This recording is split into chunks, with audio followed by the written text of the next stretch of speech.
Well, good afternoon and welcome to Yorkshire. We're here at this stunning Croft Circuit for this Brscc Autumn Race Weekend. It's a fantastic weekend of racing that we've got lined up. If you're here at the circuit as well, we've got the MG Fest North just over there on the infield. There is plenty of racing to be seen on the track though, so if you're joining us on the live stream, don't go anywhere, there is so much. So if you're joining us on the live stream, don't go anywhere, there is so much still to come up. We have got 8 main classes, including 3 different MX-5s here on Championships. We've got the MG Cockshoot Cup, we've got Ginetta Juniors, we've got Minis, we've got BMWs, and we've got the CityCar Cup, so there is plenty going on. We're on the site of an old RAF airbase. So, this fantastic circuit, old school circuit that always delivers some fantastic racing. First up, we have got the MG Cockshoot Cup. So, Andy McEwen in the commentary box, let's get going. Thank you very much, Kieran. Very excited to be here as well. What a fantastic event we've been treated to already this weekend. I spent a good amount of this morning wandering around the enormous MG show, which is going on just on the infield area. A lot of people here trackside watching along, and we welcome you to Croft as well. We're going out live over the PA this weekend as well as coming to you over the live stream, and we hope to bring you some really exciting racing. I'm sure we will. Croft is one of those circuits that rarely disappoints, and we're hoping that it will put on a show for us over the next day and a half. We're getting down to the business end of the season for most of these championships as well, with quite a few of them on the verge of being wrapped up. We'll get into the often complicated points permutations later on, but a few championships that are sort of getting towards the point where they could be decided, and a few which are still very much absolutely wide open. As Kieran quite rightly said, first race coming up is for the MG Cockshoot Cup, which incorporates the MG Metro Cup Championship as well. So 2 good grids of cars, 2 separate races going on at the same time, essentially a 10-second delay between the first group of cars leaving the grid. There'll be the MG Cockshoot Cup competitors, and then the Metros will leave around 10 seconds later. Kieran has joined me in the commentary box now, made the very short trip back out from the balcony. Brilliant view we've got here from the circuit commentary box, and for now at least, pretty favourable weather as well.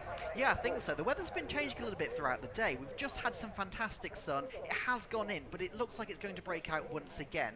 We do get some quite strong winds around this circuit as well, because obviously, like we discussed, it's an old airbase. So we can see some of the Brscc flags down the pit lane are waving a little bit at the moment. Not too ferociously, so we're not too bad for the time being. But we have seen it in the past where you can get some really strong tailwinds down the back straight, down the front straight as well, so people can pick up some fantastic slipstreams on all the different parts of the circuit. So what we can often see around here is slipstream central.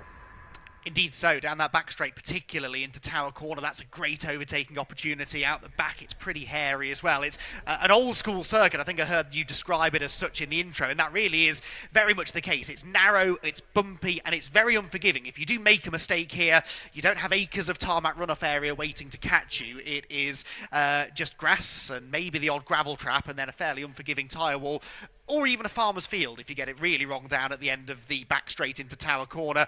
It is not uncommon to see a few cars bouncing over into the field and having to try and navigate their way back onto the circuit. Hopefully not too much of that though over the course of the racing this weekend. Mentioned that it's a day and a half of racing. We've had a full morning of qualifying earlier on today. We have 8 races coming your way over the course of the afternoon though. There is 1 extra qualifying session too for the Nankang Tyre CityCar Cup Championship, which will bring another capacity grid to the northeast, and then we start off again tomorrow at 9:30 in the morning for a full day, something like 14 races coming your way, along with a second MG Car Club parade. And those of you trackside here at Croft will have enjoyed that spectacle once already today over the lunch break, and we'll be able to do so again tomorrow. Weather conditions we're seeing on the live stream pictures now, 20 degrees, pretty pleasant, a little bit overcast with the clouds set to clear as we move through the afternoon. It's a little bit humid, and as Kieran said, there's quite a wind. It looks like a tailwind down the main straight, but Kieran, that means a headwind down the back straight, and that will make that aforementioned slipstream even more powerful.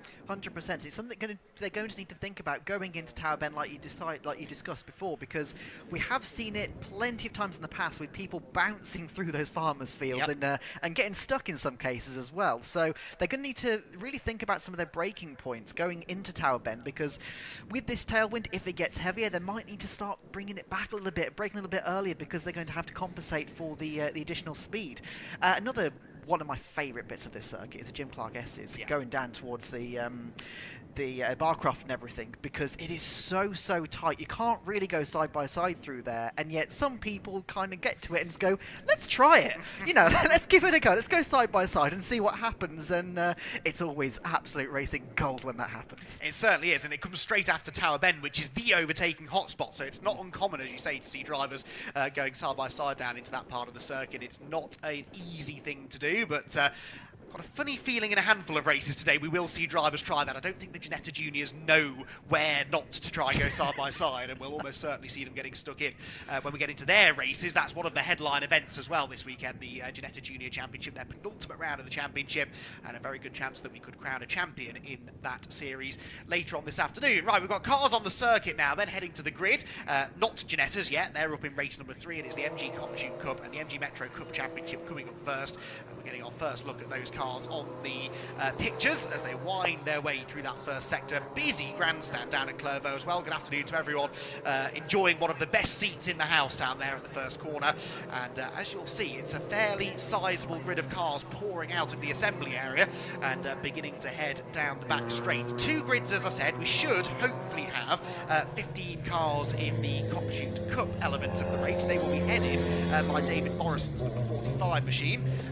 David Morrison with the fastest time in qualifying earlier on this morning, a 1:36.5, 2.2 seconds quicker than anybody else. So Keith Egar, who was the best of the anybody else, lining up second on the grid, is going to have quite a job on his hands if he's going to take the fight to David, I think, for race victories today. Mark Bellamy and Eliza Seville will make up the second row of the grid. David Coulthard, no, not that David Coulthard, will start 5th alongside James Johnson. And Ian Hodgkinson and Martin Richardson making up the 4th row of the grid. Farrow Wilkin completed the top 10. There are more who try and get through the full grid a little bit later on. In the Metros, though, Jack Ashton and Matthew Simpson, well, that really could be where one of the tastiest fights is to be found, Kieran, because they are not only the top 2 on the grid, they were separated by only 0.3 of a second or so in qualifying, but they are the top 2 in the championship. 4 races left in the Hickford Construction Limited MG Metro Cup, 2 here at Croft and 2 at Alton Park at the end of the year. Coming into this weekend, they're only 8 points apart once drop scores are calculated. It's 8 points in Jack Ashton's favour, but Matthew Simpson really giving Jack a run for his money. Now, those of you who've tuned in or attended trackside any MG Metro Cup races in the past will know that to get even close to Jack Ashton takes quite some doing. So for Matthew Simpson to be only 8 points behind him at this crucial point in the championship is pretty impressive. Yeah, 100%. And like you say, we're getting towards the closing stages of the championship now, and with only 8 points between them, they are going to not want to hold back anything at this stage. So we could see some really interesting races, not just with them, but obviously up and down the grid. You know, if we're looking up and down the grid for both championships, the very close in points. There's some seriously quick people out there, and you know, we're looking at the points table right in front of me, and you know, they're not exactly separated by a massive margin. So with the variety of different cars we've got on the grid, with the variety of different drivers, for them all to be so close just proves just how good the championship is. Indeed so, and as you said, a healthy grid as well. And you can take David Morrison's dominant performance in qualifying out of the equation pretty tight through the rest of the Cockshoot Cup element of the grid. Morrison then lines up on pole position. Now, I believe that lap from the assembly area may have also counted as their green flag lap. There are some circuits where that's not the case because of the location of the assembly area exit, but because it is right at the beginning of the lap, I suspect maybe we will go racing again very shortly. Out of the commentary box window, I can see the number 1 car lining up in position with an awful lot of damage down the left-hand side. That is Leon Wignall's MGZR. Leon did not set a lap time in qualifying. He completed an out lap and didn't set any other lap times, and that, Kieran, coupled with the state of that car, tells a bit of a story of how his morning's gone so far, I suspect. Yeah, just a little bit, and it's only down the one side, so it looks like he's probably gone off somewhere down the down the back end of the circuit there. Yeah, it looks a little bit worse for wear, but it's on the grid, which is the main thing, and interestingly, there's not a car next to him, so I don't know whether they've... He's at the back of the Cockshoot Cup element of the grid, I think, is what it is, because he didn't set a time. So it wasn't a strategy, it's looking at the state of the car going, yeah, let's stay away. Although who could have blamed him, quite frankly, if that was the idea. Right, grid is nearly set. There was a Rogue Mark III MX-5 out there. That was just, I think, performing an installation lap, having maybe not qualified earlier on. The grid is showing on our screen. David Morrison and Keith Egar on pole. Mark Bellamy and Eliza Seville row 2. With David Coulthard and James Johnson the third row. Row 4, Ian Hodgkinson and Martin Richardson. Laura Farrow and Brent Wilkin complete the top 10. This is the Cockshoot Cup. No time to get through the rest of them because the cars have launched off the line and we are away in Racing 1, not really going anywhere there for the middle of the field. One of the MGBs, it does now make a little bit more forward headway, but at the front of the field it looks to me as though David Morrison already has started to make the break. The Metros launch off the line as well. That's the much louder noise you can hear. There they go, and it's neck and neck pretty much between Jack Ashton and Matthew Simpson as they head towards Clervaux Corner. The two title contenders then barrelling off into the first turn absolutely together, and we'll try and pick out in a moment or two who comes out of that on top. I think the inside line, it should be the white and purple car of Jack Ashton who maybe gets it. On the screen we're seeing the Cockshoot Cup cars arriving down at Tower Bend, and out of the window I can tell you, yes, Ashton did, there you go, managed to keep hold of the lead in the Metros. So a clean start, thankfully, Kieran. It's always a nerve-wracking moment here at Croft as they all go barrelling off into that pinch point at Clervaux, but they're all through safely. Yeah, 100%. We did see Matthew Simpson off camera just try to go round the outside into the first corner as well, which was quite a spectacular little move there. But they're almost side by side coming out of Tower now, which is, yeah, they're very, very close. But, we've got a bit of spinner in the back there. Spoke too soon about the clean start. One car's been around at the chicanes, one of the Metros. Kieran will look out of the window and try and get a number on that. His eyes are slightly younger than mine. Meanwhile, I don't actually think it is David Morrison who's got the overall race lead. No, it isn't. It is Keith Egar. So the two similarly liveried machines, side by side, look into the final hairpin. That is Egar under pressure from David Morrison. Morrison to the inside out of the hairpin, and they will be almost neck and neck as they come across the line at the end of lap 1. A better exit from the hairpin for Keith Egar, though, means that he stays ahead. That is interesting, though, Kieran. Keith was 2 seconds slower than David in qualifying, but he's got that track position advantage. I just wonder if Morrison's had an issue, because coming out the last corner then, he just didn't go anywhere. He couldn't pick up any speed. He's got up speed now behind Edgar, but yeah, coming out the last corner, he just didn't seem to have any go in the car, so I'm not sure. But yeah, it looks like he's back onto it now, so maybe it's just a temporary issue. Don't know. I didn't quite see it. I was too busy looking at the Metros and trying to work out who it was that spun. I believe it was Richard Gerard, by the way. Right. I think. Don't quote me, but I think it was. That would make sense. I think it was his sort of colours. We'll double check that at the end of the lap, whether Richard Garrett came through. No, I think he did come through, actually, number 49. So someone else maybe. 40. Paul Deacon. 40, I think it was. Yes, Paul Deacon. Paul Deacon got there in the end. Right, the overall race leader heads down towards Barcroft Corner for the second time. And Keith Egar, to me, Kieran, looks like he's stretching his legs. Yeah, it looked like it, definitely. He's just getting comfortable into the race now. He's got the car where he wants it to be, and Morrison just doesn't seem to be able to keep with that pace at the moment. So we had a very strong start, but yeah, he's just starting to drop away now from Edgar. So Edgar looks like, for the time being, he's got this one in the bag, but we've still got 12 minutes to go of the race. As we can see, the Metros now starting to catch up, I believe.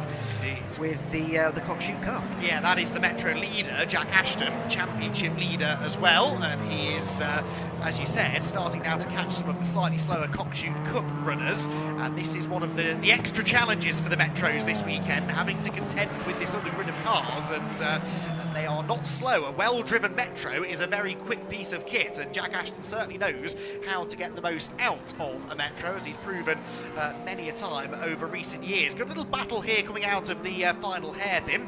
This is, I believe, the fight for 4th position, and it was the number 16 car at the front of that group at the end of the previous lap. It still is just about number 16, which has that's Ian Hodgkinson, who's moved through from 7th on the grid, 4th at the moment in the number 16 car, but under pressure from David Coulthard in the number 12. He streamed through across the timing line. It's only a 15-minute race, this, Kieran, so they've got to get a bit of a move on, and certainly if those who've had a poor start to the race don't have a huge amount of time to make up the lost ground.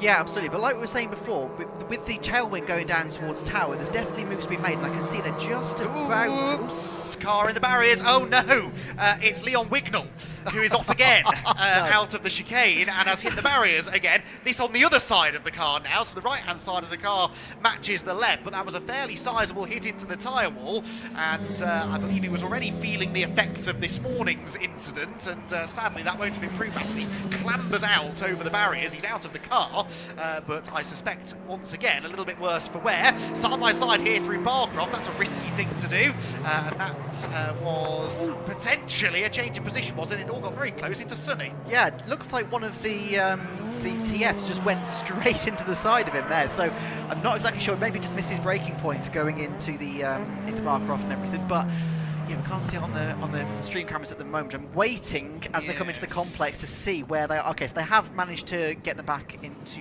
the race. Yeah, it looks okay. I'm not convinced though, Kieran, that we have everyone that was there half a lap ago. We've got the number 12, which is David. No, look, the 16 car off. I thought we'd lost Ian Hodgkinson. So Ian, after that really good start, unfortunately, has ended up off the road up at Sunny Inn. And he'd already lost the position. The side-by-side battle we saw was Coulthard getting past him into Barcroft, and unfortunately that then ended in tears at the next corner. We've got yellow flags and safety car boards being shown, so the safety car coming out. This will be because of the two cars that we now have stricken at the side of the road, and yes, I think it is just the two, is it, that we're missing? Yes, just the two cars, Hodgkinson and Wignall, who have gone missing. So safety car out for the first time today, and well, that nice little lead that Keith Egar had will disappear completely. That being said though, Kieran, on the previous lap, David Morrison set the fastest lap of the race, half a second quicker than Keith Egar, so maybe he was starting to mount a challenge anyway. I just saw them going through the S's down at the back end of the track there, and it did look like David Morrison had rather interestingly gained quite a bit of time there. So whether he'd done that before the safety car came out, I'll give him the benefit of the doubt, because I didn't see it, but he looks a heck of a lot closer than he was beforehand. So with 8.5 minutes still to go in this race, obviously we're going to have a couple of minutes behind the safety car. Hopefully they can get those cars cleared very quickly and we can get back underway as soon as possible. Here we can see now on the screen as they're coming into the complex. Yeah, look how close they are now. So yeah, this is going to be very, very interesting. Once they've all been bunched up behind the safety car, it's going to be a sprint to the finish between Dave Morrison and Keith Egar. Well, the gap was 8/10 at the line, and that was before the safety car was scrambled, because it was a fastest lap actually for Morrison the last time around. So he was just starting to warm to the challenge, I think, and yeah, now has to sit patiently behind the safety car and await an opportunity to launch an attack. He'll be disappointed, I think, to be behind Keith Egar, the way that qualifying went this morning. And of course, these are two almost identical cars, so very, very similar in performance. It's not going to be the easiest of overtakes to make. Eliza Seville doing well in third position in the number 42 car will also close in, and David Coulthard, who spent much of the first half of that race stuck behind Ian Hodgkinson, well, having just got through into fourth position, he now will very quickly, very easily move up onto the tail of the leading group. Within the Metros, by the way, we know that Jack Ashton has been doing rather well. He leads and is in 8th position overall now, Jack Ashton. So Jack Ashton into the top 10 outright in the Metro. And the next best of those is Matthew Simpson, but he's 11th overall. Now, you score points within your class. It's not based upon overall finishing positions, but for Simpson to have any chance of taking points out of Ashton, he will need to try and get past the two Cockshoot Cup cars before he can even think about challenging for the class lead. So all quietens down for now here at Croft. We've got 6 3/4 minutes to go, but already, Kieran, a race that's given us plenty to talk about. Yeah, definitely. I mean, obviously 2 cars out already. There's been a little bit of argy-bargy going up and everything, but you know, Robin's racing, as they always say. But yeah, obviously the safety car neutralises it for the time being. And like you were saying, with Ashton mixing it in with the Cockshoot Cup cars, it adds a different sort of depth to the racing that you don't necessarily get with just a single class or something, because yes, okay, he's not getting additional points for overtaking some of these, but A, it's a bit of a stroke in your ego sort of thing, so like you can overtake a faster class, but B, it's also a strategic call to kind of go, right, I can put cars that have nothing to do with our race in between me and the car behind me in terms of the points. So there's definitely a strategic play at play there. So it's good for Ashton to have got those two cars in between them. It's not so good for Simpson to have those two cars in between them. Oh, we've got a red flag now, so it looks like one of the cars has been a bit more difficult to recover than we thought. So I can see the medical car has gone down towards Leon Wignall, so hopefully he's all right down there. Yes, I think they will want to check him over. It was a big hit, and by the sounds of it, his second big hit of the day, so they'll want to just check him over, I think. We've also got two cars that need to be recovered, and presumably a little bit of barrier damage, certainly on the exit of the chicane. I don't think we just caught the back of it on the live stream, but he did go into that barrier pretty heavily, and so there may well be a bit of attention to be given to the barriers, and a bit of debris on the road as well. And, you know, time was ticking on, wasn't it? We had only about 6 minutes to go, so rather than waste time behind the safety car, red flag the race, and then if we have time, we can have a race restart. Cars are being lined up on the grid rather than being directed into the pit lane, so I think that means that we will hopefully get a restart before too much longer. Yeah, fingers crossed, definitely. I can see at the back of the start-finish straight now that all the cars are in line. Like Andy was saying, just obviously with David Morrison has been catching Keith Edgar the last couple of laps, and I do hope we can have a restart, because it would really be a shame if we don't get an end to that battle between the two of them. Also, obviously, we want to be seeing Jack Ashton and Matthew Simpson try to have a bit of a battle as well, assuming they can clear the cars in between them. So I can see there's a recovery truck down with Leon Wignall at the moment. I can see another recovery truck is heading down towards Ian Hodgkinson down at Barcroft. So yeah, hopefully we can get these cars sorted. I can see a couple of marshals having a look at the barrier. I don't see any heavy lifting equipment next to them, so hopefully it's not a big repair. I can't see down where Ian is, but it didn't look like he'd gone into a wall or anything down there. So hopefully it's just where Leon is. Although interestingly, there is a JCB that I assumed was heading over to the chicane to help restructure the barrier. It's actually bypassed the chicane altogether and is heading through Tower Corner. So maybe there is a bit of damage to a barrier up towards Barcroft and Sunny as well. So we'll do our best to piece this together. There's also, I suspect, a conversation going on now about the regridding process, because as you'll recall, it was a split grid at the start of the race, but now the classes are well and truly mixed together, so a decision's got to be taken now if we do go for a race restart as to how we line everybody back up. And really the right thing to do is probably to split them up, but that will take a few moments, I think. So there are conversations going on, no doubt, in race control. That will be relayed down to the start line marshals, who will just see at the bottom left-hand corner of your screen, and they will then usher the drivers into whatever it is deemed the correct position is. But it's just going to take a few minutes, I think, before we can get the race back underway. Safety car pulls down onto the grid hatchings, and the timing screen has reset. It initially resets to a full 15 minutes. TSL, our timekeepers, will then adjust that accordingly. So that's a good sign that we should hopefully get a restart before too much longer. So, good grid of cars lining up and ready to go again. Appropriate that we've started things off with the MG Car Club Championship, because you touched upon this again in the intro. The MG Festival, as I think we have to call it, it really does have a festival feel to it. An enormous part of this weekend. Now, I don't know whether you've actually had a chance to wander around there. I had a quick peek earlier on this morning. It is a proper show, and there are lots of people here enjoying it. Yeah, 100%. I mean, I haven't had a chance, unfortunately, to go and walk around it just yet. But I remember as I was driving in, I was just looking to the right-hand side, which is where it all is as you come into the circuit, and there is just cars and tents and trucks and food and just everything that's going on back there. So yeah, like I say, it's a proper festival feel, which is fantastic, and it also means there is so many people here to be able to enjoy both the racing on track and and obviously the festival itself. So it just means that yeah, it's a proper environment and atmosphere that's around here, which is fantastic. Absolutely, and a great variety of cars. We saw many of them out in the parade during the lunch break. MGs spanning possibly 6 decades or more, I suspect maybe more, were out in that parade earlier on today, and I believe even more may be joining us for, in a way, the main day on Sunday. Right, cars rolling down into, I suspect, grid positions. A 6-minute restart looks like it's been confirmed on the timing screen, so a 6-minute restart is about to happen, and the Leon Wignall car has already been put onto the back of the low loader and is being towed away.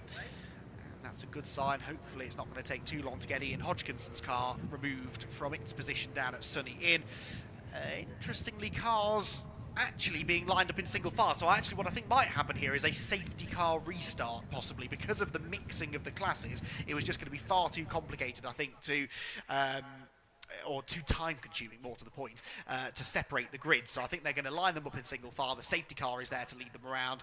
I'd imagine one lap behind the safety car, and then we'll get a rolling start to restart the race, which is a sensible call. So I think that's probably the course of action race control have decided upon, and it means we don't have to worry too much about splitting everyone up. There's the Ian Hodgkinson car, so there's a fair bit of attention being given to the front. Oh, is that Ian on the floor? Looks like it, looking yeah. underneath, trying to help with hooking the tow rope onto the front of the car, I think. So it's just taking a moment or two to get this removed.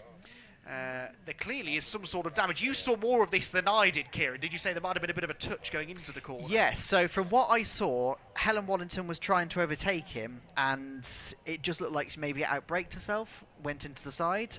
Obviously, the cameras kind of carried on around, so we didn't see the full incident.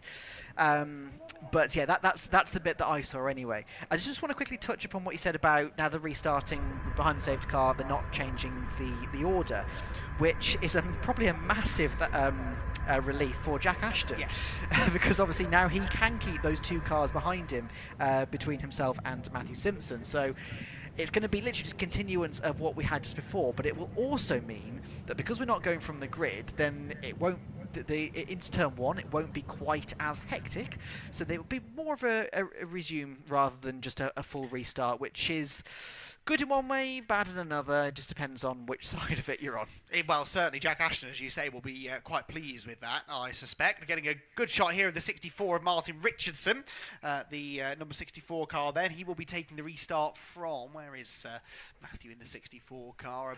About 6th-ish, I think, in the queue. And, oh no, sorry, he's a lot further. Right in front of me, he is. That's a good start to the day. Right in front of me, so he's actually just outside the top 10, I think, in class. One of the many MGBs on the grid, and he will be, as we've said, hopeful that he can pick up a few positions once we get underway.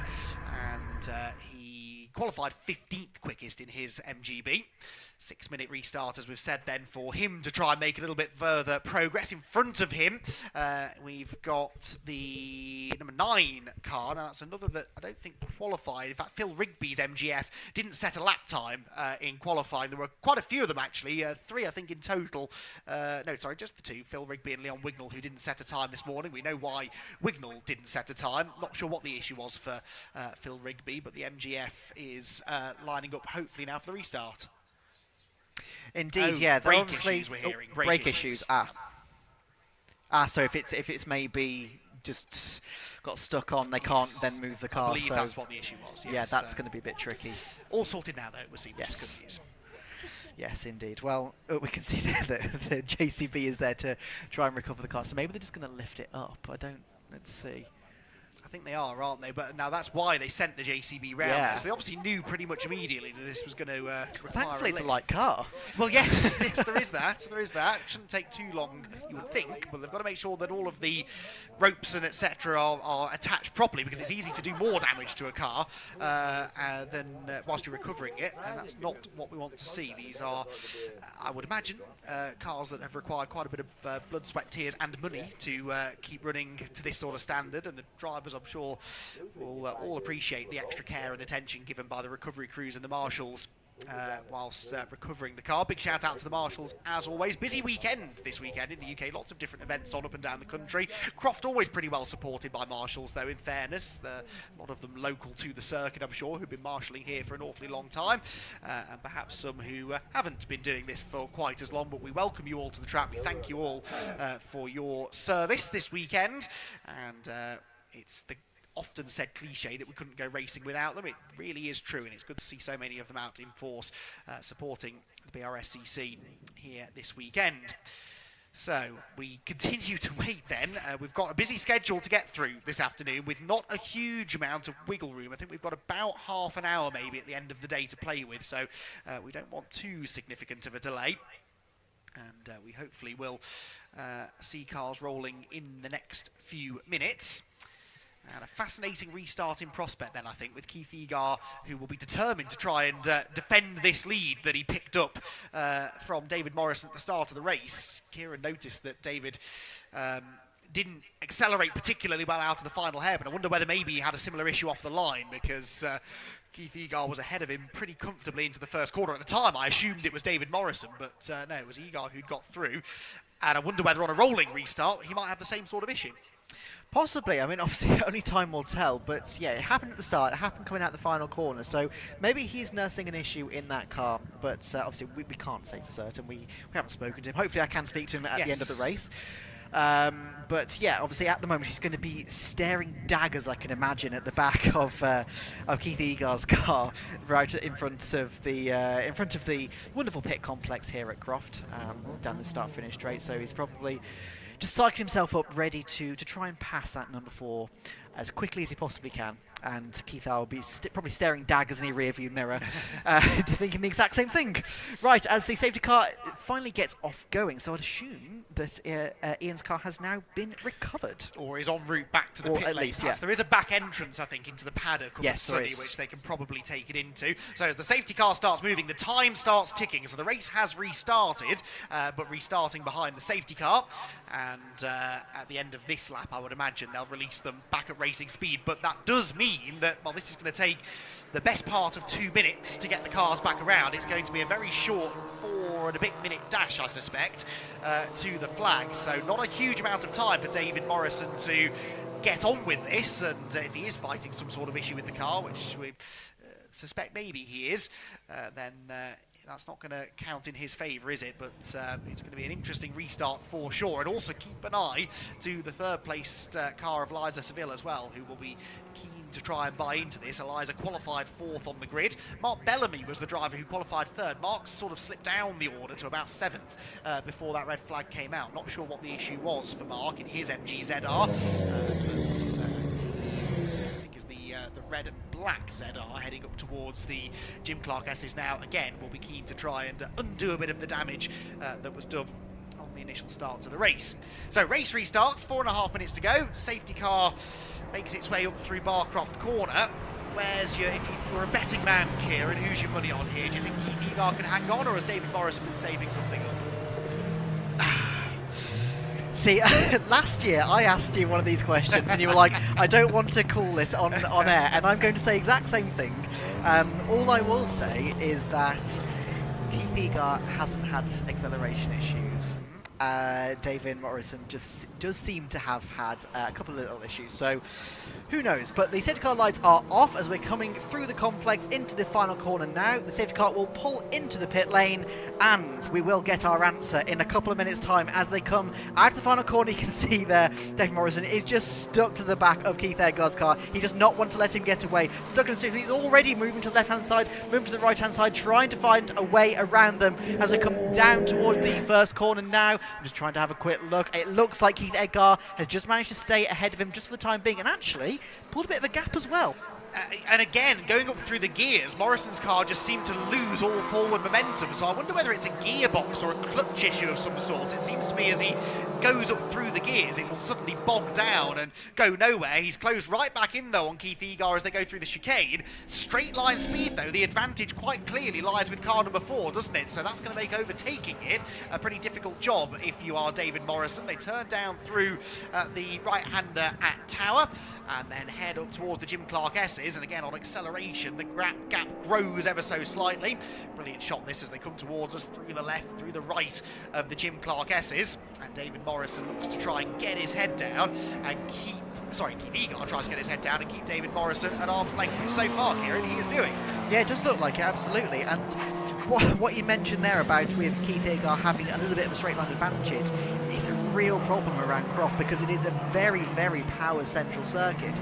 Now I did see a couple of cars going very much side by side into Tower. I also saw one car off in the Metro Cup, but sorry, coming through the coming into the complex now. We can see David Morrison has closed right back up, so he does seem to be closing up through the complex, which means he feels he's got more under cornering. So to come onto the start finish straight down, they are finally side by side. But he has to tuck in once again. Look at the difference in acceleration going down towards the first corner that Keith Egar has over David Morrison. He just doesn't seem to be able to stay with him. Yeah, there's something not right with Morrison's car, and I'd be intrigued to know exactly what the issue is, but he's clearly closing in through the corners. It's just the 2 or 3 acceleration zones, big acceleration zones on this track, where there does appear to be an issue. They flick their way through the chicane. Neater line taken by Morrison. He's right on the boot lid of Keith Egar now as they go down the back straight, and then the gap continues to grow. So this is going to take a fairly inventive move, I think. If Morrison's going to do this, he's going to have to try something pretty special. He's got a lap and a half, I think, to try and make something happen, and it just doesn't look all that likely for the time being. Caught a glimpse there, by the way, of Jack Ashton. He continues to lead in the MG Metro Cup element of the race, but he is getting involved in a little bit of a battle with, I think that is the 24 car of Laura Farrow, who is not exactly moving out of Jack Ashton's way. That's just allowing Matthew Simpson to close in slightly. Remember, is his nearest Metro rival. Leaders, though, out of Sunny Out, and as close now, Kieran, as they've ever been.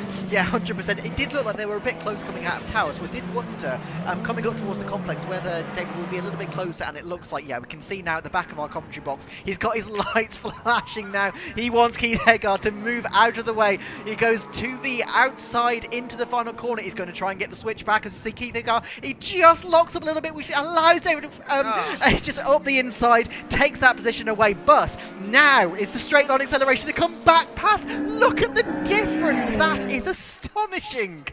Well, crucially, at the line, Egar was back ahead. So if that had been the final lap, Egar would have got to the line first. So all wide, though, into the first corner. This is Morrison's chance, and he's through. David Morrison through into Hawthorne. So a lead change at the top end of the circuit. But will he be able to stay there on the full length of the back straight? That's the question. Through the chicane they go. He's already pulling a gap over Keith Egar.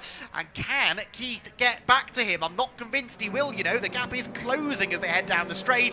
And they hit the brakes at the end of it with still about 4 or 5 car lengths between them. So maybe David Morrison, with an opportunistic move at the first couple of corners, has managed to time this to perfection. Without that mistake, though, from Egar at the first corner, Kieran, I'm not sure Morrison would have had a chance. No, not at all. And he positioned himself perfectly as well, just to make sure that Egar really struggled to get out of Hawthorne. So it's just meant that he's then got the acceleration down the straight towards Tower to keep ahead of Egar. We come through Barcroft and Sunny in, Sunny out now, up towards the complex, and it looks like he may just have enough in the back. We've seen that he's very strong coming into the complex here, and we've seen also that Egar has a massive acceleration advantage coming out of the final corner. But looking at this gap now, I think Dave Morrison may just be far enough ahead, so he comes round the final corner for the final time this race, out of the final corner, down towards the start-finish straight, and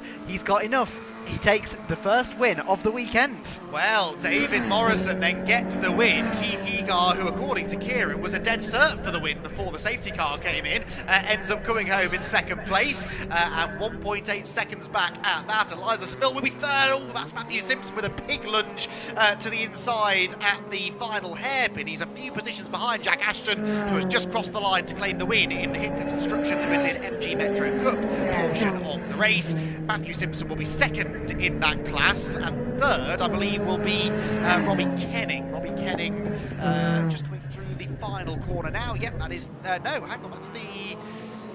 Where is Robbie? Is that Robbie Kenning parked at the outside of the hairpin? It is, isn't it? So on the last lap, we've lost Robbie Kenning.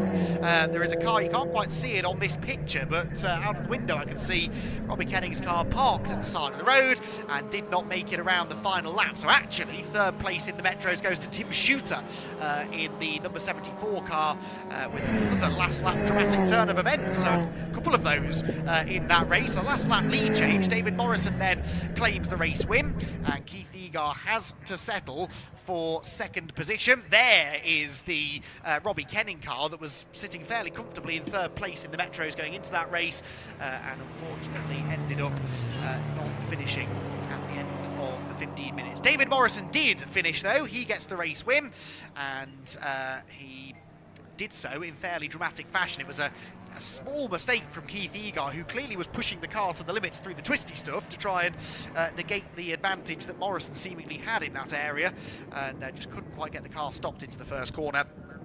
And that was that.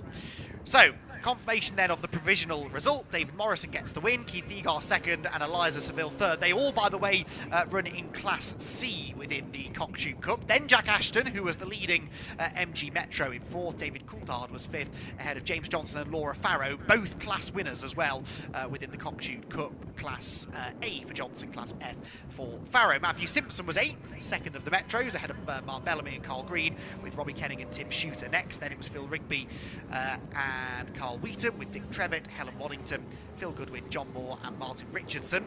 Also a class winner, Martin Richardson in Class B.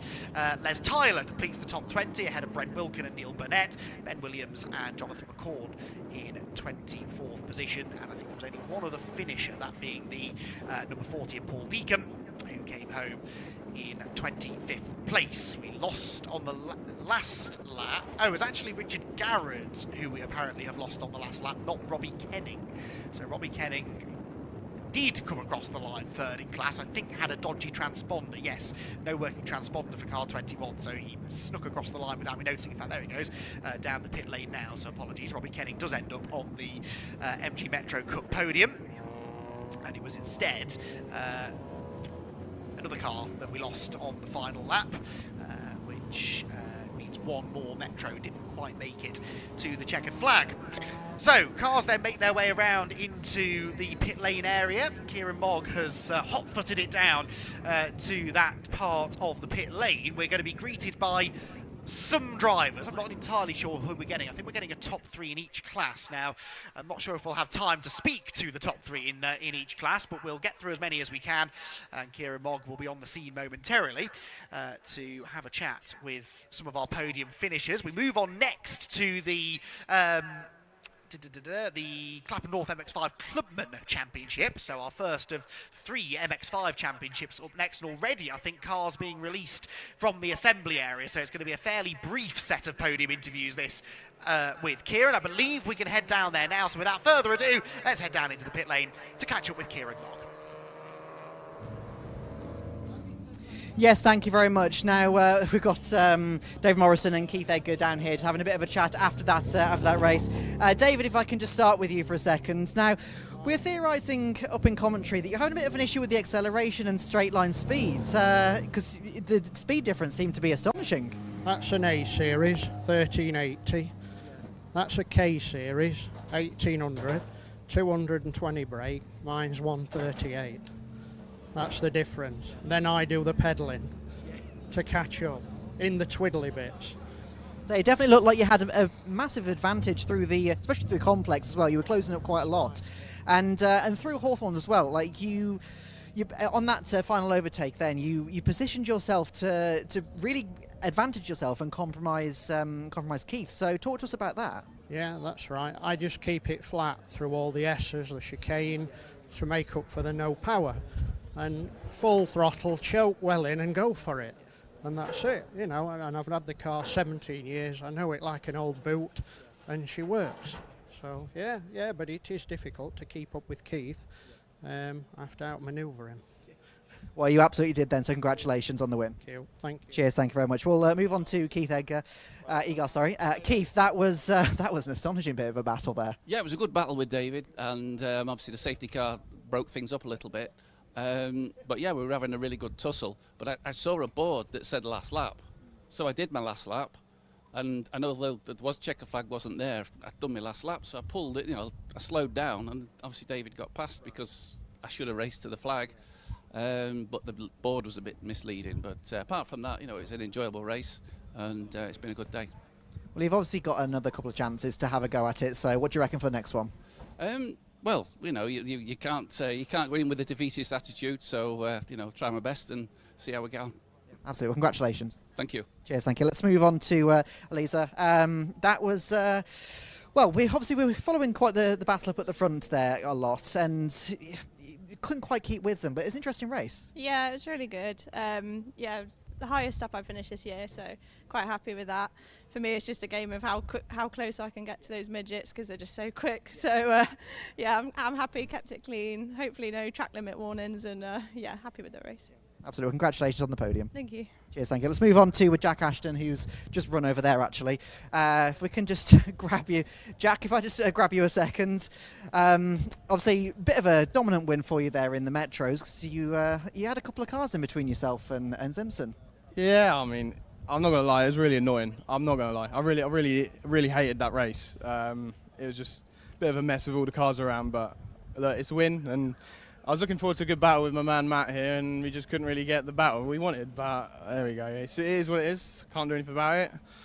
Try again tomorrow, and hopefully it works out. Bring it to him tomorrow? Oh yeah, I think I've got the pace. I caught back up to him. I don't know whether that's back.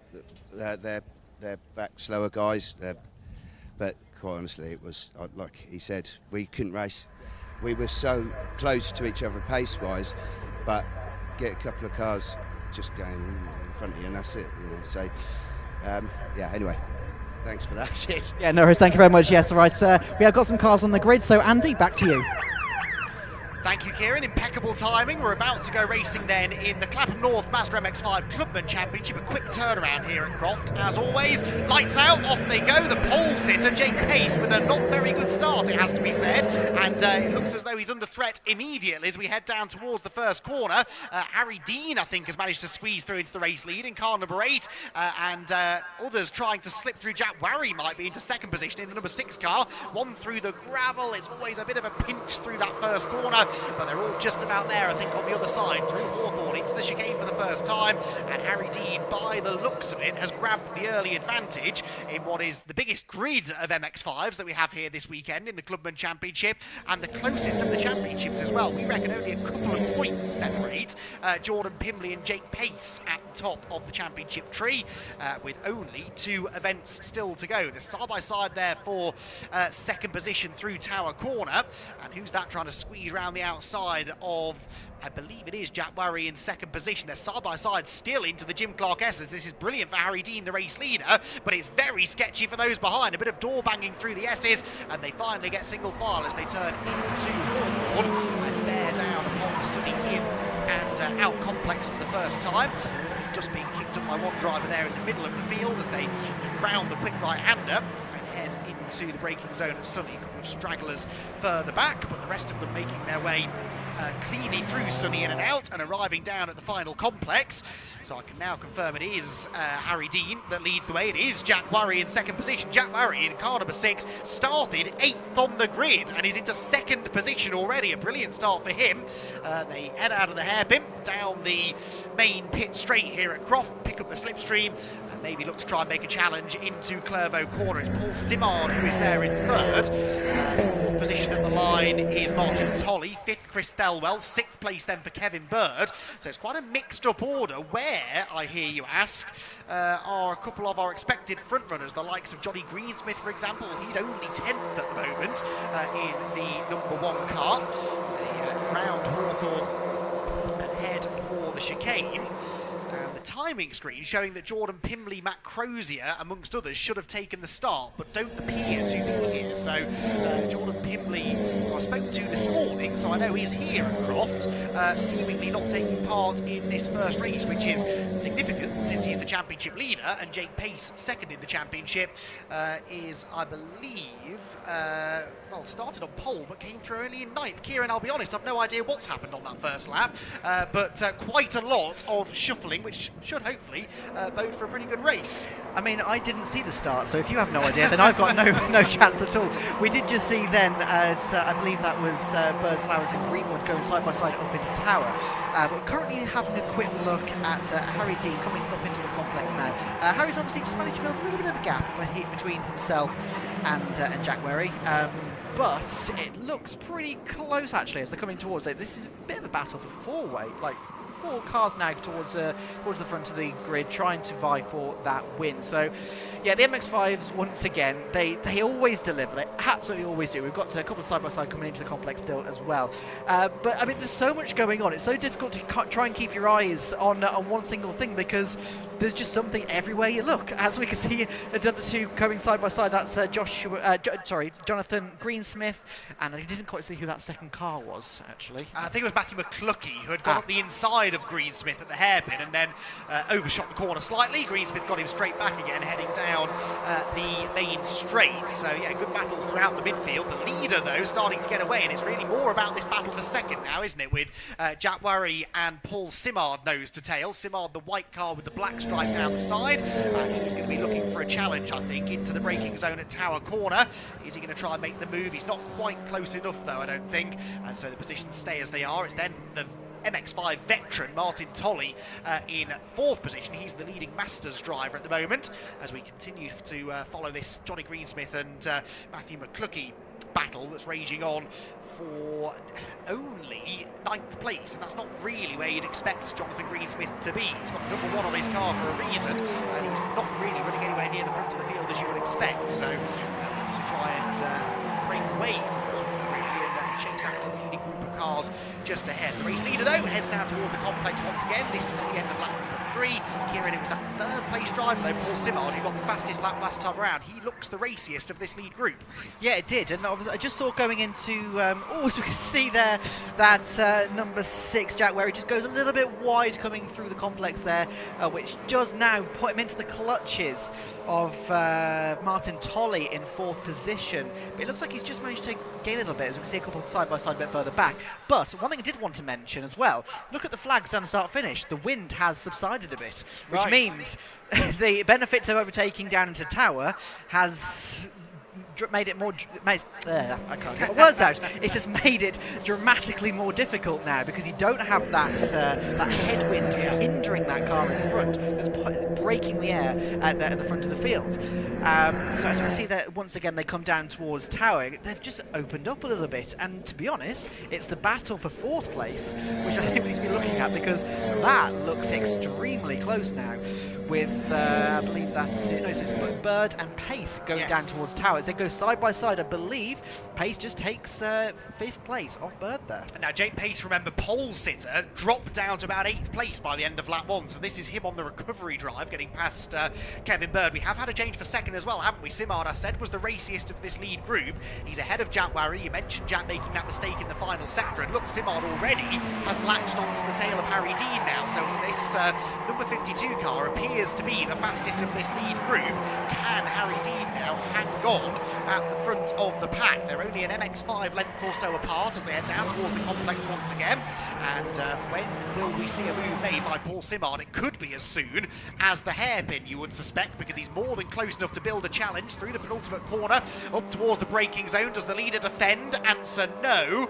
But does Simard go to the inside? Answer also no. They stay as they were, but Simard, I think, just biding his time, it would seem to me. Off at Sunny goes the 34, that's Josh Pato, who bounces over the grass, rejoins the circuit, and another one off just behind us was the 117, Rob McGregor, off screen, but he's had a grassy moment as well through the final complex of corners. So all kicking off in the midfield and perhaps about to do the same at the front as well. So I think, I don't know if I saw that correctly, but I think Paul Simard just overtook Harry Dean as they come down towards Tower now. Let's have a quick look. Not just yet. Not just yet. No, sizing my up eyes into deceive Tower. me. Yeah, he's close enough though, I think, as they head towards Tower Corner. Harry Dean's going to have to defend this time into the braking zone. To the outside goes Simard.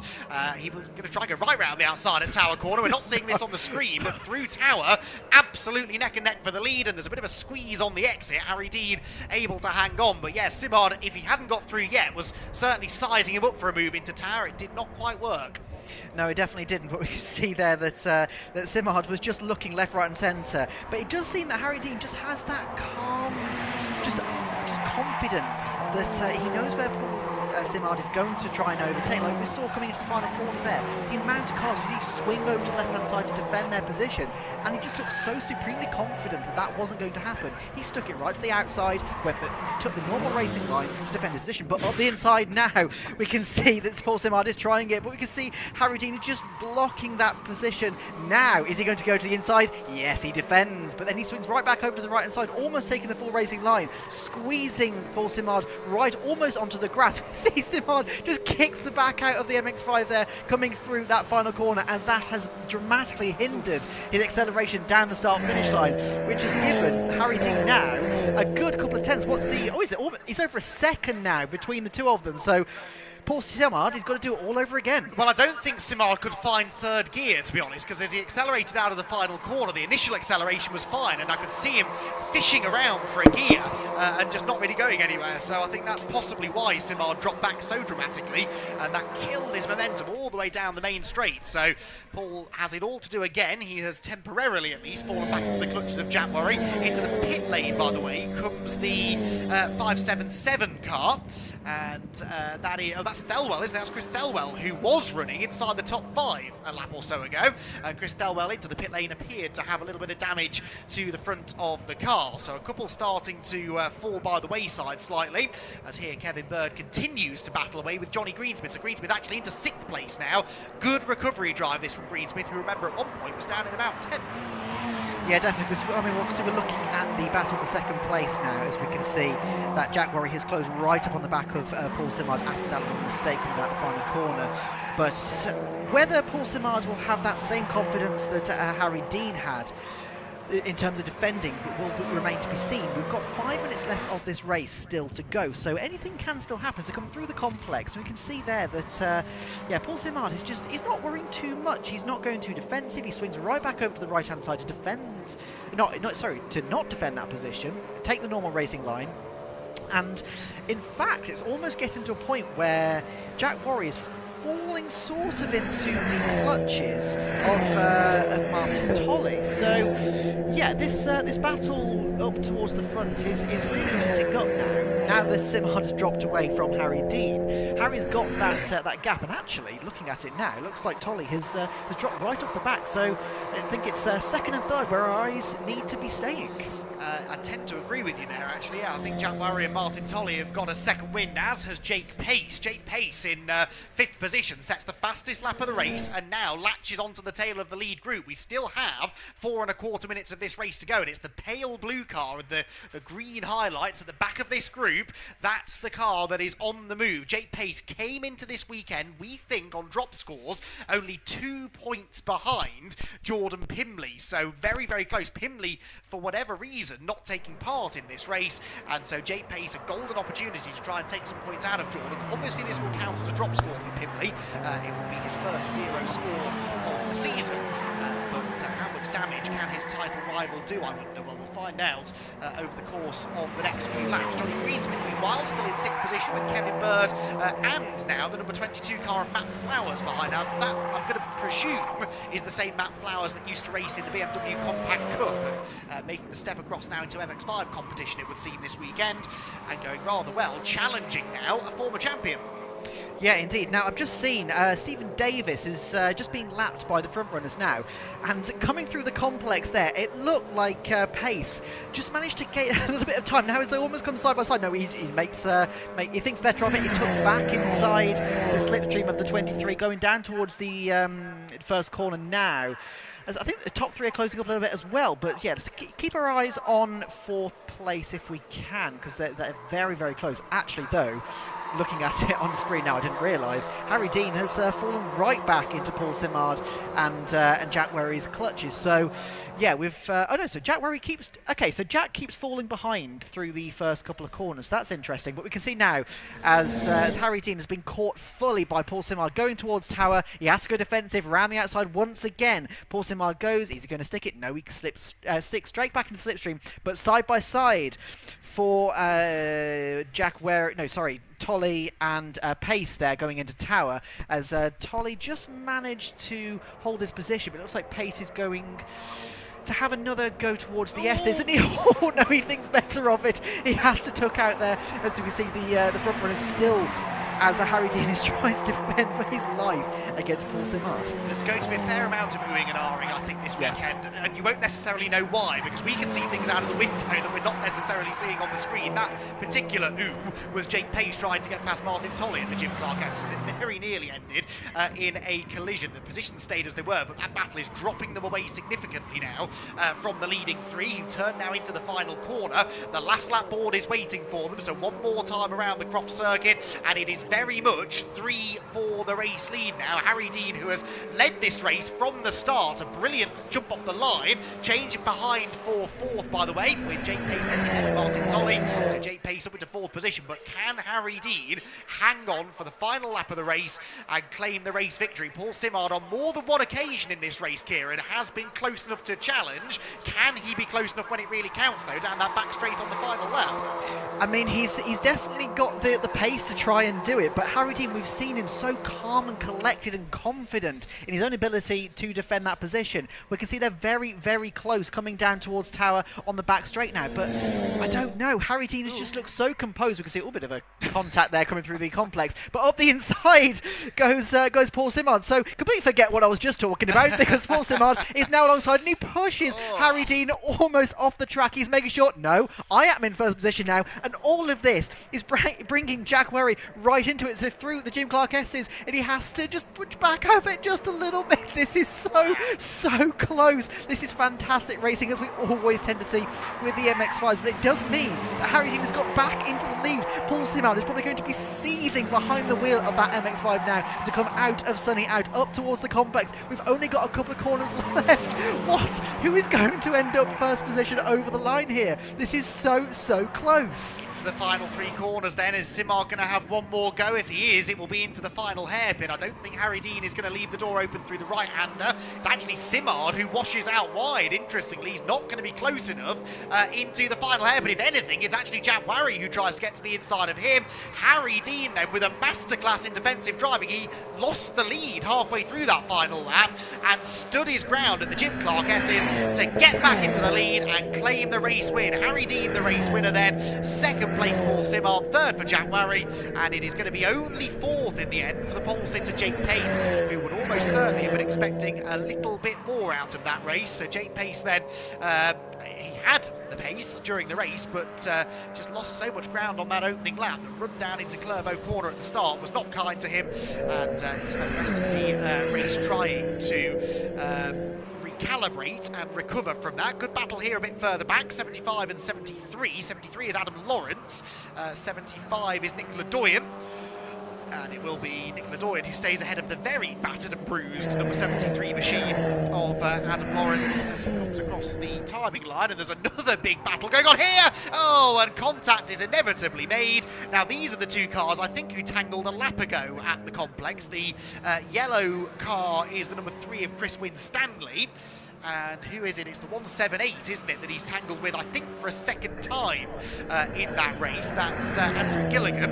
It was certainly the number 3 car that got tapped sideways off camera a lap earlier at the final complex, and very much got turned around at the final hairpin. It's always, or often, the scene of last lap drama, that final corner, and that was exactly the case in the midfield battles there. Harry Dean, though, well clear of all of that. He picks up another race win, and I'll say another race win, actually. Harry Dean, I'm not convinced, has done a full season in the Clubman Championship, so not been a regular runner at the front of the field, but manages to hang on to win in the end by 0.8 of a second, which doesn't really do that race justice. From Paul Simard in second, Jack Murray third, Jake Pace fourth, Martin Tolley fifth, Tolley the leading master at the end of the race. Simard at the top of the rookie drivers. Johnny Greensmith sixth ahead of Kevin Byrne and Matt Flowers. Matthew McCluskey was ninth, and Thomas Greenwood completes the top 10 ahead of Ben Hoy and Andy Estrate. Then Harrison Leach and Nick Ledoyen, with Adam Lawrence, Simon Privet, Rob McGregor, Andrew McGregor and David Scowler completing the top 20. Ryan Barley completing the top 20. Then Josh Pato, who had that grassy moment at Sunny, Chris Winstanley, Andrew Gilligan and Stephen Davis a lap down in the end in 24th position.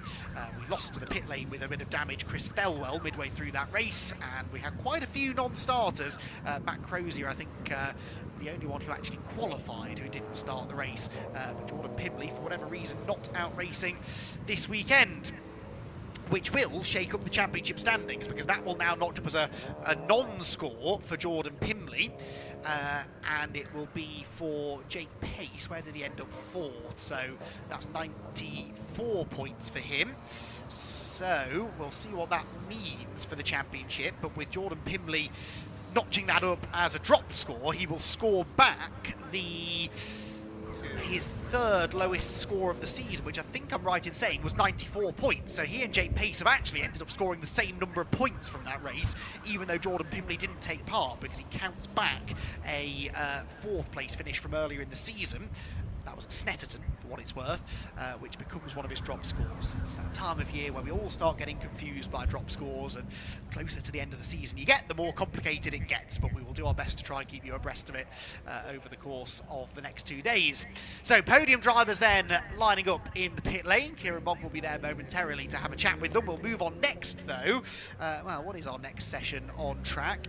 It is qualifying for the Nankang Tyre CityCar Cup Championship. I don't believe we're providing live coverage of that, so we'll be back after a short 20-minute break with the Ginetta Junior Championship. You don't want to miss the Ginetta Juniors. That is going to be a really dramatic race, and perhaps the race in which Rocco Coronel can put one hand very firmly on the championship trophy, which he will hope to have claimed by the end of the weekend, although Rocco didn't have a brilliant time in qualifying. Right, I can see a furiously waving Kieran Mogg in the pit lane, which I suspect means he's ready to go and chat to some drivers. Kieran, take it away. Yes, thank you. Yeah, I was ready. Anyway, so we can see here that we've got Harry Dean, Paul Simard and Jack Weary all just having a bit of a chat. Let's have a quick chat with Harry Dean first of all. Harry, you looked... Firstly, I just want to talk about your defensive positioning there, because you look so calm and collected whenever Paul will get up behind you. You just didn't seem to defend all that often when he didn't need to. Oh, it definitely wasn't all calm and collected inside the car, I'll tell you that. No, racing really hard and really fair, and really enjoyable race as well. Obviously enjoy it to win, but racing around, pretty much everyone in the paddock is so friendly, so we're all friends, we all get along, and to race like that without any carnage as such, it's really healthy. Obviously you and Paul did have a bit of a brief change of position on that final lap then. Talk to us about how you managed to get that position back. Really, it's not down to me at all. It was Jack Worry. Obviously, with us battling, he saw the opportunity to come and join in the action as well. And he's just said to me now he had to bump one of us, so he chose me. So, in effect, Jack gave me the win there. So, obviously, you've got another race tomorrow, and this afternoon. Sorry, do apologise. You've got another race later on. Obviously, you three are very, very close in that race. Do you expect the same sort of thing later? It'll be totally different, I suggest. Paul is very quick. I'm not sure who got the fastest lap that race, but he was definitely all over the back of me. Even when he dropped back, he caught back up pretty quickly as well. So, yeah, it'll be another exciting race, no doubt. Absolutely. Well, looking forward to it and hope to talk to you again later as well. Yeah, I just want to say a big thank you to Tyre, the racing owl. I wouldn't even be here at Croft this weekend if it wasn't for him helping me out. Obviously, budget can be quite tight, and he has helped me this weekend with the tyres and also paying for my testing as well. Also, I'd like to say thank you to my family at home. I'm not sure if you're watching or not, but I hope you enjoyed that as much as I did. I'm sure they did. It was fantastic racing. Congratulations. One more thing. Not forgetting the AB Motorsport crew. I'm usually on the spanners, so it's nice to be in the car and to be on the other side of the pit wall as well, enjoying myself. So thank you, lads. Absolutely. Congratulations. Cheers. Thank you. Cheers. Thank you. Right, let's have a quick chat with Paul Simard in second position. As you can see, he's having a bit of a chat over here. So, Paul, that was fantastic racing to start with, but talk to us about, because Harry was defending, well, you couldn't really fault it, to be honest. So what's the mental kind of thought process when you're in that position, when he's defending perfectly? What do you do? Oh, it's just about trying to find a gap, honestly. I mean, there was great defending, fair and square, nothing to say about it. You know, even with Jack, when he caught up, our little trio at the start, it was just really clean, really enjoyed it. Tried to make my way past, but just couldn't make it stick. So it is what it is. You definitely seem like you had the pace there, because each time you dropped back, you caught it pretty quickly. So does that give you some confidence for the race later on? Yeah, definitely. I mean, the team NHA and I have been working a lot on the car. I think we made some great progress since the beginning of the season, working on the setup, and I think the car is there. It's just about hooking it all up together, and I think we're confident going for moves. But around here, it's not really easy to make it happen, but it's definitely there. All right. So do you reckon we'll see you on the podium later? Oh yeah, you will. I'm sure you will. Yeah, that's the goal. Awesome. We'll look forward to seeing you then. Thank you very much. Cheers, thank you. Let's have a quick chat with Jack Werry. So, Jack, for most of that, you were just a spectator, so you're getting the popcorn out. Yeah, it was good racing by all of us, really. Obviously, Paul got past me first or second lap, I'm not sure whether it was, into Sunny in with an absolutely mega move, which I wasn't going to defend that because it was spot on. But yeah, I was able to catch up once they started battling, but I just didn't quite have the pace of those two. But it was good to be there. We had a good gap to fourth as well, so it was quite safe really to be watching them and just try and pick off if anything happened in front. But it didn't. So third is where we are. But having started eighth, that's as good as I could hope for. Yeah, 100%. Obviously, you got the race later on today, so is there any changes that you're thinking of making to try and close that gap a little bit, or are you just going to hope that they get caught up? I'm just going to leave it alone. It's working, it's fine. After all the issues I had at the previous race at Cadwell, I'm just going to leave it alone, hope for the best. One thing I will say is I'm gutted for Jordan not making it out. Like, if you got UDNF on the circuit, that's one thing, but not to make it out is... And he's probably the quickest one there, and for him to not make it out is gutting, so I'm really sorry for him. I'll go say hello to him a bit and have a beer with him later on. but yeah, I'm gutted for that. But for my race, getting from 8th to 2nd by the second corner, I couldn't have asked for much more. And you try and repeat that later on? Oh, fingers crossed. Let's hope for the best. Awesome. Well, congratulations. Thank you very much. Cheers, thank you. Now, as Andy did say, we've got the CityCar Cup out there for qualifying at the moment. I think we're going to a break, but I'm not 100% sure, so we'll pass back up. Thank you, Kieran. Well, as you can see, cars out on track for a qualifying session now. This is for the Nankang Tyre CityCar Cup. They will not be racing today. They've got all of their races tomorrow, 3 of them in total. They will bookend the day. So there are race 1 tomorrow. They're also the final race tomorrow. And they've got a race somewhere in the middle as well. So a busy Sunday for the CityCar Cup drivers. But this their only on-track session for the day. On the live stream, we will step aside then for a few minutes. There are 9.5 minutes of this session left, so just enough time for you to go make yourself a cup of tea or coffee, get yourself a little snack and settle in for a busy afternoon of racing. We have got still 6 races to bring you after this, including, like I said, the first of 3 instalments from the Ginetta Junior Championship. We'll also have the Clapham North MX5 SuperCup Championship, the Mini Melias, the Kent Models Mazda MX5 Mark 1 Championship, the Nankang Tyre BMW SuperCup, and the second race for the MX5 Clubman Championship to boot. So lots more racing to come. Go and take a little break. We will do the same, and we'll be back with more racing.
Welcome back, everybody, to Croft, qualifying concluding for the Nankang Tyre CityCar Cup Championship and Student Motorsport with a very competitive session in the end, with the top, what's that, 10 cars separated by just under 9/10 of a second, and a last-minute change of pole position. Brady Pollock snatching pole position away in the dying moments of the qualifying session. In fact, I think he was the last car to see the checkered flag. So Brady Pollock then provisionally will be your pole sitter for the first of the Nankang Tyre CityCar Cup races tomorrow morning.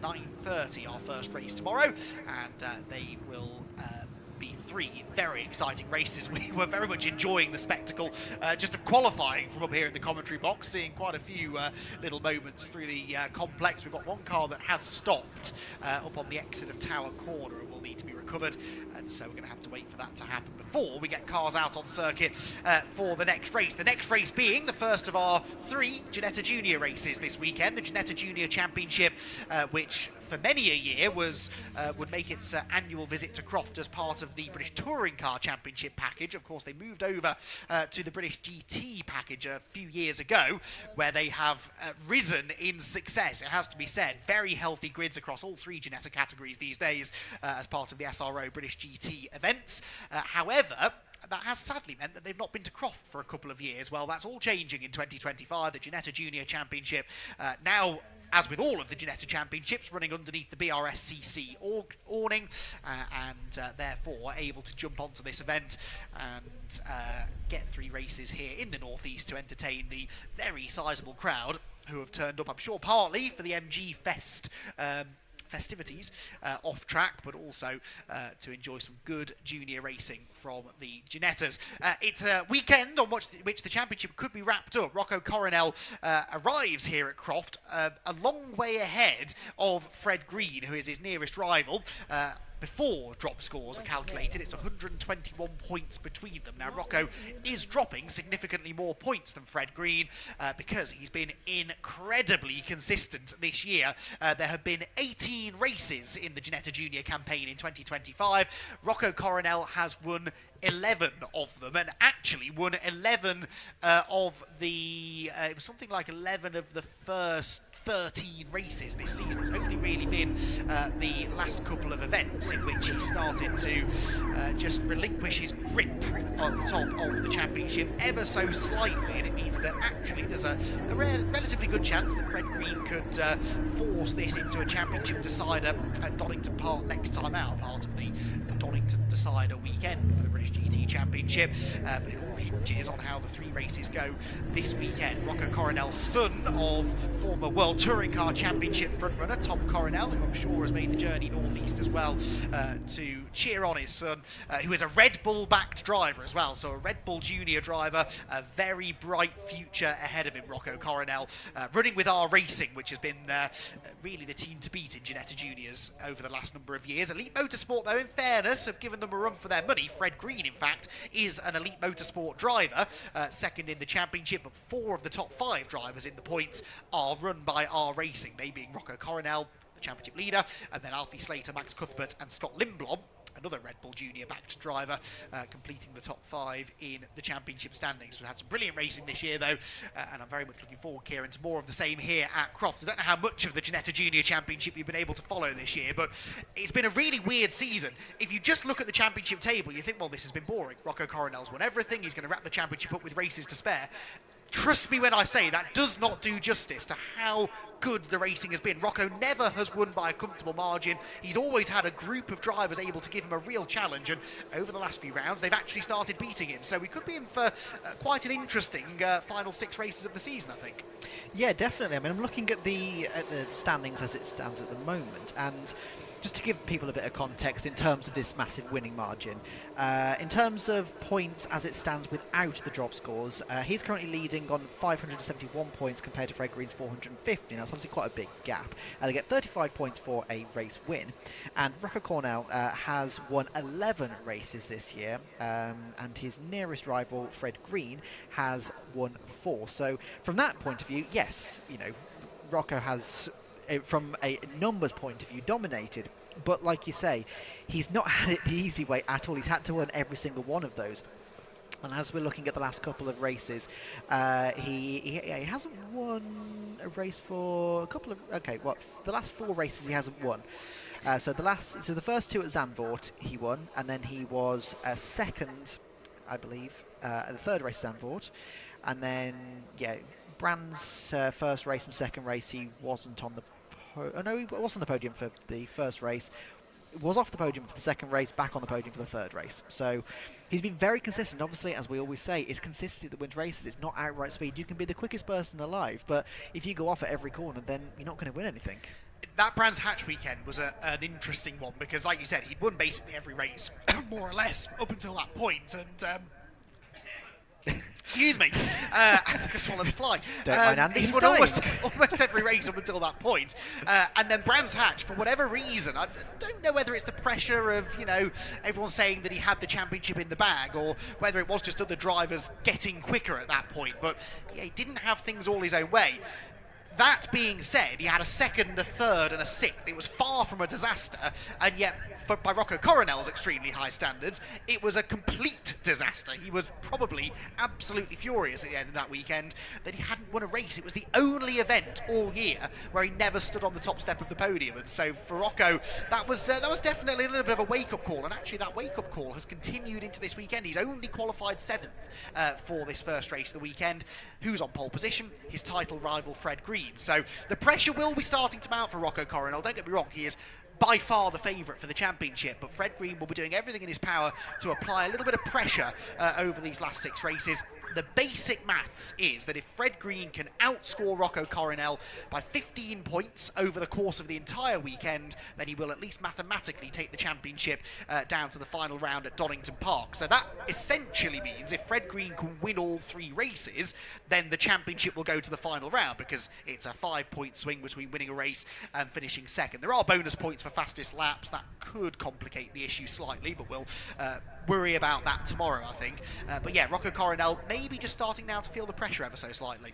Yeah, definitely. And I want to quickly make 2 points about what you just said. So, firstly, about him needing to outscore him by 15 points over the course of the weekend. Now, 15-point margin, you get 35 points for a win. If you were to finish 5th, you get 20 points. So, if Rocco Coronel has a bit of a difficult race on this one, and Fred Green does manage to win it, and he finishes 5th or lower, then there is that 15-point gap already.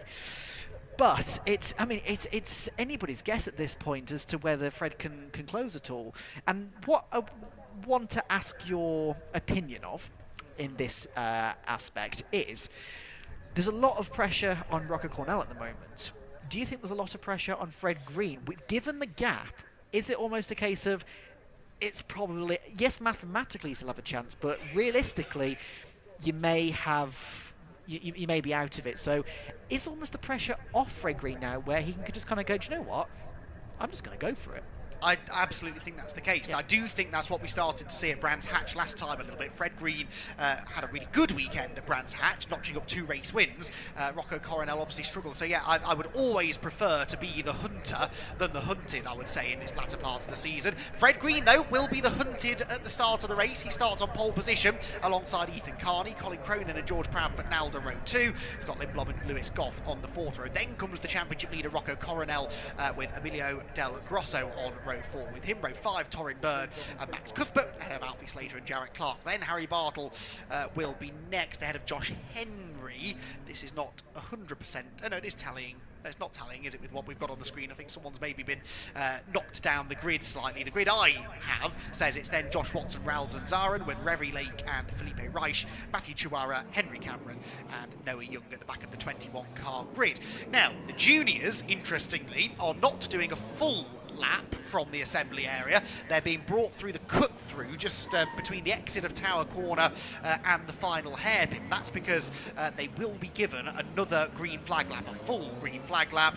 The teams are all allowed to send 1 representative per car out onto the grid to assist the driver with finding their grid slot. They'll often stick a little roll of brightly coloured tape to the pit wall just to help them to then find that grid slot a little bit later on when they do come down to start the race proper. And The cars there, you can see, sitting waiting. There is Rocco Coronel, the man of the moment.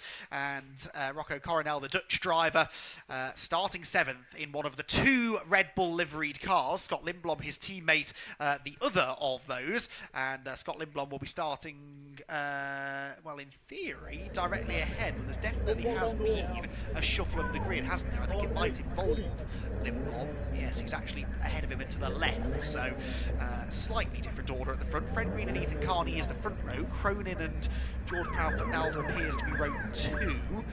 And then Scott Lindblom is now behind Lewis Goff. So what they've done is they've swapped Lewis Goff and Scott Lindblom around. So Lewis, who came on leaps and bounds last time at Brands Hatch and has clearly continued that progress into Croft. He'll be starting 5th ahead of Scott Lindblom and then Rocco Coronel and Emilio Del Grosso. Good effort that from Emilio Del Grosso. However, Emilio's session did end in the tyre wall at Sunny Out. That number 5 car found the fence after setting a reasonably quick lap time and arguably therefore Emilio could have gone even faster had it not been for that moment. So yeah, tense times these for Rocco Coronel, and of course Kieran starting 7th on the grid. That's right in the middle of where things can often happen, particularly on such a narrow circuit as this one. 100%. I mean, we've already seen that today can get pretty hairy going into the first corner down here at Croft. So yeah, Rocco Coronel, he's got it all to do. He's not got to win every race. To be honest, he can cruise home to the end of the championship if he really wants to, but I've got a feeling he's probably not going to try that. He's obviously got 3 cars directly in front of him. Obviously, with the staggered grids and everything, he's got 3 cars directly in front of him, 6 cars in total, as he's in 7th position, as they're just pulling off now for their green flag lap. So, yeah, if you're in his position, obviously, this is going to be realistically a damage limitation race. It's a case of, right, if I get to the front and fight for the race win, great. I don't need to, though.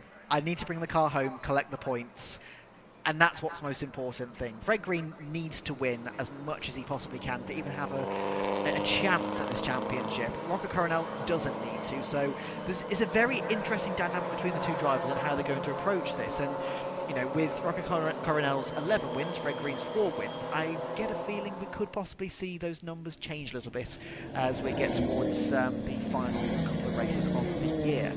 So yeah, it's all up for debate really, and also this is making me feel really old as well. I've been working in karting a couple of years, and the fact that some of these drivers, obviously, you know, they are very young because it's the junior championship, but some of these drivers I've known since they were like, you know, yay high, like less than a metre or something. It's making me feel like a very old granddad, which is not a nice feeling at all. But anyway, they're going through the Jim Clark S's down towards the back end of this circuit. Yeah, you walk through any junior paddock, and of course with the Brscc we're spoiled really, because we have probably the 2 most competitive junior championships now, both within the Brscc awarding, the Ginetta Juniors and the Fiesta Junior Championship, and huge grids with both of those series. It's fantastic to see the success, but you do walk through the paddock sometimes and think you've stumbled into a high school playground, because yes, you do feel extremely old. Racing drivers, I'm convinced, get younger by the season, but they seem to get more talented, and I think that you will be able to comment more on this than I, because I'm not heavily involved. I'm not involved really at all with karting. You are quite heavily involved with the world of karting. It does seem that, you know, we talk a lot about motorsport struggling sometimes financially and grid numbers and all that lot.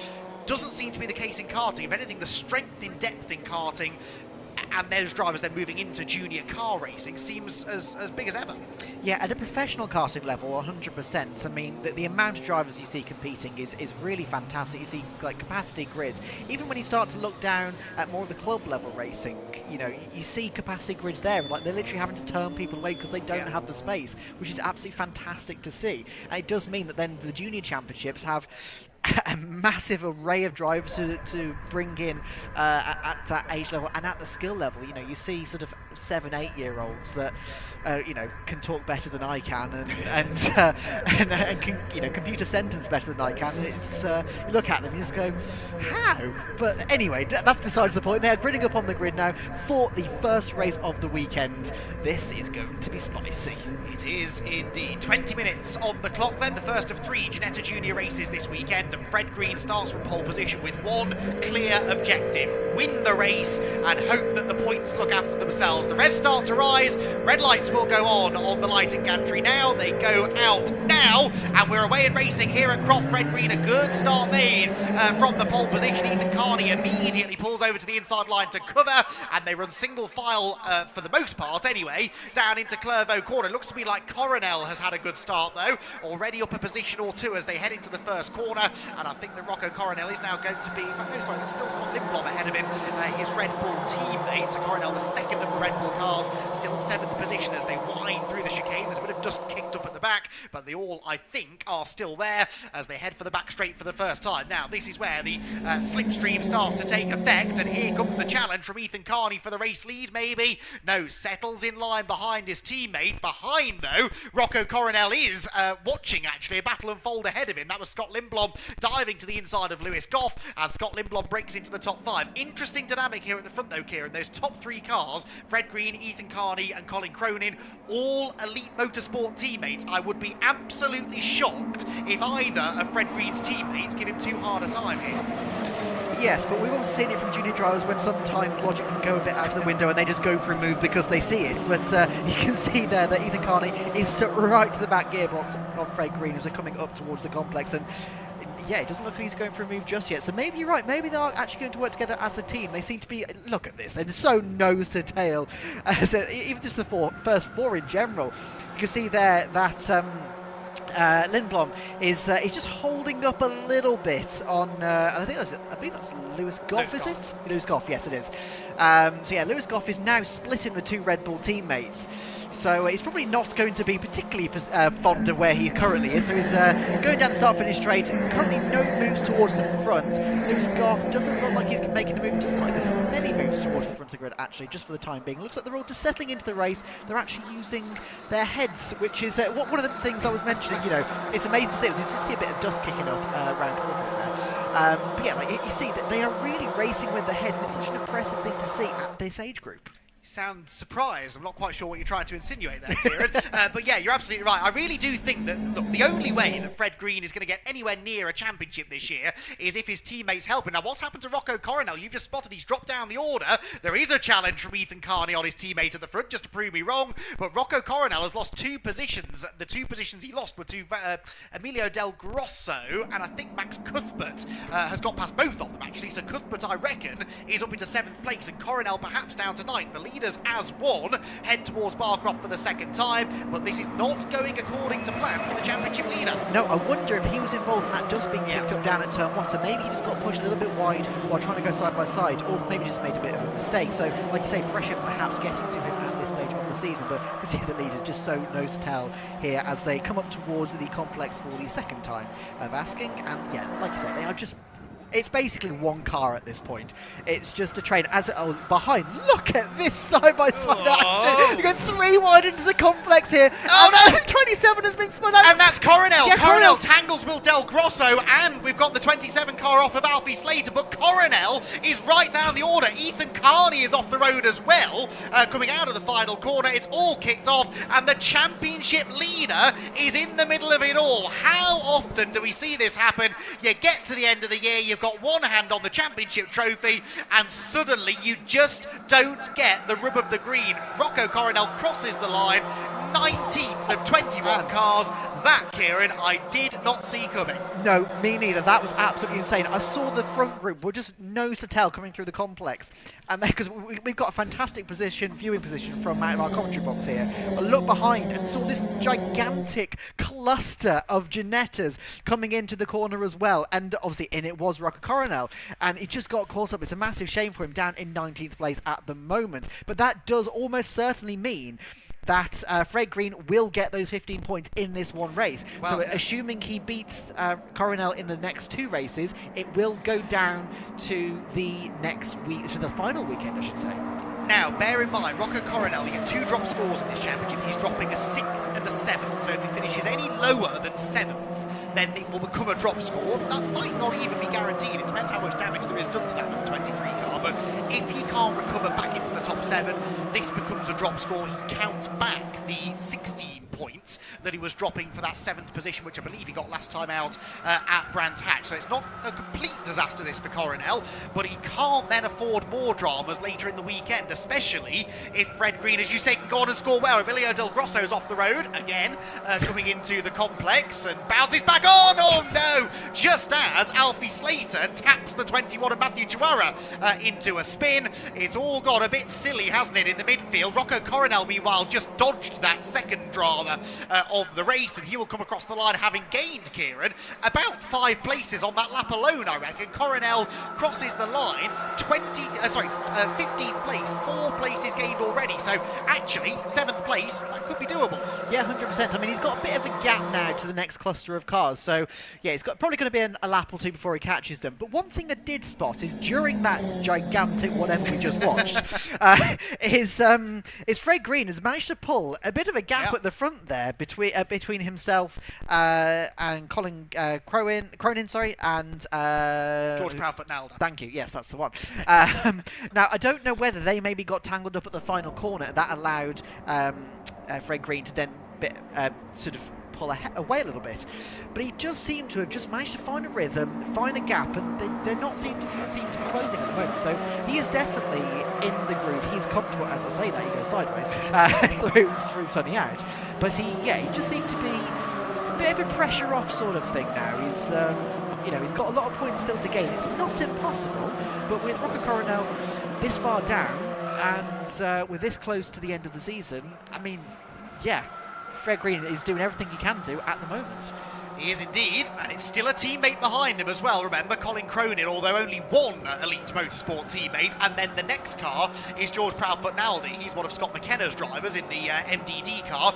Then comes the best of the R Racing cars. So 3 different teams represented in the top 4. In fact, 4 different teams represented in the top 5. Project R's Lewis Goff is in that group as well. Rocco Coronel gaining more places coming out of the final corner. Rocco Coronel has a bit of damage to the front of that car, but nothing too severe, and it certainly isn't slowing him down, Kieran. He jumps up again now, another 2 places gained to 13th. Indeed, yeah, he's right in the cluster of cars now, and he's basically got almost a full stacked grid of cars right in front of him now to get himself up to sort of roughly 7th place. So where he started the race, roughly there. I think, yeah, basically a consistent stream of cars. So he's got some overtaking to do. We've still got 12 minutes left of this race, so it's not over yet for him. But look, I don't know if you can see on your screen now, we've got this gigantic gap. He's already pulled the cars he was battling, but just looking on the live stream here, we've got a couple of cars that are very close together. And a change for 3rd. I think Scott Lindblom is ahead of George Proudfoot-Nalder now. We'll hopefully confirm that in a moment. There are the leading 2, and is that the Red Bull car in 3rd? I think it probably is. So Scott Lindblom, yes, with a nice move at Tower Bend, managing to slip up the inside of the Aussie driver, George Proudfoot-Nalder, another who has made big steps forward over the course of the season, but sadly drops out of the podium place at the moment. He picked up a first podium of the year, did George Proudfoot-Nalder, about halfway through the season, I think, at Alton Park, and would very much like to get a second here at Croft. He's doing his best, isn't he, to try and get back ahead of Scott Lindblom here, the Swedish driver, who defends nicely into the final hairpin, drifts a bit wide on the apex, but I don't think he'll run wide on the exit. No, he doesn't. Keeps his line neat and tidy, and keeps George Proudfoot-Nalder at bay. They blast across the line then. The lead gap is just under 0.8 of a second. It's staying much of a muchness, really. Colin Cronin capable of matching Fred Green's times, but for now, not quite capable of going any quicker than the race leader. This, meanwhile, is a real battle pack further back. This is the recovering Alfie Slater, who, of course, also has had his fair share of drama at the complex in this race, and he was up alongside Revy late there, and I think has swept around the outside of Revy as they go into Clervaux corner.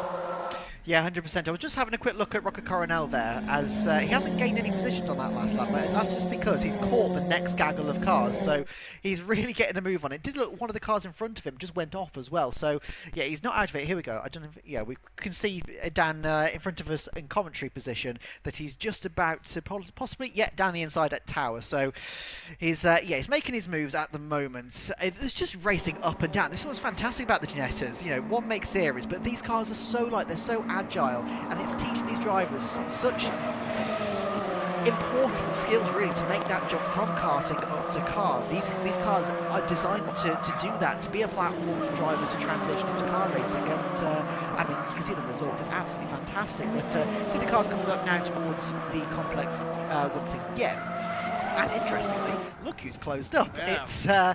It's Colin Cronin has now closed up right to the back of Fred Green. So teammates, are we going to see a battle, or are they going to remain calm? You think they're going to stay calm? I think they should stay calm. There's a big difference between what I think they should do and what I think they will do. I do suspect that Colin Cronin will want to try and get a win here if he can.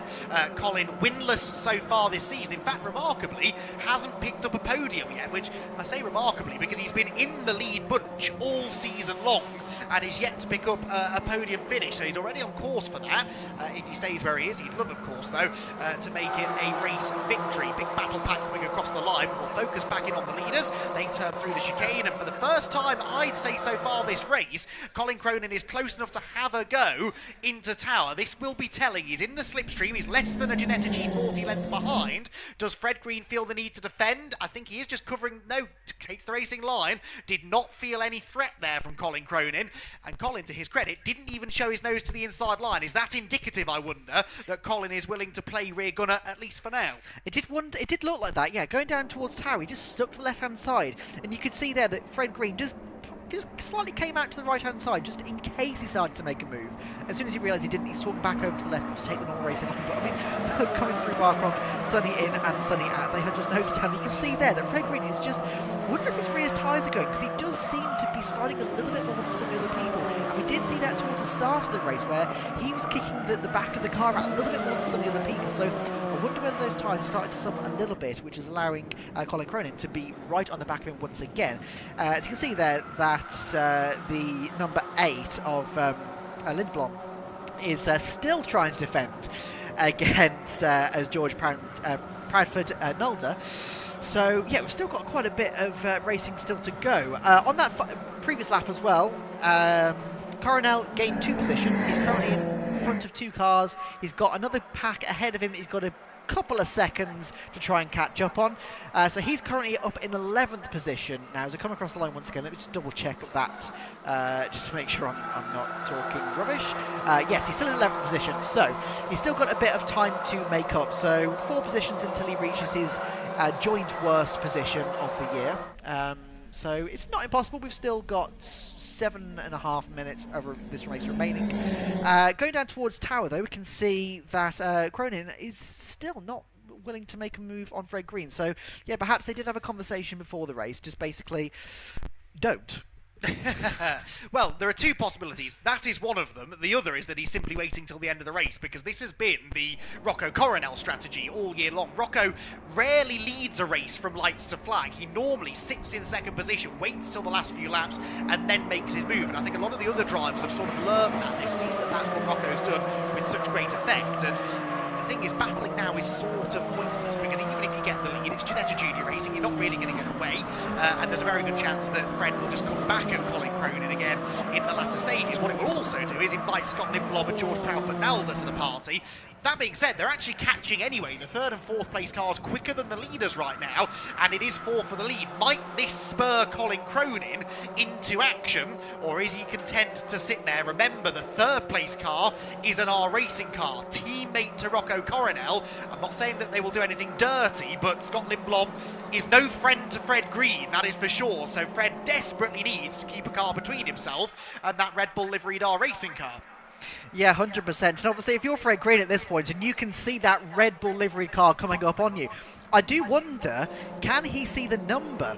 Or did you just see the Red Bull car and think, oh, he's already caught up? Good point. So he may not be aware that that's not Rocco Coronel. He could be aware. He could have been keeping an eye on. You know, these racing drivers have, as much as people like to kind of, you know, joke that race drivers don't have a brain, they actually do have quite incredible brains and can keep up with what is happening elsewhere around the circuit. So he may have seen Lindblom just making his way up towards the top 3. So he may know that's not Rocco. He may not. That's a good point, actually. They are similar liveries. There are slightly more sponsors on Rocco's car, I've noticed, as the season has gone on. But, yeah, grant you, when you're bouncing around the Croft Circuit with a teammate virtually pushing you around the lap, it's not the easiest of things to spot. So certainly aware of it if Scott Lindblom has a go at Colin Cronin there. You can see he's almost within striking range now as they turn through Sunny in and Sunny out for the 9th time of asking. We've got just over a quarter of the race still to go, 5.25 minutes left on the clock, and it's been an interesting race this. It all kicked off in the first few laps. It's been sort of slowly bubbling away through the mid part of the race, but it does feel like it's building to a crescendo now. You just feel that something will happen in this leading group, because I'm not convinced Fred Green is the fastest car in this group, and it might now be happening because Colin Cronin had to defend second place that time into the hairpin, and Scott Lindblom is now right on his tail as they go across the line. So second place is the battle to watch. We're seeing here the number 3, that's Raul Zanzara, the Spaniard who's just been overtaken on the last lap by Torin Byrne. There, though, is the fight for second, and again, Cronin having to defend the inside line. Yeah, 100%. I do wonder whether he's going to try and make a move towards Tyre. You can see that Lindblom is just pumping the back of Cronin's car. He's just wanting to, just get on.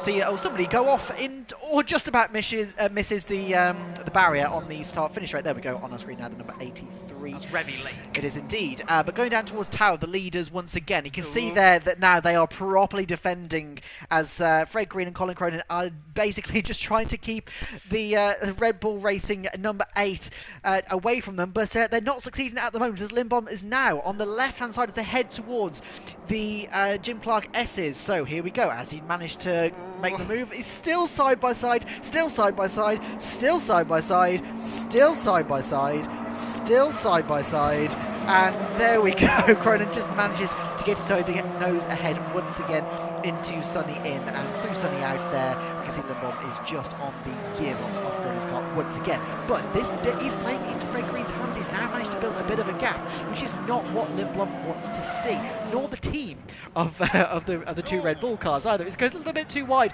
and that almost allows Nolda to come back at him side by side again to the final corner. Round the outside, I don't think he's going to get it just yet, but it will mean he can get an undercut.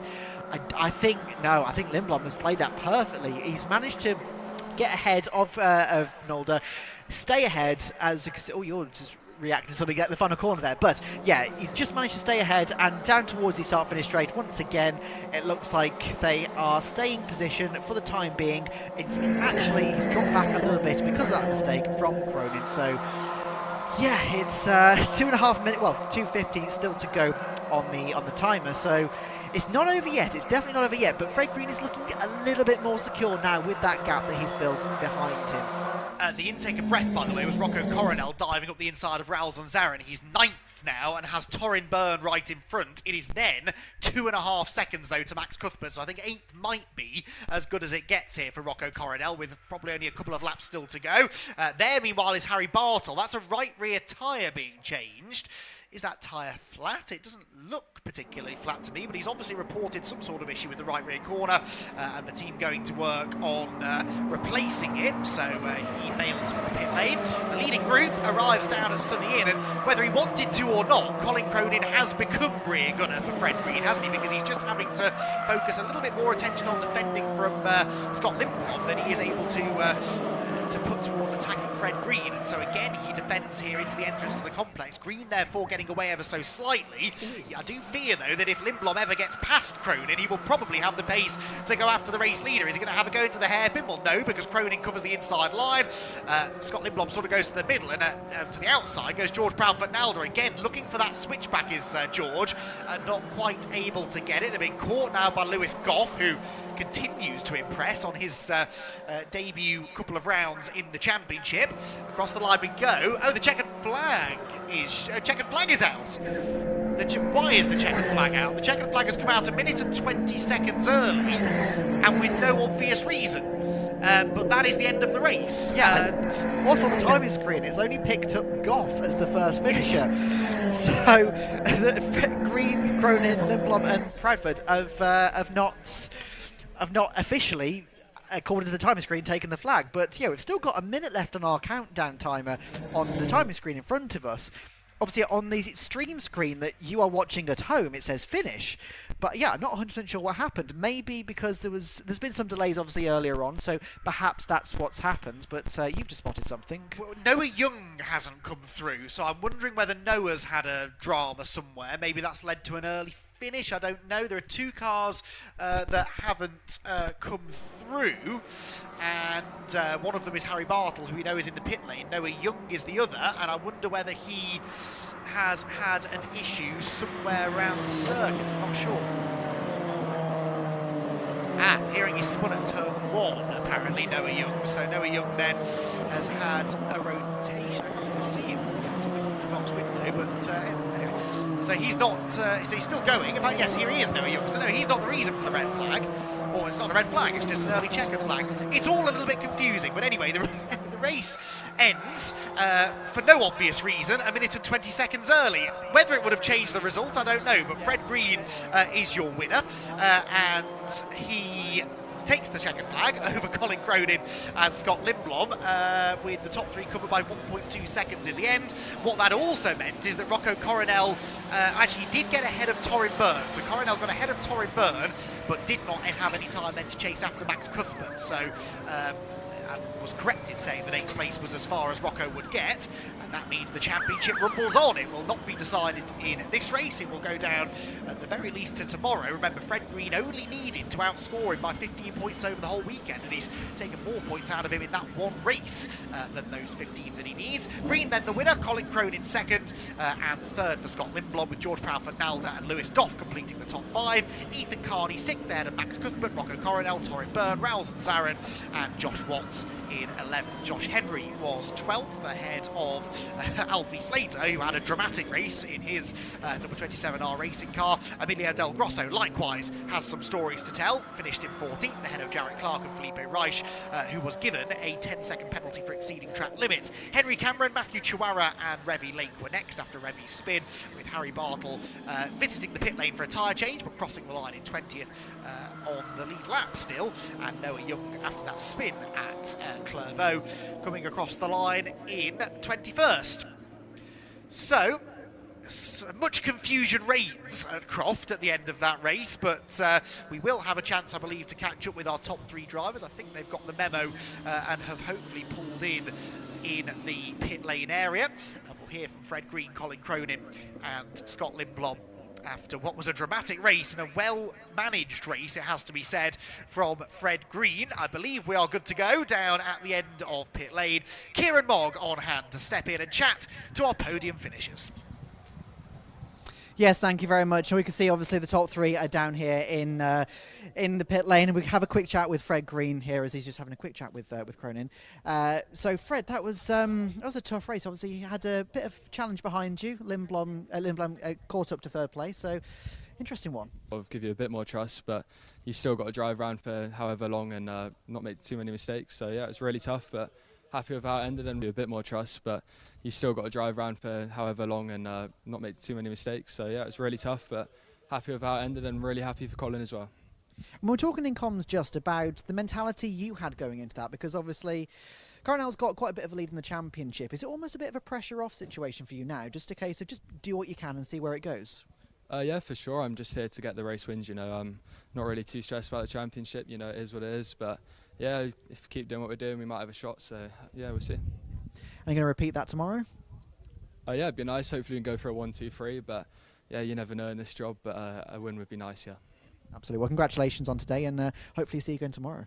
Yeah, thank you very much. Cheers, thank you. Let's have a quick chat with Colin Cronin. He's having a chat with his team at the moment. And quickly jump in, Colin, sorry. So you almost found yourself in a position of rear gunner there, and you did that very valiantly. Yeah, I'm kind of don't mind helping Fred out because he's still in the championship fight, and hopefully if I can help him out more this weekend, then he can bring it to the last round and hopefully even win it. And obviously talk about when Lindblom caught up to you behind, you really started to have to think a bit more strategically about where you're positioning your car, because you obviously had Fred Green so close in front of you. You had Lindblom so close behind you. How difficult is it to try and position the car in a way that you're not going to attack him, you're not going to lose points, not going to lose time, but you're also not going to lose position? Yeah, it's quite a circuit where it's quite easy to defend around. It's just if there's another car behind him, which there was, it was quite easy for me, and I wasn't going to go in on Fred early on, but then when I defended, Fred got a little gap, and then from there I just defended when it needs to be and attacked when I could. And obviously, it's great to end with a 1-2 for the team as well in the first race. Yeah, good start to a weekend. Hopefully, we can keep it going like that. Absolutely. Well, congratulations, and hopefully speak to you again tomorrow. Yeah, hopefully. Thank you. Cheers. Thank you very much. Right, let's speak to Scott. Scott, you really managed to gain up some positions in that race. That was a good one. Yeah, I mean, it was a good race, and it was a good race as well. You know, we were fighting cars everywhere and focusing both in front and in the rear, which was, you know, it was a good race and it was fun as well. Now, so this track is one that you can really start to play around with positioning on, especially coming into the complex, you know, final core and everything. You can really start to look at different lines and try to find advantages around there. Towards obviously, you know, some of these drivers, British, they're more aware of some of the circuits over here. How difficult has it for you to come over here and be as competitive as you are against them?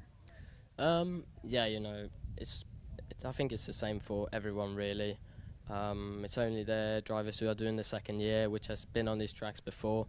But I think really everyone has the same, what do you call it, like, anyway, everyone is on the same boat, and yeah, I mean, so it is.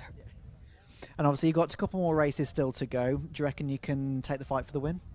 I mean, yeah, I mean, I think so. We'll just have to keep working and, you know, trying to get past them and, yeah, just do the best we can, and obviously try to go for the win. Absolutely. Well, congratulations on the podium and good luck for the rest of the weekend. Thank you. Cheers, thank you very much. All right, so that's the Ginetta's race 1 done. Let's head back up to Andy for the next one.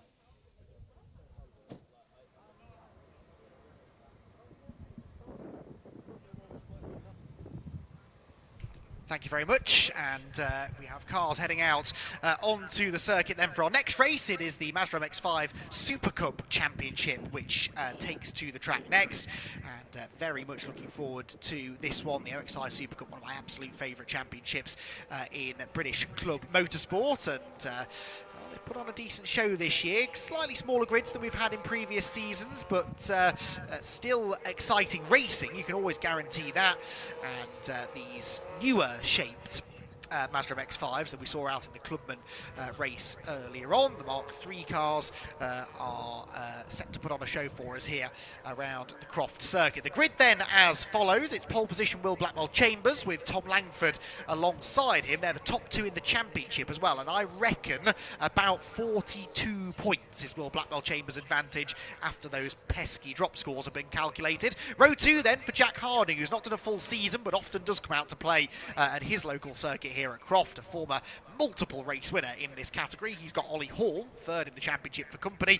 Then Alistair Dendy and Sam Middleton. Sam Middleton, the club championship leader coming into this weekend. Jim Barrett and Christopher Ginn are next, ahead of Clyde Powells and David Robertson, and Graham Rumsey at the back of the field with a 10-second delay, I believe, for the start of his race. I suspect because he didn't qualify, and I think he was the Rogue MX-5 that we saw out in the MG Car Club display a little bit earlier on.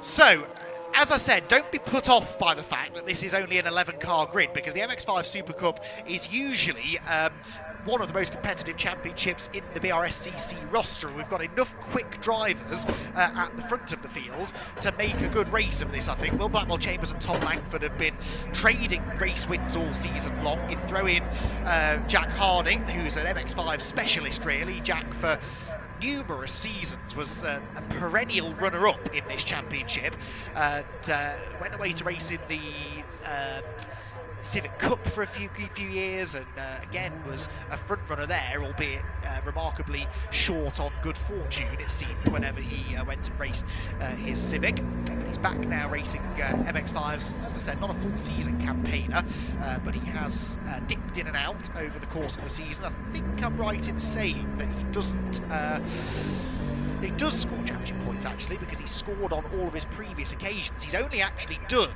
8 races this year, Jack Harding, and he's managed to win 6 of them. And the other 2, he was second. So one of them he was Sorry, beg your pardon, I'm looking at Aiden Hills. I can't read a points table anymore, ladies and gentlemen. That's what it's come to. Aiden Hills has won lots of races. Jack Harding has been a winner, though, winning a handful of races over the course of the season as well. So we know he's got the potential to do well, and he would take points off championship competitors if he were to finish ahead of them. Red lights on them. We've got 20 minutes of MX5 SuperCup racing to come, and off we go. All of those, of course, apart from the car at the back of the grid, which, as I said, will leave the grid a little bit later than everybody else. Down into Clervo we go then. Langford round the outside of Blackwell Chambers, and here comes Harding storming round the outside as well. Oh, a lock-up for Blackwell Chambers. Harding through the gravel in avoidance, and somehow Will comes out of that with second position still. He was sort of the catalyst for all of that, and it's poor Jack Harding, again, luckless Jack Harding, who ends up with the issue. Now, this has been rather longer than a 10-second wait for Graham Rumsey. This has been something like a 40-second wait, and now he's shown a green flag and sort of very leisurely trundles away. I don't think all is right with that car still after his qualifying woes. The leaders, though, through Tower Corner, and it is Tom Langford who has got the advantage. So Tom Langford in the blue number 75 car, Will Blackwell Chambers, the Clapham North liveried Union flag car behind. Already on the attack, though, to the inside into Barcroft. That's a brave place to try and make a move, especially on cold tyres. And Tom Langford is having absolutely none of it. He carries the speed into Sunny, drifts a little bit too wide, though. Will is up the inside into Sunny, out. This is tricky. Ollie Hall will get a run on the pair of them, and Jack Harding 4 for the lead and 3 abreast as we head towards the complex for the first time. How is this going to sort itself out? Right round the outside goes Jack Harding. Fantastic driving. That is why he has won so many of these races over the year. Jack Harding nearly got the lead. It will be Langford who hangs on. Harding second, Ollie Hall third, and it's then Will Blackwell Chambers who suddenly, Kieran, finds himself 4th, maybe 5th by the end of lap 1. That was absolutely astonishing racing from all of those drivers involved there. I just want to point out as well how Blackwell Chambers threw Barcroft round into Sunny Inn, stuck it on the outside, and he was so confident and supreme in his grip level that he was able to keep that. But the top 3 are still fighting it out, with Thomas Langford just managing to eke out in front of Jack Harding for the time being. But coming through the chicane down into the straights as we go once again for the second time of asking, side by side almost into Tower. Let's have a look. Round the outside goes Jack Harding. Can he make the move round the outside? It's a difficult one, but not impossible. And there we go. Prove once again he takes it round the outside of Tower to take the lead from third, less than half a lap ago, to the leading position now. That was, I believe, Alistair Dendy out in the grass from 5th position, so that just lets the top 4 break away. But here we go, the slipstream's going to take effect again, and it's going to bunch them all back together as we arrive at Sunny. So the top 4 cars pretty much locked together as we turn into the first of the right-handers. Big mistake for Langford in second, though, just drifted a bit wide, nearly opened the door to Ollie Hall, who wasn't quite able to find a way through. Blackwell Chambers sits there in 4th, desperately trying now to get back on terms with his championship rival Tom Langford. He has got a good championship lead over Tom, but he won't want that lead to start being eaten into at this late stage of the championship. Through the final sequence of corners we go, and a big move attempted by Blackwell Chambers on Ollie Hall, actually, but he was a bit too far back to do it into the hairpin. I said at the start of the race, Kieran, that we shouldn't be put off by the fact it's a relatively small grid, and I have to say, I think I'm being proven right. This is proper MX5 SuperCup racing. I don't like to agree with you, but I think you're right. Yeah, going down towards the first corner now. As you know, we've had 3-4 laps, whatever it's been, of just constant side-by-side action. But you can see there that Jack Harding is just starting to eke a lead now out over the next couple of cars. We can see Thomas Langford is just starting to hold up a little bit over Ollie Hall in 3rd position. So coming down the back straight once again, I don't think he's close enough to make a move, but then again, I have been proven wrong on many multiple occasions before, but no, I think I'm right in that instance. 3 Tower, they are still in 2nd and 3rd as they were beforehand, but they are looking very, very close, coming through to the Jim Clark S's for the I don't even know what lap we're on. I can't remember. Time. Thank you. 3rd time of asking. Down into Barcroft and Sunny Inn. Yeah, they seem to be rather tame at the moment. Maybe they've they've had their fun for the first couple of laps. They're going, right, we need to calm down, make sure we build the lead, make sure we don't let the others catch us up, and we can have another fight again close towards the end of the race, and we'll give them a spectacle because they know what they do. They certainly do. And I'm absolutely certain they will as well this afternoon. Tom Langford actually closing back in on Jack Harding, I would say, slightly on this lap. Yes, definitely, that gap was nearly 7/10 at the line. It is probably 7/10 of a car length now as they turn through the complex. Will Blackwell Chambers again sizing up Ollie Hall and not quite able to make the move. Further back, we're watching the 46 car of David Robinson here on the attack, trying to apply some pressure to Christopher Ginn through the final corner. Not quite close enough to make anything happen. Leaders go through. Fastest lap was initially set by Tom Langford, then a fraction of a second later by Ollie Hall, and then a fraction of a second later by Will Blackwell Chambers. The further back in the queue you are, the more powerful that slipstream is, and the faster your car will go. So Blackwell Chambers gets the fastest lap, and it's worth a bonus point in the championship, remember, which will be of some significance as we head into the closing stages of the season. He's going to get another good run now as Will Blackwell Chambers down the back straight. He might even try and do something about Ollie Hall into the braking zone at Tyre. He looks to the inside line, but I think, yes, it's just a tiny bit too far back and has to settle back into fourth position. But interesting, Kieran, that Jack Harding, I thought, I'll be honest, once he hit the front, he had the pace to get away. But Tom Langford, I think, has settled down a bit now and is able to very much stay with him. Yeah, definitely. It does look like that. And to be honest, I thought the same. When he got into the lead and he started to pull a bit of a gap already, it did look almost in that sort of aspect. I did wonder initially if Langford has kind of been helped along by Will Blackwell Chambers, maybe because they were so close together, a bit of bump drafting and allowed him to keep pace with Jack Harding. But you can see there that because Hall is now trying to defend against Will Blackwell Chambers, it does mean that Langford is kind of having to try and deal with Jack Harding by himself, and he's keeping pace. As I say that, they're back together, very close once again. So it's really anyone's game, and each time as we come into the final corner, you can see there that Will Blackwell Chambers, he just goes to have a look. Ollie Hall just darts out to the left-hand side to try and defend that position. Each time he does it, each time he keeps Will Blackwell Chambers right behind him, and each time they go back onto the start-finish straight for another lap around, nose to tail. So into the first corner once again we go. You can see there that Hall and Blackwell Chambers are still just nose to tail. I think possibly Ollie Hall is looking a little bit vulnerable at this point now, because it looks like that Tom Langford is just starting to eke it ahead of them a little bit, out of each corner onto a long straight. And it does mean then that Will Blackwell Chambers can start to have a look, and there we go, up the inside. No, he backs out of it, he thinks better of it, and once again they're all back together. So it's anyone's game, this. We've still got over 12.5 minutes left, and they cannot decide where they want to end. And the fastest driver on track is none of the leading five. It's actually Alistair Dendy in fifth who's now set the fastest lap. So that sort of goes to show that they are holding each other up here. They're not necessarily running side by side everywhere, but the fact that they're running in such close proximity means that they just can't stretch their legs. They can't go as fast as Alistair Dendy can behind. So this could be a five-way fight if they keep this up. Harding breaking a length or so ahead of Tom Langford, heading out of Sunny. That slipstream down towards the complex will bring them back together again as they turn into the left-hander, which then sort of takes them into this tight hook of a right-hander, almost a full 180-degree turn. And then they do go into a 180-degree turn at what I believe is still the slowest and tightest corner in British motor racing. And it makes it very difficult to get up the inside because you lose all of your momentum off the corner. Ollie Hall doesn't have a lot of momentum, and Will Blackwell Chambers sees an opportunity now to get to the inside into Clervaux. Ollie Hall tries to come across to cover, but I don't think he's quite got there. Will Blackwell Chambers up the inside for third position. Does the championship leader go through? Answer, yes. Will Blackwell, no, excuse me, Will Blackwell Chambers still in fourth position, and Ollie Hall hangs on to third for now. No, that was very, very good driving there from Ollie Hall, because what he did is he squeezed Will Blackwell Chambers up to the inside of the track. It just meant that going into the first corner, Will had to back out of it slightly earlier, meaning that Ollie Hall could then just try and keep that position around the outside, which is exactly what he did. However, what it does mean is that they have now, I think, almost officially lost contact with Jack Harding and Thomas Langford, because look at the gap between the two of them on your screen now. You can't even see them as they're coming through Barcroft into Sunny Inn. So there we go, there they are. So it's probably half a second, maybe 3/4 of a second gap between the two pairs now as they come out of Sunny out. You can see there that Will Blackwell Chambers is still just trying to find any way around Ollie Hall that he can. Coming up towards the complex once again, and I can see that Thomas Langford is, he's just not quite close enough.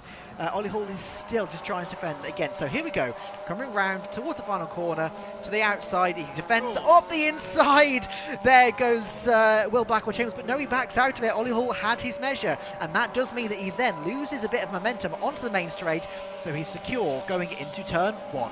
That was a big lunge, wasn't it, from Blackwell-Chambers, but just a bit too far back. Ollie Hall knows that he doesn't really need to defend into that hairpin because you can't really get through on the inside line. I know that sounds like a ridiculous thing to say, but you just can't carry the speed through the middle of the corner because you're at full steering lock, even if you're on the normal racing line. If you go in tight, you're bogged down on the apex. It's so difficult to get the car stopped, and I think that's something Ollie Hall is really using to his benefit here. Clever defensive driving, probably.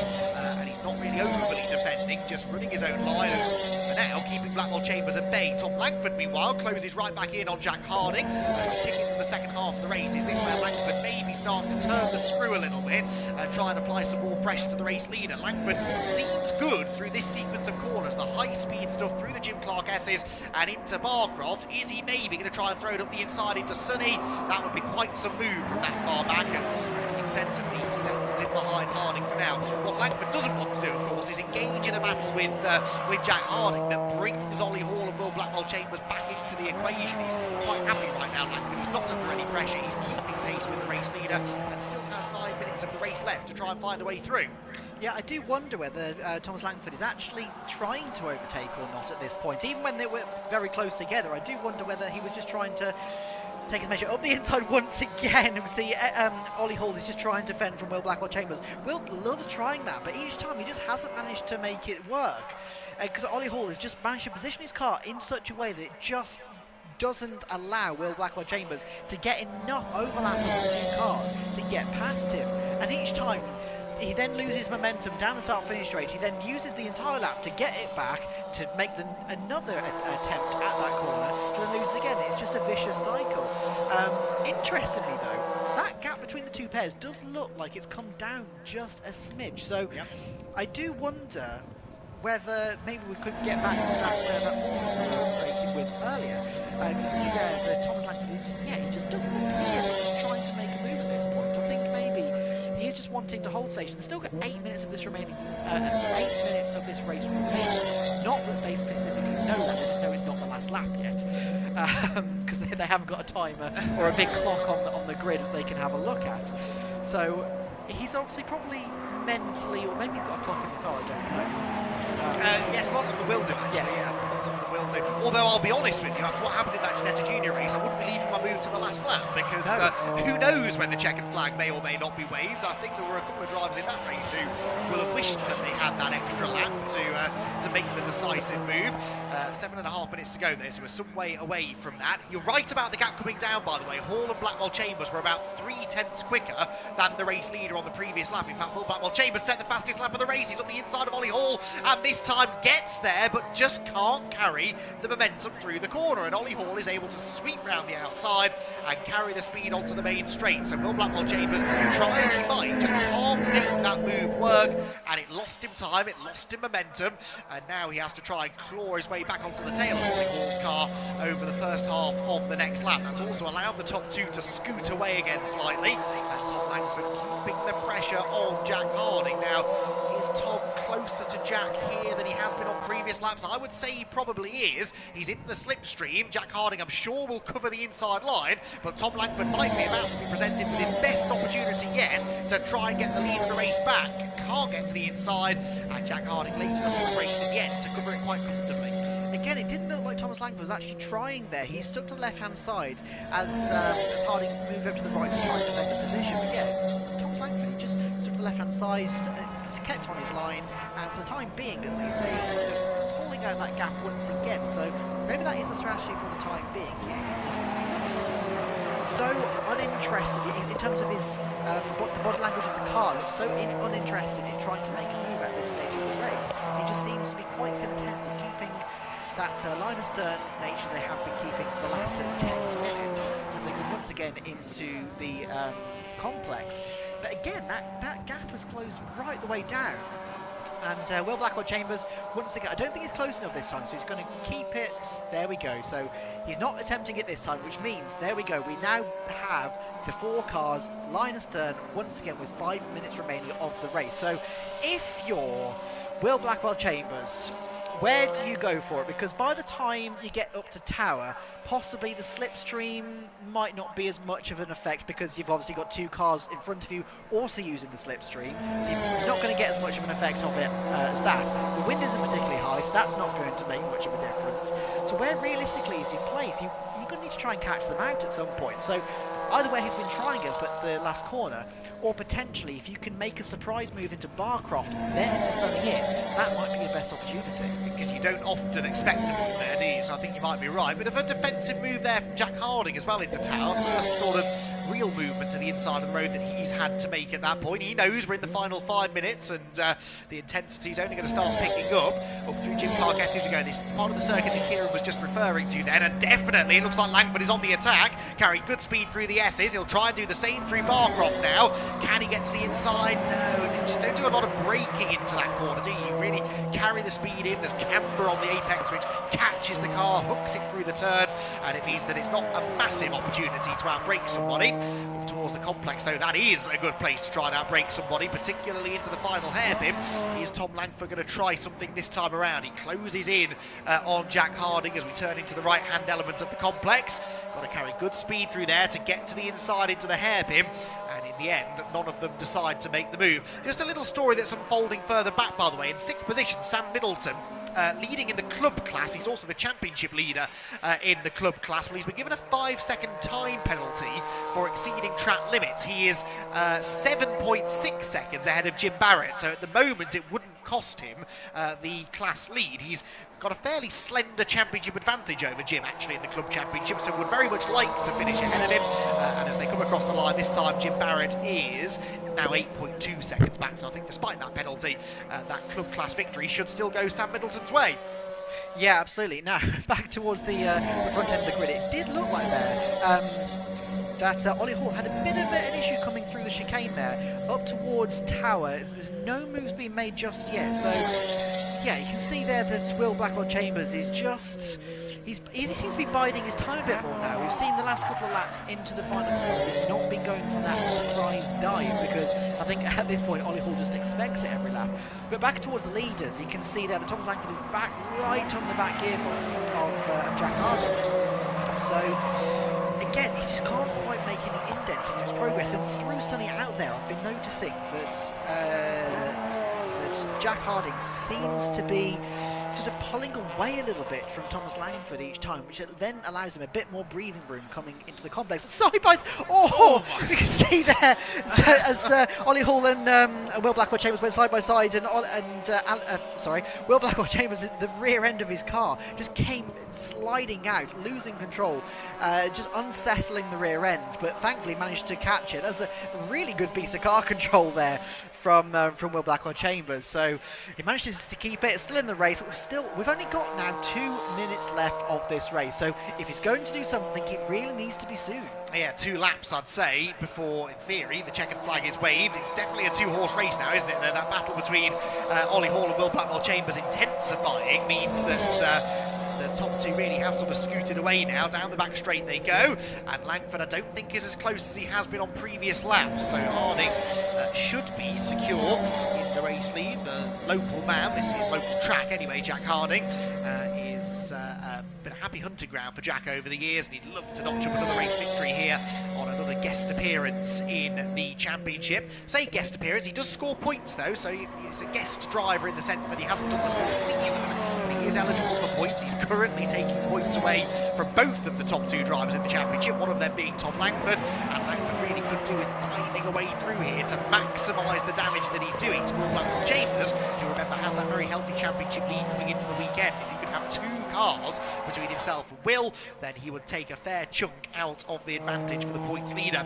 Down into the final couple of corners we go. The last lap board should be waiting for them this time, and of course whilst this lead battle goes on, we have to keep one eye on the battle for 3rd as well. Ollie Hall and Will Blackwell Chambers as close together as the leading 2 are. 100%, but I think Thomas Langford has just started to turn up the heat now. He's now decided, right, now is the time. And as they come across the line for the final time before the checker flag, they see that last lap board being shown, and it does. There we go. We can see it on your screen now. The last lap is now. So Thomas Langford, if he's going to do something, he's got to do it this lap, and he knows that. He's seen that board. They're looking a little bit more racy now, and Jack Harding looks like he's defending a little bit more as well. We saw coming through the complex there, they're both of their cars were moving around a little bit more than they have been the last couple of laps. And the gap now between the front two and third and fourth has grown exponentially as we come towards the tower for the final time. Can he make a move? He goes to the left-hand side as Thomas Langford, as Jack Harding is defending that position. So they've only got sort of half the lap still to go now. They're very close. But this is where Langford's been quick, remember, through the Jim Clark S's. So if he's going to have a go, I think this might be where he tries it. Closes right in, heading through the left-right flick. Now turns into Marcroft. Is there a surprise move coming? He's looking to the inside line, but Jack Harding just carries the speed into the corner. Do they both make the corner? Yes, they do. But Tom Langford, that was a serious effort, I think, to try and spook Jack Harding into maybe making a small mistake. He's right in the slipstream as they head towards the complex. 3 corners to go. Is there a move to be had for Tom Langford? He looks to the outside. There's a back marker ahead as well. That is, I think, the relatively off the pace Graham Rumsey, and that might come into play. No, they won't quite catch him, I don't think. Defensive line for Harding. Langford tried the inside line, but realised that was a low percentage move. Instead, tries to carry the speed off the corner, but I don't think he will quite get there. It will be another win in the Mazda MX-5 Super Cup for Jack Harding, who crosses the line ahead of Tom Langford by just under 0.3 of a second. In the end, Ollie Hall hangs on to third by a similar margin over Will Blackwell-Chambers, and that's significant for the championship. It's a small gain for Tom Langford as he tries to extend the margin at the top of the championship tree. Sorry, as he tries to reduce the margin at the top of the championship tree that is currently held by Will Blackwell-Chambers. The Masters winner is Alistair Dendy in 5th. Sam Middleton will hang on to the club victory despite the 5-second penalty. He's actually 10.3 seconds ahead of Jim Barrett by the flag. And he to retain the class victory by a fairly healthy margin. And Christopher Ginn next ahead of Robinson Powells, and Graham Rumsey will eventually get through after that very delayed start to claim 11th position. Jack Harding then the winner, and by a narrow margin. Tom Langford gave it everything on that final lap, didn't he, but just wasn't quite able to unlock the door and find a way through. And Tom Langford will have to settle for the 98 points that come with second position, and actually that's only going to be a 3-point gain over Blackwell-Chambers, because Will got the fastest lap in that one as well. And it could have been a 5-point gain if he'd have got the lead, would have been a 6-point gain if he'd have got the lead and taken the fastest lap. So Langford, I think, will be ruining the fact that he lost the early advantage there. It was a very, very strong opening lap from Jack Harding that got him the lead with that brave bit of driving around the outside, both at the complex and then at Tower Corner. And from there on in, Langford just wasn't quite able to find a way back ahead.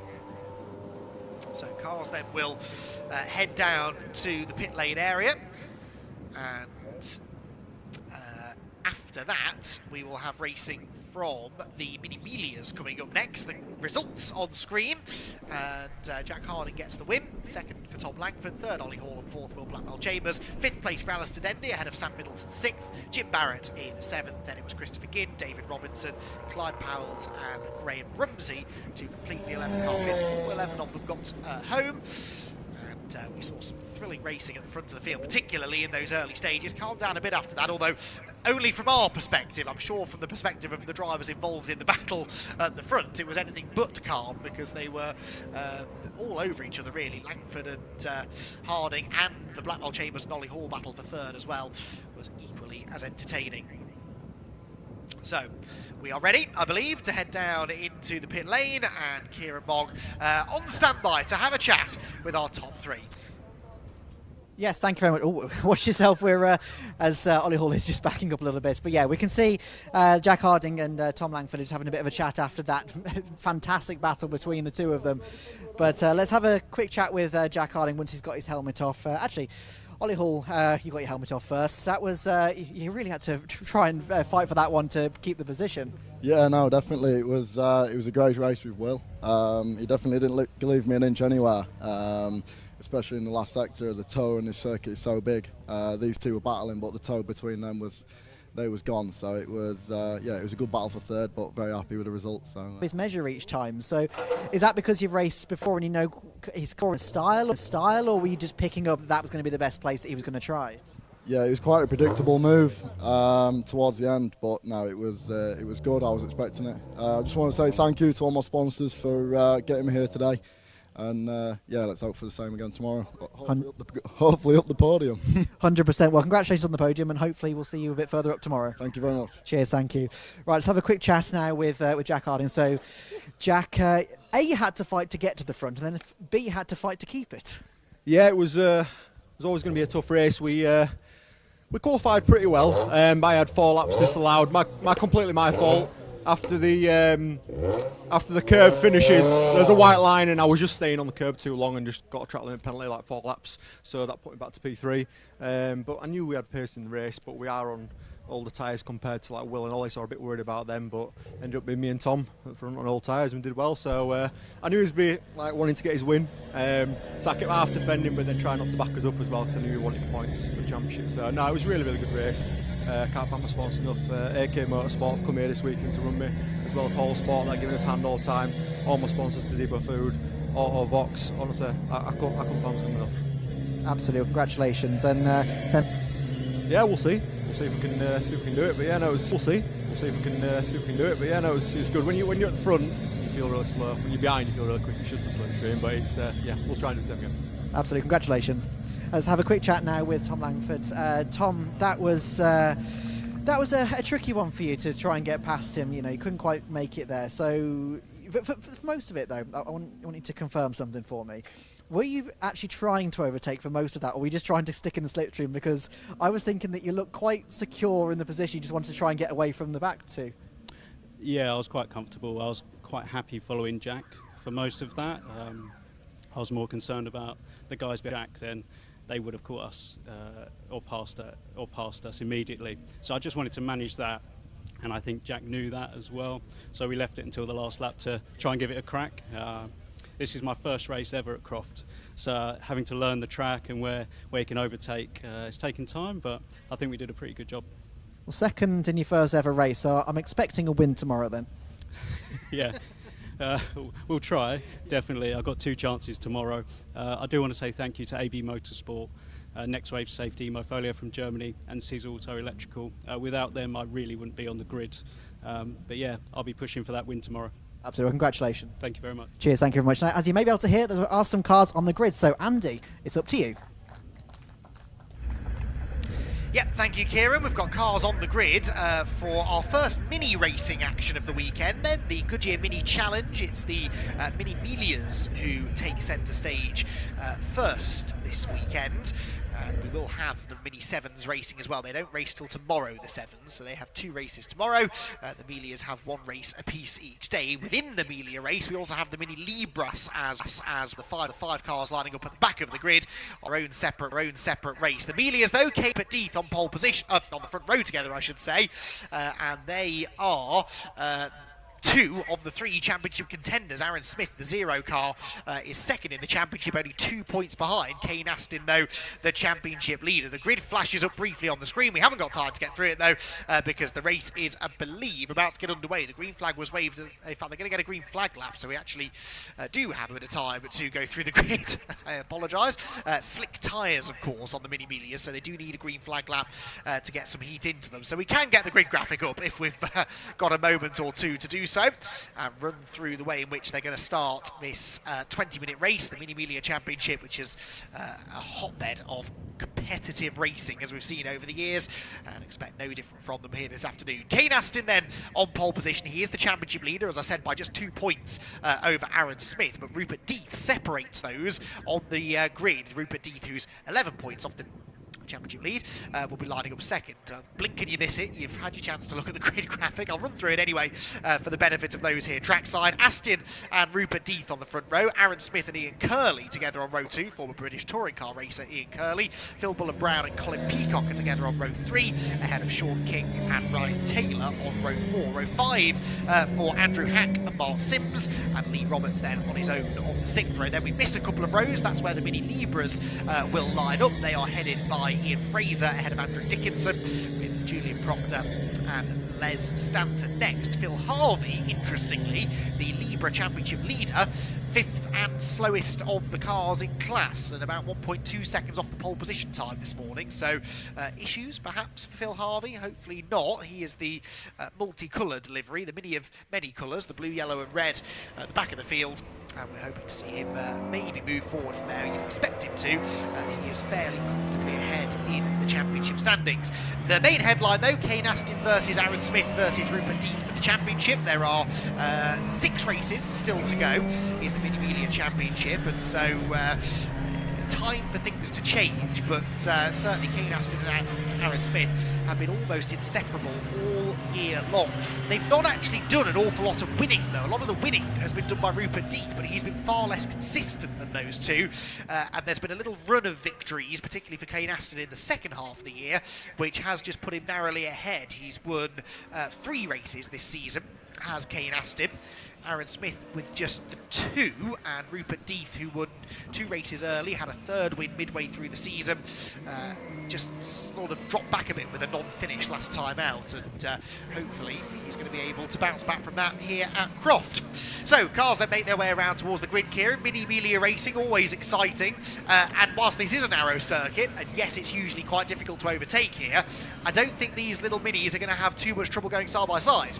No, I don't think so. And one thing I really love about these, they've got the flared arches and everything. I always think it's a bit like a growling puppy. Yes, it's like a cute little car, but it's also a bit like a menacing looking car. I absolutely love it. But yeah, I mean, the racing is always absolutely fantastic. I mean, I've normally been on the broadcast side when it comes to the Mini-Melia racing, whether it be on camera or producing, whatever. But like every single time I've ever covered it, it's always been absolutely electric racing, and so I'm really hoping that we're going to have a continuance of that, and I don't have any doubt that we will. The cars are just gridding up now. The final cars coming into their positions, as we can see there, right at the very back. Phil Harvey just lining up. There we go, into his position. So there we go. We've got a 5-second board, ready to go. Here we go then, Mini-Melia racing for the first time this weekend at Croft. Red lights go on, red lights go out now, and who's going to get the best of the jumps off the front row? Looks like a decent start from both of them, actually. So Death and Aston will go toe-to-toe into the first corner. It's Rupert Death on the outside line, though, in the second phase of the start, manages to gain an advantage. So Death gets the lead, Aston second. Looks like Aaron Smith is still there in third then, as they round Clervo and Hawthorns. Immediately the challenge comes from Aston, though, to the inside into the chicane. There's a touch between Death and Aston, and Aston right at the last second bailed out of that. That could have been big if they'd have gone through the chicane side by side. Rupert Death hangs on, but here comes the slipstream, and here comes Aaron Smith from 3rd place, charges down the inside but can't quite get alongside, and actually loses out round the outside. I think is that Ian Curley? It might well be Ian Curley, who breaks through into 3rd position. Yes, it is the number 5 car, who well and truly picked the pocket there. Oh, red flag immediately, though. We've got a red flag because there's a car off at Clervo. Now, is that Colin Peacock? It's a red car, I can see. In fact, there are 2 cars, aren't there? There's a car in the middle of the road at Clervo as well.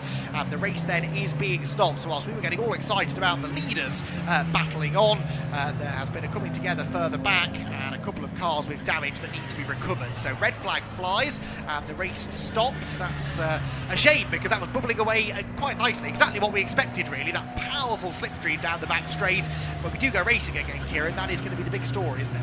The thing is, though, are they going to regrid it, because they haven't completed a lap yet? So that means that obviously Aaron Smith is going to get a second chance at that. Ian Curley is going to be probably seething at the teeth. It's Lee Roberts, not Colin Peacock, then. So another red car that's been involved in this. I think I saw him out of his car. There is another car, in fact 2 other cars, I think, obscured from our view by the starting gantry, both being attended to by the marshals, so that's going to take a little while, I think, to deal with up at the first corner. And So the cars, as is standard procedure, gridded up to the right-hand side of the road coming out of the final hairpin, and they'll be regridded, as Kieran quite rightly said, into original grid order. And as they do so, just looking to see who else is there. Well, Phil Harvey's managed to make some progress. He won't be particularly pleased at the prospect of having to start from the back again. Phil Harvey, the championship leader in the Mini Libra class, is going to have that all to do again. So, another brief pause in proceedings, unfortunately. 3 cars, we believe, involved in this incident at the first corner. It's always a pinch point, Clervaux corner, and not uncommon, I'm afraid, to see little tangles on the opening lap. But the marshals will get to work in getting the track cleared and hopefully give us a restart before too much longer. Yeah, 100%. I think one thing that's also worth mentioning about that first couple of corners is so it goes from the narrow, it goes from the very wide start-finish straight right down to a narrow couple of corners, and then it makes it even more narrow because they've got the chicane in place. So it just means that you're kind of going from a place where you can go, I think probably 4 or 5 cars wide down the start-finish straight when it comes to the minis, down to a point where you probably can't even go too wide properly. So they have to try and sort themselves out between the first corner and that little chicane. Now, that's probably about, 20, 30 metres maybe. But the speed they're travelling, they're covering that distance in a second. So they've got to go from a place where they can go 5 wide to a place where they've got to go single file. And that's why we see so many little incidents down at the first corner. But it does at least mean that if people get it slightly wrong, because you've got that long straight down the back end towards Tower, it's a fantastic opportunity. If you can unnerve your competitor, if you can unnerve the person in front of you, then that can make a big difference. But you've just spotted something. Ian Fraser coming into the pit lane with a big hole in the radiator of that Mini. So Ian Fraser then also may have been involved in this slightly. Ian is one of the 5 Mini Libra competitors. In fact, he was the pole sitter in the Mini Libra class, and unfortunately is in the pit lane and going no further. The rest of the cars are being regridded, though. That's normally a good sign that we're not a million miles away from getting the race restarted. Another one, though, may be heading into the pits now as well. So they're dropping like flies here, aren't they? That is who? Number 7, Phil Bullen-Brown. So Phil Bullen-Brown also. Now, I can't see anything obviously wrong with that car, so whatever it is a bit of a mystery, but they are going to take the bonnet up, I think, aren't they, on the number 7 machine. And Phil Bullen-Brown experiencing some sort of mechanical issues. So Phil in the pit lane. That means we've lost 5 potentially from this restart, and we hadn't even got through the first couple of corners. And I reckon we've only got 3 of the 5 Mini Libras left. So do a quick roll call. We've got 179 Andrew Dickinson. We do not have Julian Proctor. We do not have Les Stanton, and we don't have Ian Fraser because he's in the pit lane now. Trying to just narrow down who these 3 could be up at Clervaux. I think Stanton and Proctor are 2 of them. And the other one, I think, was Lee Roberts, wasn't it, potentially, number 94. So missing a few, and it does look like we're just going to need a few more minutes before we can get the race restarted. Medical crews and marshals on the scene. There's the recovery process that needs to be done to get the cars out of the way, and a bit of gravel and whatnot, debris that will need to be cleared too. So I think we're a few minutes away. 17 minutes we're being told is going to be the restart time, but that will be in flux a little bit. If it appears to race control that this is going to take a bit longer to sort out, then they do have the option, if they need it, to further reduce the running time for the restart. But hopefully we'll get plenty of it in, because when we do go racing, we're in for a good 15, 17, however many minutes of racing action. So championship that started all the way back in Snetterton in the start of April. First 2 rounds of the championship, both won in the Mini Melias by Rupert Death. Then they headed to the Brands Hatch Grand Prix circuit. What a treat that is. And that, I think, at the start of may well have been as part of the GT World Challenge event, which is a massive opportunity for these drivers to get to race on a huge international stage and on the Brands Hatch Grand Prix circuit as well. And you don't get many opportunities in Club Motorsport to go and race at that venue. There, the wins were shared by Aaron Smith in race 1 and Ian Curley in race 2. Ian Curley then went on a winning streak. He won both of the races on the Silverstone Grand Prix circuit on the 7th and 8th of June, and continued to notch up podium finishes after that. The Next round, round 7 at Zandvoort, also saw Rupert Death claim a victory, and Kane Aston. He then went on a winning streak, winning both races at Brands Hatch, or 2 of the 3 races actually I should say, at the Brands Hatch circuit. I think it's part of the Mini Fest event that they run there these days. And so it's been one of those seasons really where certain drivers have hit their stride, they've hit a purple patch, picked up a few wins in a row, but no one driver has dominated, and that's why the championship is as close as it is. Just 2 points between Kane Aston and Aaron Smith, and a further 9 points back then to Rupert Death in 3rd position. And Ian Curley, who you probably won't remember these days, we're looking probably 20 years ago, maybe more now, that Ian Curley raced in the British Touring Car Championship in a green Lexus. It was a odd choice of touring car, it has to be said. It was an old car even then, actually. I think it had been around for about 4 or 5 years in the BTCC by the time that Ian Curley got his hands on one, but he's a long-time racer, is he? And it's really nice to see him still competitive, still winning races, 3 times a winner this year, in what is another very competitive championship. This might not be the British Touring Car Championship, but it's not easy to win races in Mini Melias. No, definitely not. And I love the fact that obviously you get professional drivers, once they've finished their professional career at least, dropping down and doing these kind of rounds for fun. You know, and one thing that I don't mention it enough anyway, is the size of the cars. Because of how small they are, it just means that every track is basically giant. And it just means that you can go side by side basically anywhere. If other categories can't go side by side in a place, you can make damn sure well that the minis are going to. And it does mean that, you know, we do see down into that first corner, side by side into the minis. You'll see through the Jim Clark S's that we've seen people struggling to go through already today. The minis will probably be going side by side through there. Down at Sparcroft, they'll probably be going side by side. They can go side by side anywhere, and that's what's one of the best things about it. Also the fact that they've obviously got highly tuned engines in them.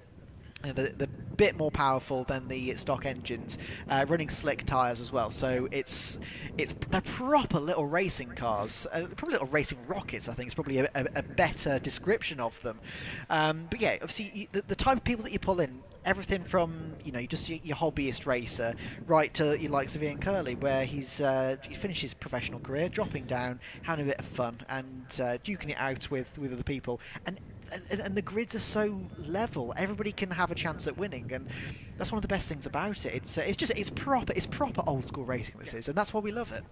Absolutely so, and there are drivers who exclusively race in this championship, and they are, you know, young enough and quick enough probably to try and move up and do other things, but they've stuck around. I mean, Aaron Smith and Kane Aston have been sparring partners in this championship for as long as I've been aware of this championship, which is quite a long time, and Rupert Death likewise, Colin Peacock, an absolute veteran of Mini Melia racing, and it's the same in the Mini 7 category that we'll see out tomorrow as well.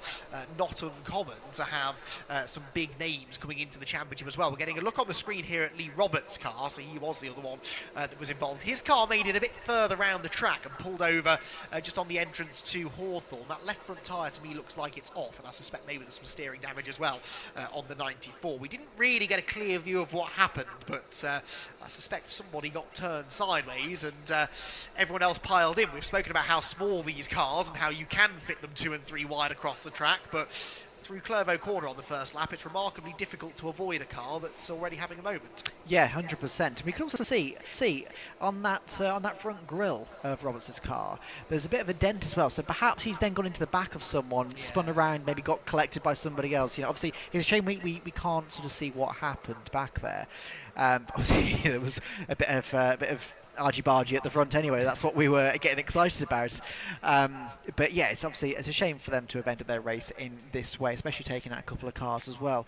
A couple of cars in the pit lane, a couple of cars down at turn 1. So whatever happened, it was quite spectacular. So yeah, it's a shame, but the marshals are doing a fantastic job of getting it cleared nice and quickly. So hopefully we should be getting racing nice and soon. At the moment, the timing screen that we're looking at is still saying it's going to be a 17-minute race. Now, there's a chance that won't be the case. There's a chance they will obviously bring the time down and we'll have a shortened race because of this delay.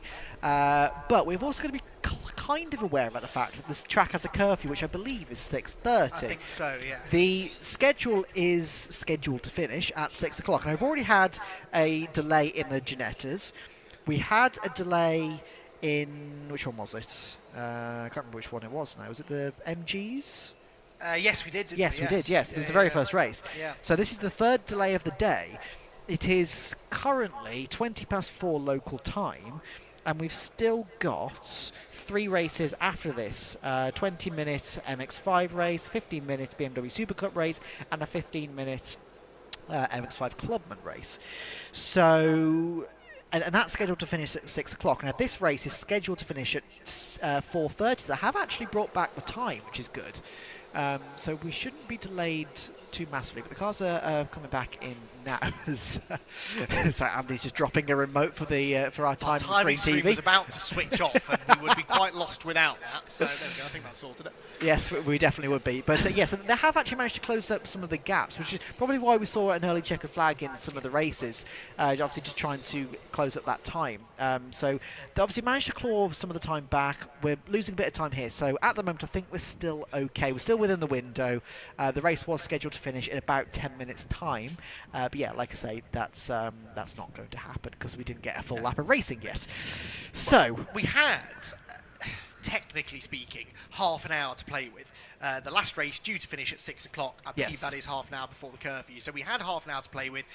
We should be okay, and it's a fairly quick turnaround here at Croft, as we've documented, because that outlap for the pit lane can double as a green flag lap. I believe it would only be the Ginetta Juniors and the Mini Melias that wouldn't do that because of slick tyres and whatnot. I think for every other category that we've got coming up, they should just be able to double that up as a green flag lap. So that saves a bit of time as well. Fully confident that we should get the full race distances in. I think the situation at Clairvaux has been cleared away. All of the cars and marshals now vacating the scenery. Great work by the marshals again to handle that as efficiently as they have, and I think we should be able to get a green flag lap underway in the relatively near future. And still, apparently 17 minutes will be the distance, so we're going to get most of the race in, despite the fact that we've been delayed now for the best part of 10 minutes or so. When we do go racing, then what do we have to look forward to? Well, Kane Aston, Rupert Death, Aaron Smith, they're all going to be going straight back at it, and Ian Curley mixing it in with them as well. Those 4, I suspect, are going to be almost inseparable, really. Although in qualifying, that wasn't really the case. Kane Aston and Rupert Death were only a tenth of a second or so apart. It was then another 3 tenths back to Aaron Smith, and Ian Curley was nearly a full second off the pole position time. But the power of that slipstream means that you don't have to be as quick on raw pace as the race leaders. If you can sit in the toe and carry some speed, you should be able to still live with them and be a factor at the front of the field, and that's certainly what Ian Curley was doing on that half a lap or so of racing that we did get. Engines fire back up then, Kieran, so we're not that far away now from getting cars rolling on the green flag lap. No, not at all. I can see a green flag actually being waved as we speak on the Marshall Gantry. So the cars are off once again for a green flag lap. Obviously, this is where they warm their tyres up. You know, with these slick tyres, you need to make sure they're warmed up, because if you don't, it's basically going to be like driving on ice out there. Thank you, Andy, for closing the comms box door. It can get quite noisy up here sometimes. We are, you can't quite see it on the cameras, but we've got a fantastic view, which is great, but it does mean that we have cars constantly around us, and it can get quite loud. At a racetrack? At a racetrack, I know. I know. It can get quite loud when they're coming past us, and so sometimes it's difficult to hear us think, which probably is a good thing, but anyway. I think the spectators trackside are often grateful if they can't hear us. Yeah, 100%. Yeah, these things are noisy as well. These mini Libras, make a nice noise as they go past as a pack, and do an excellent job of drowning us out, which is an added bonus. 100%. Yeah. Anytime I can't hear you is a win in my books. Thank you. You're welcome. Right back at it. So moving swiftly on, green flag lap underway, and well, I'm going to do this to you again, simply out of spite, quite frankly. Who's your winner in this one? Because I do think we're in for a really great 4-way scrap between those drivers on the top 2 rows. They've all had about the same number of wins over the course of the season as well. It is a very difficult one to predict, but I'm going to ask it. I know who's going to win. Really? They're driving a Mini. Oldest trick in the book. Yes. Yes. I honestly, as you couldn't, I couldn't guess, because we saw just how. Obviously, we've only had half a lap. Not even that of racing so far, and they'd already changed position around. They'd already looked like, well, side by side we saw obviously Rupert Death and Kane Aston just coming together slightly in the chicane, and so I couldn't even begin to guess how she's going to turn up. But that's why we love racing, because we don't know what's going to happen. And yes, we see it. Obviously, we've got Phil Harvey obviously on screen at the moment. In that, I'll take your word for it, multicoloured car. You tell blue Oh! from green. Oh, what did you spot there? A car off on the grass. Ah, who was that? Let's pan that camera back round if we can. There was someone, was there on the grass? Yeah, I believe there was. They were going past someone, and so unless that was the car that was stranded earlier, but it looked like there was some dust being kicked. Oh, there we go. Number 20, which is Mark Sims, is come to a halt. Expired, hasn't it? Rather smokily. That has. It's done a very British Leyland thing of stopping. Now, this is going to delay matters. Well, don't worry, the kid's on the way, don't worry. I think this is going to delay us slightly because they can't really start the race. The car is, for those of you trackside and can't see the pictures, the car has stopped right on the edge of the road on the exit of Sunny Out, and that car is... I would say in a dangerous position, so we might have a delayed start here. We'll keep an eye out. They are really dropping like flies. That might now be 6 non-starters for this restarted race, which is an awful shame. 17 minutes still showing us the distance, but if we delay it further, they will no doubt have to take a little bit of time away from us. The grid is in place. The green flag is waved. Do we get a start? Do we get a delayed start board? There's no sign of life from the starting gantry just yet. Keeping my eyes peeled on the lights. Most of the field, or at least half of it, will have driven past that car and realised what is probably about to happen. A marshal has stepped up onto the starting gantry with a yellow board in hand. Does that yellow board say start delayed? I think it says 5 seconds. It says 5 seconds, you're absolutely It does. right. So, okay, no delayed start then. Hopefully that car isn't in a dangerous position. And we are going to go racing then, it would seem, for 17 minutes in this restarted Goodyear Mini Challenge Mini Melia race. Off they go. And who is going to get the whole shot this time? Is it going to be Kane Aston from pole or the black car of Rupert Deeth from the outside of row number 1? Absolutely neck and neck yet again. Deeth, remember, tried the outside line on the first start of the race. He's going to send it again round the outside and just about keeps it within track limits as well. So Rupert Deeth gets the advantage. The car snaps sideways over the curb into Hawthorne and just about manages to get it back under control. So Deeth with the advantage then. Aston second, Aaron Smith third, Ian Curley in fourth, but a little distance back this time. Not really a part of the leading trio as they head towards Tower for the first time of asking who makes the first move. Well, it's a defensive move from Rupert Deeth. To the outside goes Aaron Smith though. He's going for second on Kane Aston and he'll try and carry the speed around the outside of Tower to the inside into the Jim Clark S's. That bottles them all together, brings Ian Curley into play as well, and they all arrive at the Jim Clark S's pretty much together. It is Smith second though, who gets ahead of Kane Aston. Good move that from Aaron around the outside. Yeah, 100%, and it's quite brave because I think that's where he lost third place last time on the start. But also with Rupert Deeth going around the outside into turn 1 then, I don't think he could have braked an inch later. It looked like right on the limit. We can see already Aaron Smith, he's right up the back of Rupert Deeth. He's not very satisfied with second position. He wants that lead, and coming into the complex now, he's cocking a wheel. They're all cocking a wheel. It's fantastic to see, but yeah, jump straight back into slipstream. Kane Aston, I'm sure, is not very happy. Immediately, you can see Aaron Smith going defensive to try and protect that second position, which forces Kane Aston right out to the right-hand side to get that normal racing line down the start-finish straight to complete the first lap of this race. Across the line they go, and the official lead margin just under 0.3 of a second. It'll be less than that by the time they arrive at Clervaux Corner though, and Aaron Smith is on the attack. Now Aaron Smith, remember, just ahead of Kane Aston now. That's significant for the championship because they're only 2 points apart and it's Aston who has the advantage. So Aaron Smith's main objective from this race is to beat the yellow and grey car that's right behind him in third place. But right now, he sees a chance to go for the lead. He's in the slipstream down the back straight. He is less than a mini's length behind into the braking zone where Rupert Deeth goes ultra defensive to the inside line. Smith to the outside, and in the end it's status quo as they turn through the corner with Ian Curley settling in right with them now in fourth. So Curley very much a part of this battle as he was on the initial start to the race. Through the Jim Clark S's they go again, and Deeth for now hanging on by his fingernails. I didn't know if Kane Aston was going to get through Tower then because he almost went sideways as he came over the bump, again sideways. So he's really pushing that little mini to try and keep Ian Curley behind as it stands. But yeah, obviously we started out with 2 pairs at the start of this lap. I think, they're just about still 2 pairs, but coming through the Jim Clark S's then, just before that, they were a foursome coming into the complex for the second time of asking. Round the outside goes Aaron Smith, and he can't quite make that move, but that has brought Kane Aston and Ian Curley right back into it. So already you can see there that Rupert Death is trying his absolute best to try and keep the charging Aaron Smith, the number 0 white and black Mini right behind him. But that is also bringing then Kane Austin right into it. So going down towards the first corner now, it's anyone's guess at this point. You can see Rupert Death is just trying his absolute all to keep those cars behind him. But it almost looks like it's just a question of time as to when Aaron Smith is going to get a nose alongside the number 23.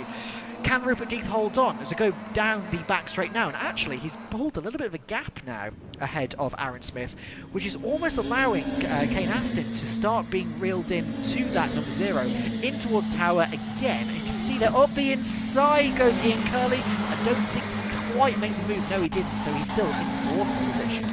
Curley, though, starting to get itchy, isn't he, in 4th? He wants to try and get onto the podium places again. He's had that winning feeling earlier in the season and would quite like a return of that. There, by the way, go the Libras through shot. They're just turning through Tower corner now. There are only 3 Libras left. They're led by the 179 of Andrew Dickinson, whilst Phil Harvey's having an entertaining battle for second place in the class with Les Stanton. Those were the 2 that were the closest of that trio. Absolutely neck and neck for the overall race lead, though, down into the complex. To the outside attempts to go Aaron Smith, but Rupert Death having none of it. You can really see that Rupert is sort of driving in the mirrors, isn't he? He's just trying to fill as much of the road as he can with his fairly small racing car, and actually it's working because it's sort of backed Aaron Smith into Kane Aston, who then is under attack from Ian Curley.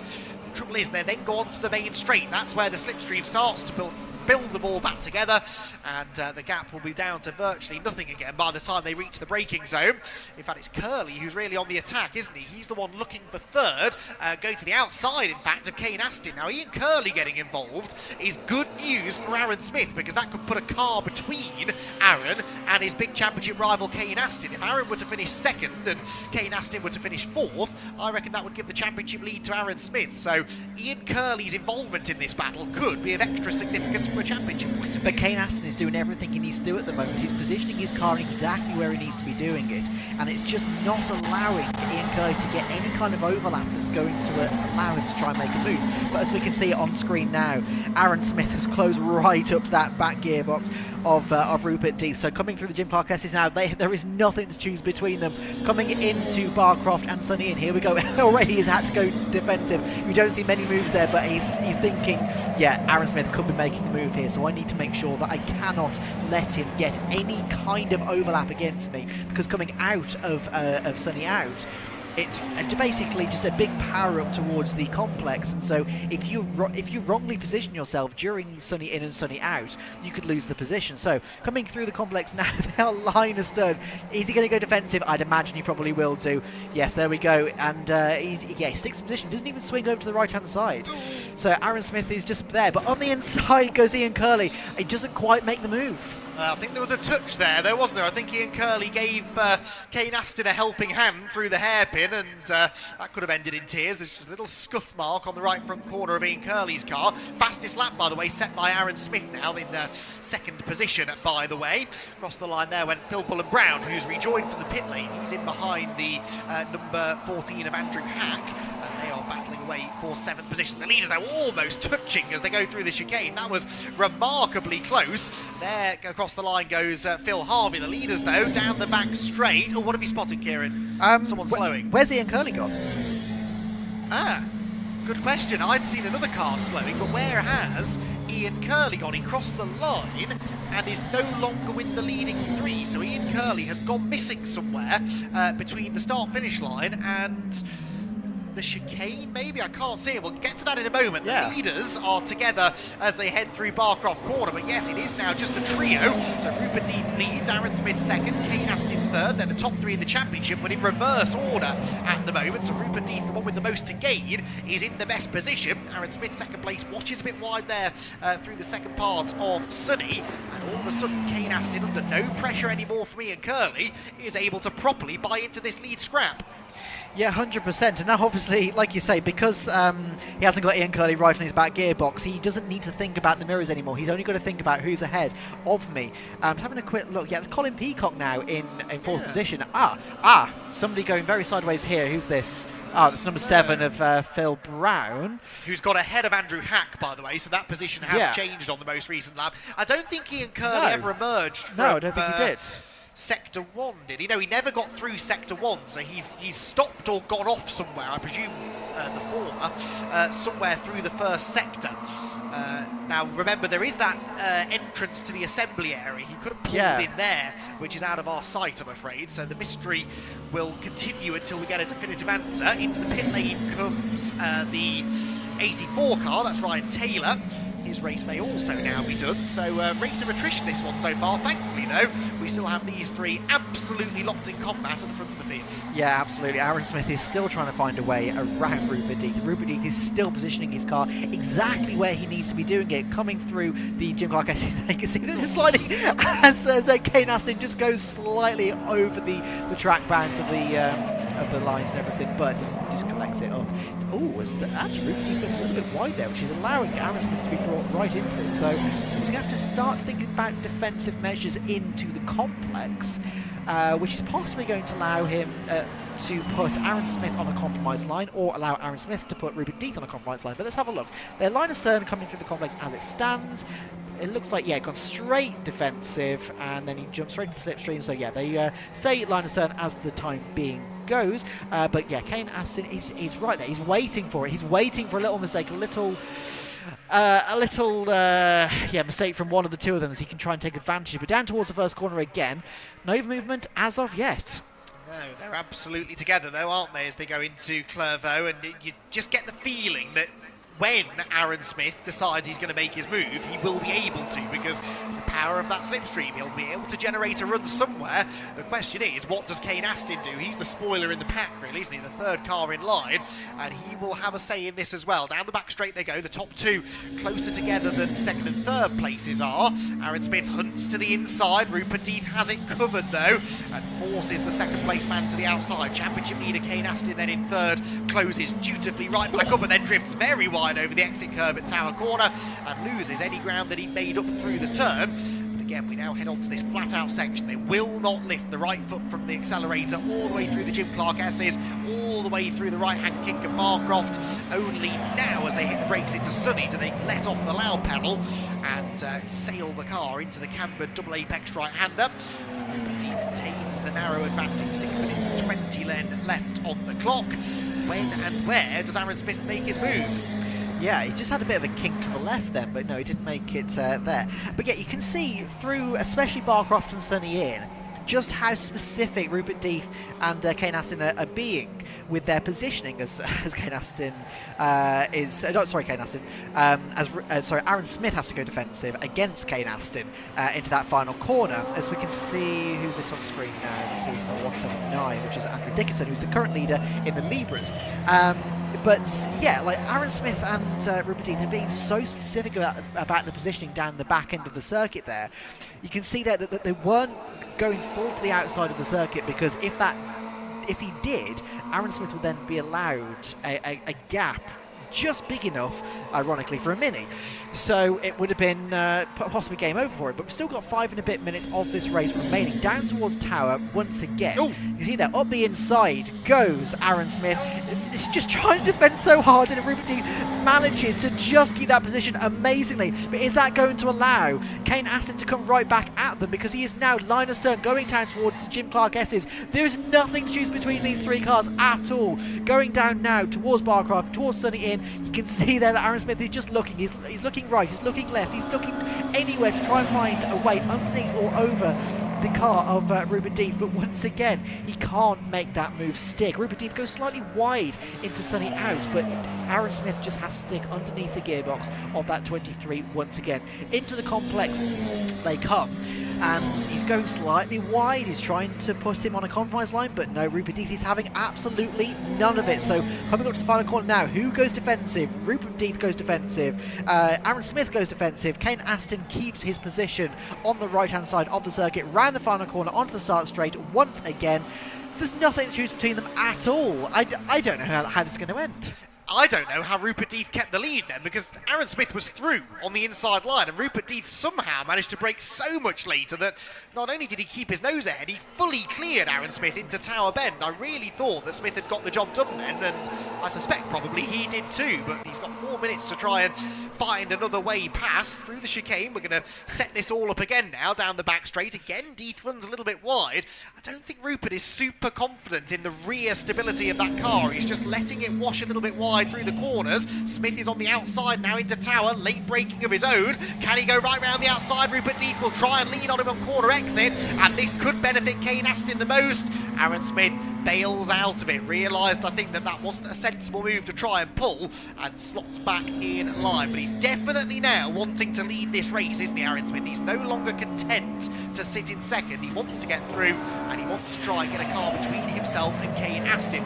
Yes, Rupert Death is a championship contender as well, but Aston is the points leader. He's the one that Smith needs to beat, and he really wants to try and make sure that Aston doesn't have a chance to come back at him.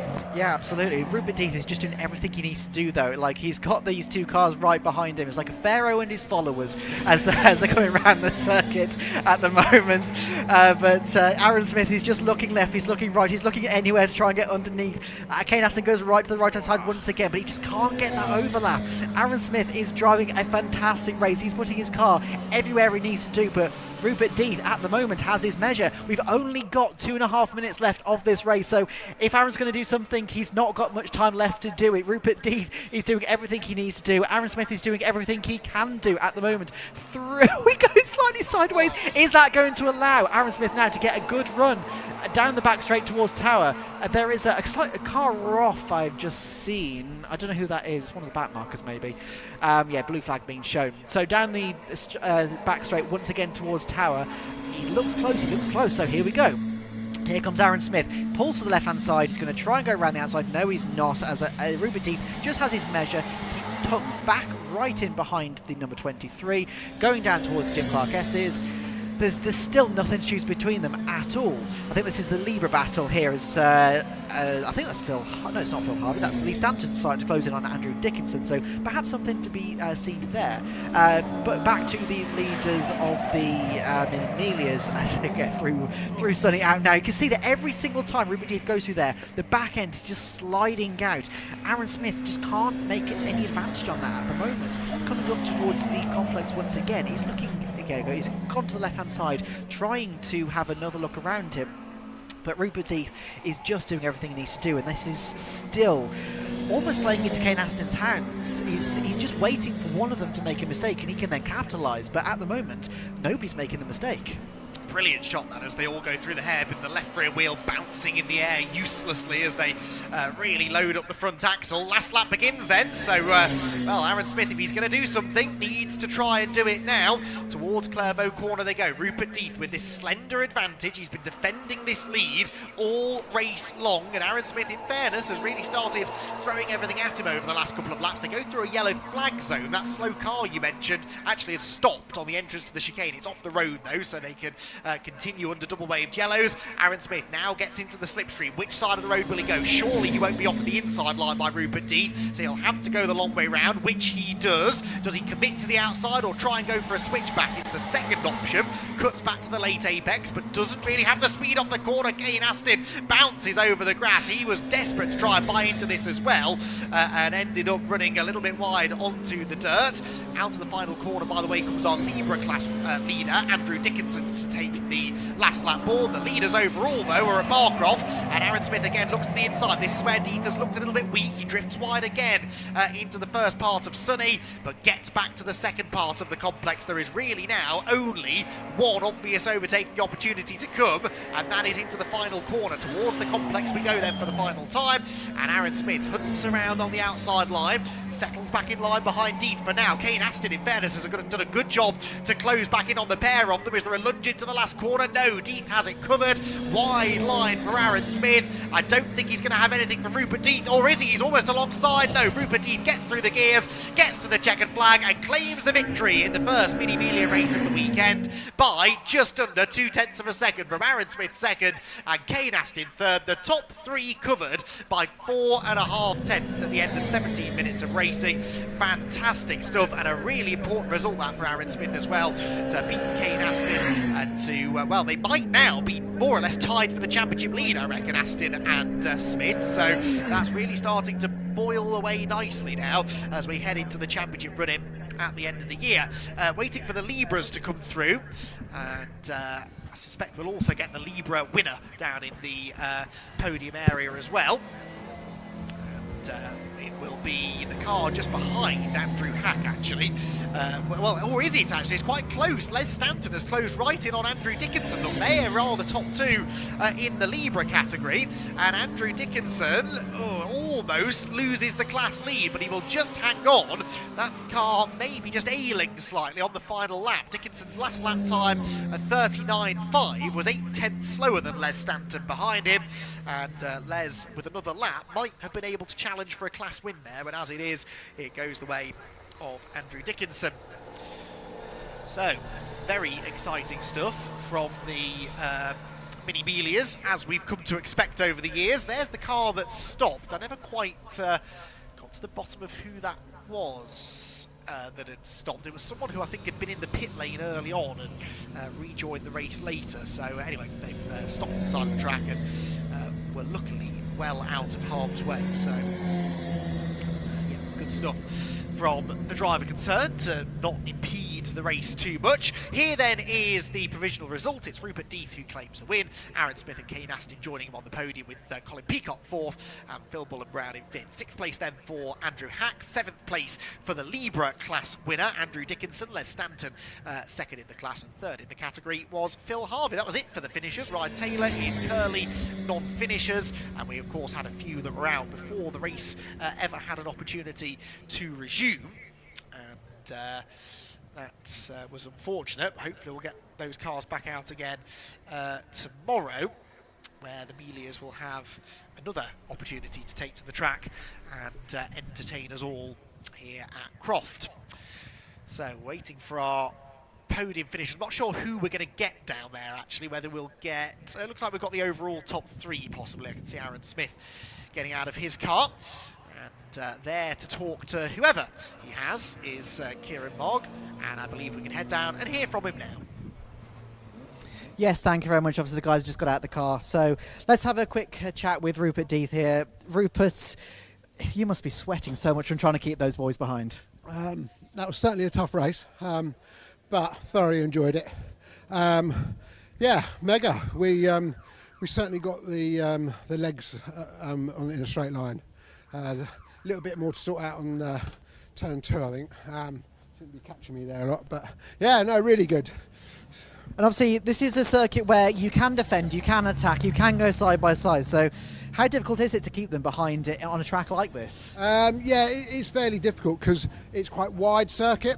So, but if you hug, the inside line, you pretty much, get them to shove them around the outside. It is very, very difficult to get around here. But yeah, no, good race, I think. Same again later? Oh, next tomorrow even? Yeah, let's hope so. That'd be that'd make for a good weekend, wouldn't it? But yeah, let's see what happens. Hopefully we'll be up there and put on a good show again. Absolutely. Congratulations. Thank you very much. Cheers to Aaron Smith. Aaron, that was at second, and then you just couldn't quite get past him. It's really tricky because you've got the tight and twisty bits and then the long straights. You've really got to make sure you get the best exit, and I just couldn't quite get the run. But there was a couple of I did have a good look, but just couldn't quite get by. But fantastic result for Minisport and KAD. Mega result. And obviously you've got another race tomorrow. So what thinking about going into that race? Seeing what he's been racing like today, how are you going to try and beat him tomorrow? I guess. Get a better start. That's the plan. Same as what he's done then. Exactly, that's the plan. Same as what he's done then. Exactly, yeah. So a repeat of that. But it was good fun. Absolutely. Well, congratulations on P2, and hopefully let's have a quick chat. Kane, where is he? Is He's down here. He's having a look at his tyre pressures. Ever the racing driver is he's finished the race, but he's having a look at his tyre pressures already. Let's just jump in a second. The race is finished. Why are you changing tyre? Checking them? Just to see them, make sure they're not overheated, really. Which I think they are. So that's probably why I was struggling a bit. But yeah, it's a good race. Points in the bag, but a bit disappointed. Don't know. Pole here, you start on the wrong side for me. Really, it's on the dirty side. So you start, and yeah, it's what it is. We move on to tomorrow. Cars in one piece. So yeah, it's a good race. Good. I thought something might happen at the front, but it was very, very clean. So yeah, happy with that. It did look like you were trying to wait for a mistake or something to happen between the two of them. You position your car very, very well. But what do you think you're going to do differently tomorrow? I don't know. I mean, obviously, when you control it around here at the front, I don't know. I mean, obviously, we're right down, so you're really struggling with when the power picks up. So, when the power picks up. So, the last 3 turns is down to Rupert to control it. So hopefully, I can turn. I was disappointed I didn't turn the pole into a win, but it is what it is. So. Absolutely. Well, congratulations on P3, and hopefully we'll speak to you tomorrow. Thank you very much. Thanks. Cheers, thanks. All right, let's speak to our Libra class winner, which is Andrew Dickinson. So, Andrew, that was obviously you had to drop a few cars at the start there in your class, so it was a bit of a lonely one, it looked like. Yeah, it was to start with, but then they started catching me up once I started making mistakes. But yeah, they've been nobbling me saying that it's my home track, this one, but we only did a track day 3 weeks ago here, but that's the only time I've driven it. So yeah, it was lonely to start with, and then put pressure on, did Les, so made me work for it a little bit. And talk to us about what these cars are like to drive around a track like this. It's quite an old school track, it's quite a wide track in places and a very narrow track in others. So how do these cars handle around here? They're really good balance of grip and power. We're not running, makes them fun to drive, yeah. They're mostly on rails, but sometimes rails become loose. Absolutely. Well, hopefully, obviously, we can see you loose. Absolutely. Well, hopefully, obviously, we can see you battling for the win again tomorrow. Yeah, it'd be good if I can, yeah. Great. Cheers, thank you very much. All right, let's move on to Les Stanton. So, Les, if I can just jump in a second. So, you were sort of gaining towards the end there, but you couldn't quite make the move. No, I made the mistake on the hairpin, and then that's it then. I lost Andy, but I wheeled him back in again. I think we'd have had 2 more laps, I think, maybe, who knows, but not too bad. Happy with it anyway. Try again tomorrow then. Definitely, yeah. In class, obviously, it dropped a couple of cars, unfortunately. But how was that race? You seemed to gain a few positions at the start there. The start of the first race, I was leading the class, and then the red flags came out. What the hell happens there? But then, yeah, it was good. Oopsies. It was a good race. But I tried too hard. Once he got past me, I was trying too hard. I was trying too hard. Don't want to see that again. Strategy for tomorrow is try and repeat the first version of that start. Yes, I want another finish like that, and some of my rivals not to finish. It's because I'm leading the class at the moment. Well, hopefully we can, not for them, but hopefully you can do that. So we'll see tomorrow. Yeah, okay, thank you. Cheers, thank you very much. All right, so I think we've got a bit of a delay at the moment because they're just recovering some of the cars. So, Andy, back to you.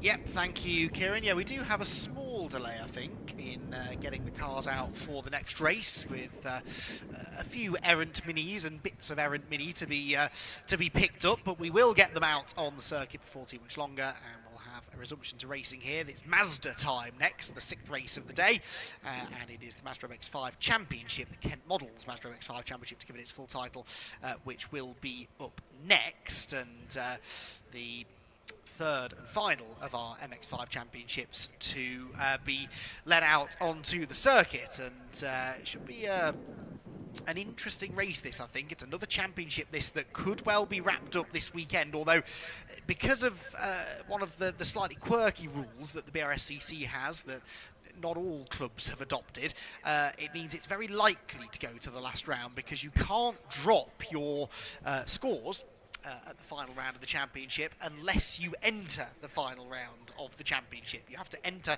and actively take part in the final event in order to be able to use those races as drop scores. So it's not like the old days where if you wrap the championship up before the last round, you could not even bother turning up. Now, because of drop scores and the like, it's quite important that you do turn up and do the final race. But Ali Bray, the championship leader, in the Kent Models MX5 Championship. I think either way will be feeling very good about how his season's gone, because he has been utterly dominant, and I don't use that word lightly. We have had so far this season 3, 6, 9, 12, 15, 16, 17 races this year, and Ali Bray has won 2, 4, 6, all of them.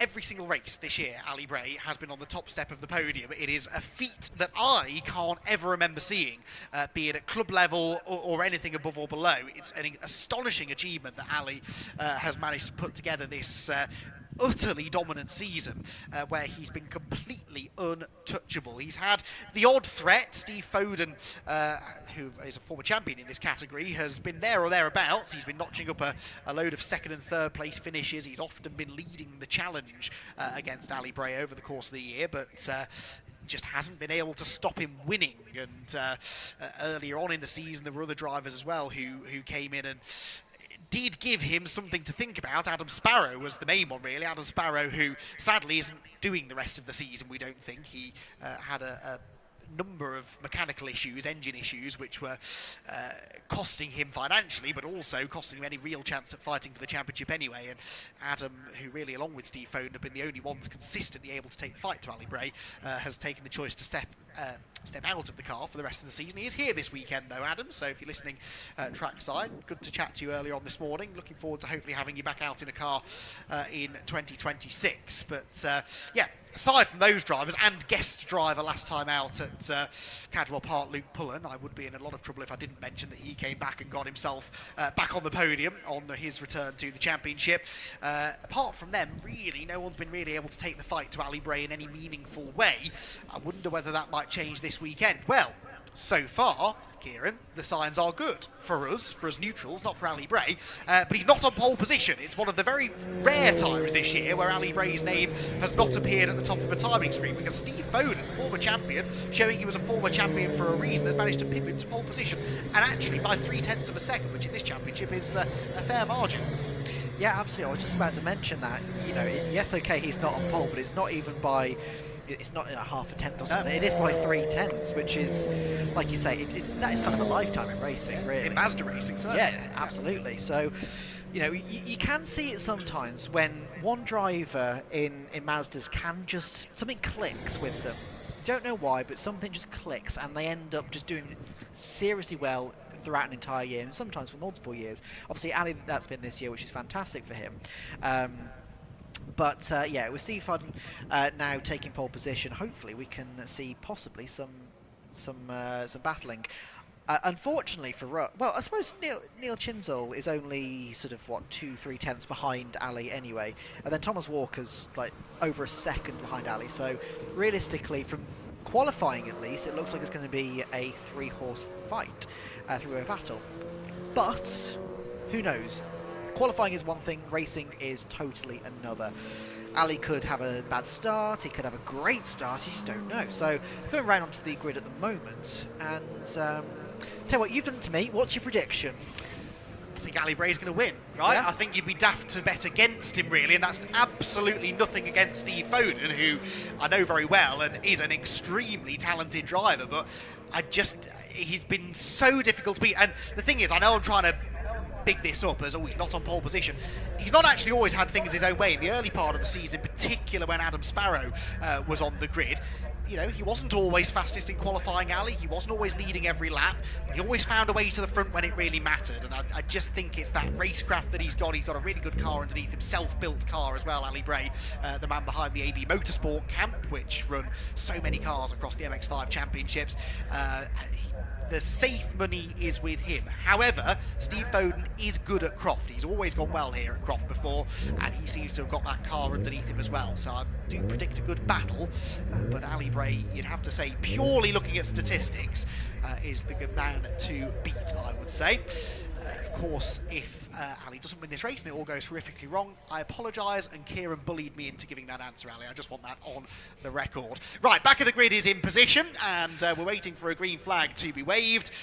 And, well, actually, first we're waiting for the marshals to clamber up over the barrier, and now they have done that, we can get a green flag waved and a race started. 20 minutes then for the Kent Models Mazda MX-5 Championship. Steve Foden on pole, the white and gold car, Ali Bray alongside. Off they go towards Clervaux Corner, and who gets the best of the jumps? Bray is away well, I would say. They're almost level as they head towards Clervaux Corner. Steve Foden on the inside line, just fractionally with his nose ahead. Bray is later on the brakes. Can he go right round the outside? The answer, I fear, is going to be no. Steve Foden just shovels him wide over the exit curve and then runs wide himself. Ali Bray gets the switchback. Brilliant racecraft. He's on the inside into the chicane. Someone will have to give, and it's Steve Foden on the outside line who has to take the shortcut, and I don't think will be allowed to retain the race lead as a result. He has retained the race lead for now. Interesting that. Didn't decide to step aside and allow Ali Bray through, although maybe he is now because Bray's to the outside. No. Defensive line taken by Foden, and he will hold on to the race lead for now. Bray again, though, with a better exit, gets the switchback. They lean on each other again towards the Jim Clark S's,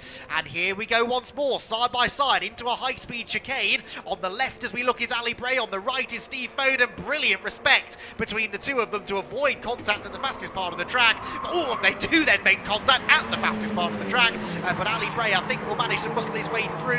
Yes, Foden will have to give way, and look, here comes Chisnell up the inside. Neil Chisnell, the blue car, almost into second place. Great racing there, though. On a couple of occasions it got a little bit too close for comfort, but Ali Bray has muscled his way through.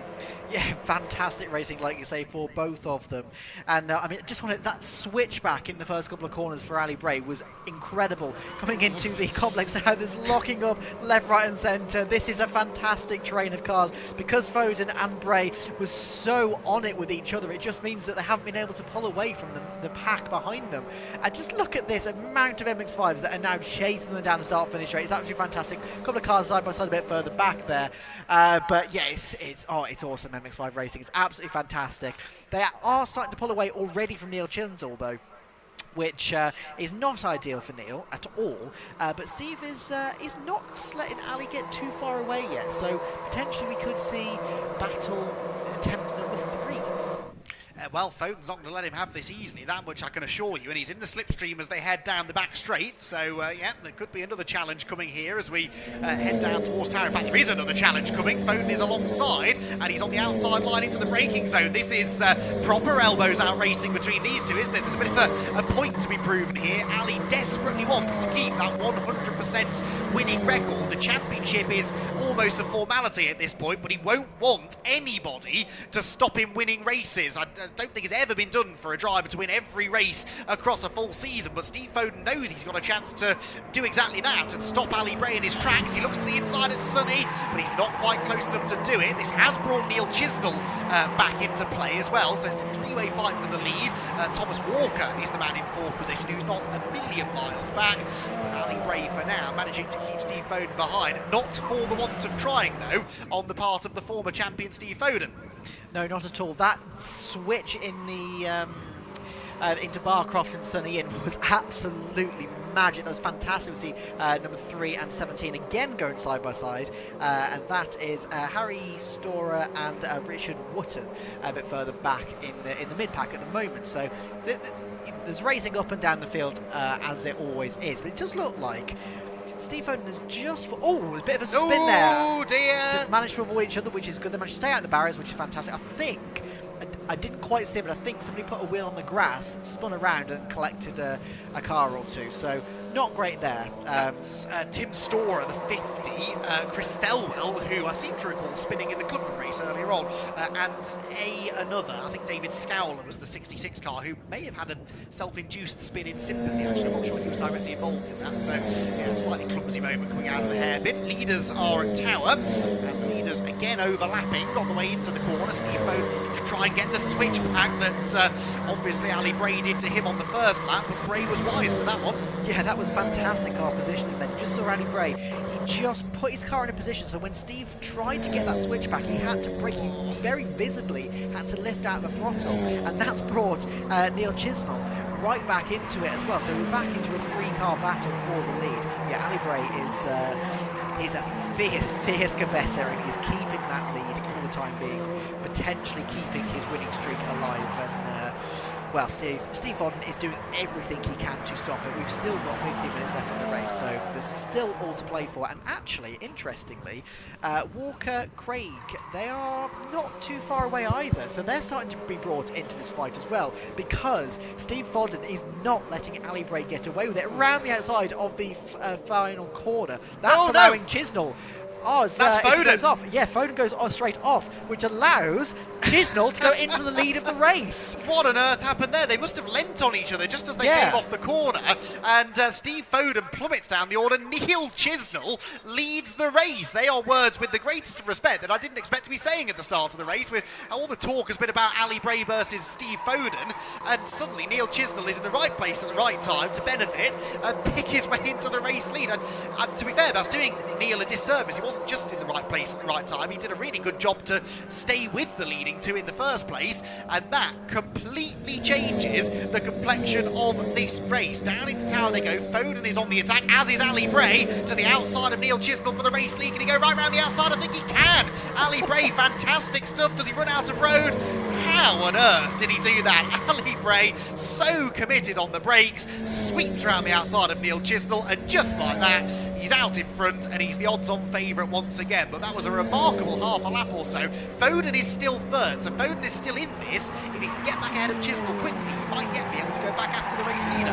However, he does have Chisnell right in front of him, between himself and Ali Bray, which is exactly where he doesn't want to be at the moment. Obviously, that little mistake coming out the final corner has cost him dearly as they come down into the complex once again. So Steve Fodden really needs to get onto the back of Chisnell and try to get past him as quickly as possible. But I'm finding it quite interesting that Chisnell is not losing pace with Ali Bray. Ali Bray has not managed to pull ahead, but we do now have a 5-car train for the lead at the moment because of that little mistake, because of these little battles that... Bray's wide again. I think there's fluid down at the final corner. There's a surface flag down in the final sector. We can just see it on the screen there as cars are clattering into each other off the final corner. That was Martin Tolley, who also was out in the Clubman race before, and the number 55 car of James Seal, also a Clubman racer.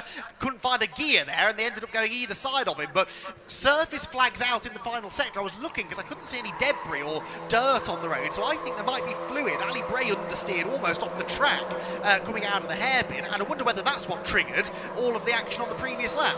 Yeah, possibly, because they didn't obviously spin, whereas everybody else has been spinning. They just went wide at the time being. So as they come down towards Tower now, actually, yes, Fodden looks very, very close as Chisnell is having to go defensive, which is not ideal with Ali Bray right in front. You don't want to go into a defensive position behind Ali Bray, because Ali Bray is just going to take advantage, and sure enough, they're starting to accelerate down towards the Jumbo S's. Starting to put a little bit of a gap, but not too much, to be fair, and Steve Fodden is right back on the back of that number 8. He's looking for a position. He needs to get past Chisnell really as quickly as possible, and I do think that Fodden is probably the best bet to go against Bray. Chisnell just doesn't seem to be able to hold with him in terms of wheel to wheel at the moment, so I think if Fodden can get past Chisnell, maybe we might have a proper battle for the lead between himself and Bray for the time being. But they are on the way up to the complex at the moment. Here they are on your screen now. But yeah, Fodden just hasn't managed to get past Chisnell as of yet. He's still got Thomas Walker right behind him as well. And Tom Walker, for the fact that he was near as makes no difference, nearly 2 seconds down on Steve Fodden's pole time. That's really impressive that he's managed to keep pace. But Fodden is now closing up on Chisnell, so maybe it is time for him to get past Chisnell into second position, but into the first corner, no changes as of yet. No, so Foden then stays in third position. Chisnell ahead. There is that battle for the podium places, but Steve, I think, will be quite happy here that Bray isn't exactly disappearing off into the distance, is he? So if Steve can find a way past Neil Chisnell, then maybe there is a chance still for Foden to be able to catch the race leader. They head down the back straight as some of the stragglers have been gone across the start-finish line. Bray, Chisnell, Foden, the top 3.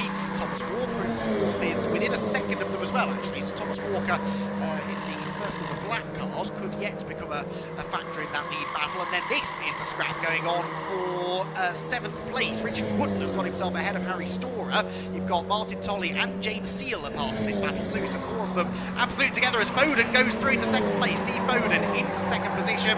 He did that up at Barcroft corner even. ahead of Neil Chisnell, and now Steve Foden will set his sights very much on race leader Ali Bray, who, as I said, Kieran, is still not that far ahead. He's not, but he has obviously managed to gain a little bit of time because of that side-by-side action between Foden and Chisnell. So coming up through the complex, I think he's almost right on the back of him once again. So yeah, he's basically thereabout. He does seem to have a little bit more confidence through the complex section than Bray does, but Bray seems to have a bit more confidence in other places. So it's a bit of a game of cat and mouse at this stage of the race. We've just gone under the 10 minutes, so we're just over halfway through the race now.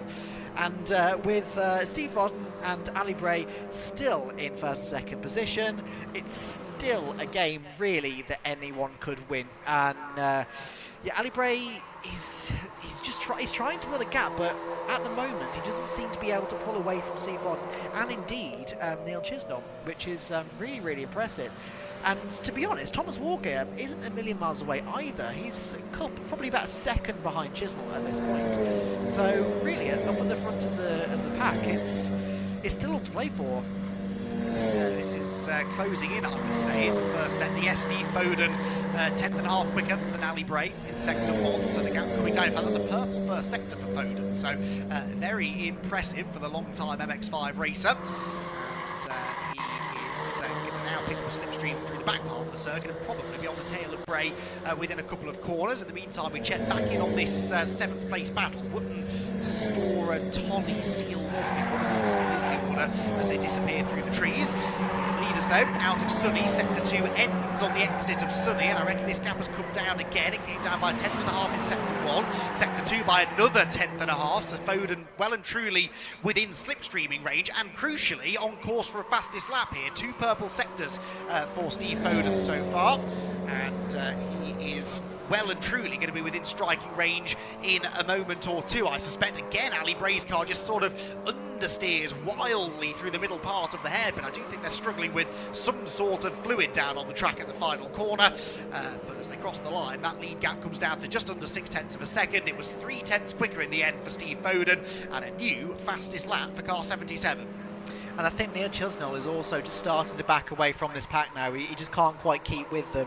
Now that we're getting really towards the final quarter of this race, it's a point now where Steve Foden and Ali Bray are just coming into their own, and this is...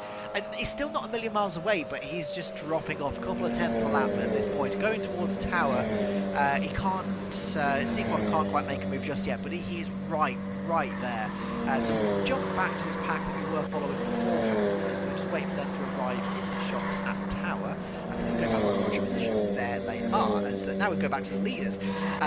So we've got Steve Foden on the back of Ali Bray still, coming in towards Barcroft. Here we go on your screen. He's there once again. So into Sunny in. He's not making any moves at the moment. Both of them breaking at about the same point. Both of them breaking at about the same point. There was nothing to choose between them. So out of Sunny, out up the. As I keep saying, it's a fairly flat circuit. So coming into the complex now. This is a very tricky position, and we've seen Steve Foden just seems to be a little bit more confident in that initial section of the complex. It gets very close, and then Ali just pulls a little bit, maybe half a car length towards the final corner. So they're just nipping and tucking here, there, and everywhere, all the way around this lap. As we see the number 577, which is Chris Thelwell, having to defend at the moment from number 99, which is which number, sorry? Was it 991? Oh, no, 991. Yeah, so Steve, Simon Privet, yeah. That's the one, yeah. So that battle continues on through the final sequence of corners, and a scrap here involving Chris Thelwell as well, who, remember, is recovering from his rotation at this part of the circuit a number of laps ago. Only 6 minutes remaining. Ooh, very wild line there from Chris Thelwell, not making friends with the apex at the final corner. Is this little gaggle still in the same order? I think they are, aren't they? Wooden, Storer, Tolly and Seal, although Martin Tolly perhaps about to try and do something about that. He's in the wheel tracks of Harry Storer heading into Tower, but Harry again just covers that inside line. It's relatively easy, to cover that inside line in Tower, as long as you don't wash too wide on the exit, which he did, but in fairness, everyone in that group did. None more so than Richard Woodman at the front of it, so he's under big attack now from Harry Storer, heading into the Jim Clark S's. I don't think there's quite an overlap, is there? Harry Storer has to settle in behind, and Richard Woodman just desperately trying to defend this position. Storer to the inside at Barcroft. Oh, that's a brave place to make a move. Gets sideways, he commits to the inside at Sunny. They lean on each other slightly, and Harry Storer, trying to get through into 7th place, has managed to do so in fairly robust fashion, it has to be said. Or has he? Richard Woodman keeps coming, actually. He's got the inside line again now for the complex, and they remain absolutely locked in combat. There's a puff of smoke, and Harry Storer's off. Harry Storer's on the grass. He just tried to hang it around the outside, ran out of room, and ended up slipping over the green stuff. So he recovers from a drama. At the front of the field, though, Kieran, Steve Foden is really on the attack, going against Ali Bray. Yeah, the side-by-side down the start-finish straight. Here we go now on your screen. Into the final corner there, Foden was just starting to put Ali Bray on a compromised line, which I think has allowed him to get that close down the start-finish straight, through the chicane, onto the back straight towards Tower. Now, look, this is the closest they've been, I think, all race long. So, Ali Bray is going to stick his car to the right-hand side, as far to the right-hand side as he can. Steve Foden goes to the left-hand side, goes to go round the outside, like Ali Bray did to Neil Chisnell earlier on, and I think they are still side by side. I think he may have done it. Wow. Going down towards Jim Clark Esses, he's gone round the outside of Ali Bray. That is not a line that I thought I'd be saying. No, well, it's normally Bray doing that to other people, really. That's what we've seen so far in this race, but I just want to point out how much room Ali left Steve Foden on the exit of the corner. He could so easily have ushered Steve Foden out towards the exit curb and tried to rob him of some momentum on corner exit. He didn't do that. Now, is that just great racing respect? It probably is, because these are two fairly respectful drivers. Or is that a bit of confidence from Ali? Does he know that it's all right for Steve to lead? He's still got something left under his belt to try and come back at later on. Maybe it's right here, actually, to the inside into the complex. Not quite close enough to commit to the manoeuvre. But now Steve's out in front. All of a sudden, the pressure is on, and he's starting to make a few mistakes. He's wide through the right-hand part of the complex. That compromises his line into the hairpin. And Ali Bray will tuck into the slipstream. In fact, doesn't tuck into the slipstream, interestingly. Pulls to the outside immediately and is going to have a run. They're going to be side by side again down into Clervaux corner. Foden has the inside. Bray to the outside. Watch maybe for a switchback. He sells the dummy, in fact, and lunges to the inside from a different postcode. Ali Bray goes up the inside of Steve Foden and gets the lead back. He carries the speed into Hawthorne. A bit too much speed, actually. And Steve Foden's back to the inside again into the chicane. Wheel to wheel they go. And Ali has to drop back in line, but that was a sensational lunge, and it very nearly paid off. That was absolutely astonishing racing from both of them, and all of this, remember the gap that Neil Chisnell had to them? That's gone. He's right back in it now. So he could pick up the pieces if these two potentially come together. They are now nose to tail going towards the Jim Clark S's. Oh, somebody's off. I think that was down at Barcroft, I think it was. I only caught a glimpse of it. It was on the stream. But yeah, they are now side by side. So if there's yellow flags down there, they can't race. So we've only got 2 minutes left of this race. Here we go.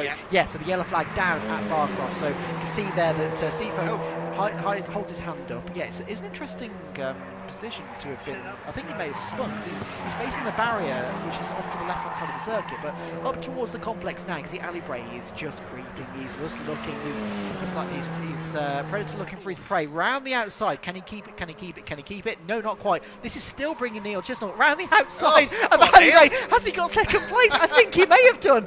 So in the space of, 3 laps, Ali Bray's been overtaken around the outside twice. Then now he's coming out the inside of Steve Foden. They're side by side still coming down the start-finish straight, and Ali Bray is still in second position somehow. Neil Chisnell is looking back to the right-hand side, but he's tucked back in the slipstream for the time being. This is absolutely incredible. As Steve Foden goes straight to the right-hand side to defend his position, Ali Bray is still looking for a position. We've seen these two go side by side through this complex of corners, which is very difficult to do, and they're just doing it like it means absolutely nothing. And they're coming through the chicane once again onto the back straight. We've only got a minute left of this race now. We've seen this battle for 7th place. Here we go. Here's the leaders. Down towards Tower is Ali Bray is very, very close now. I think he may try to potentially sell a dummy. Yeah, there goes Steve on to the right-hand side. He's not taking any chances. Ali Bray tries to go around the outside, but no, he tucks right back in the inside. He's going to try and do a switcheroo, but I think for the time being, Steve Fodden is still in the lead. There's a yellow flag at the hairpin. There's a car that's stopped at the hairpin. That will not be an overtaking opportunity on the final lap. So if Ali Bray's going to do this,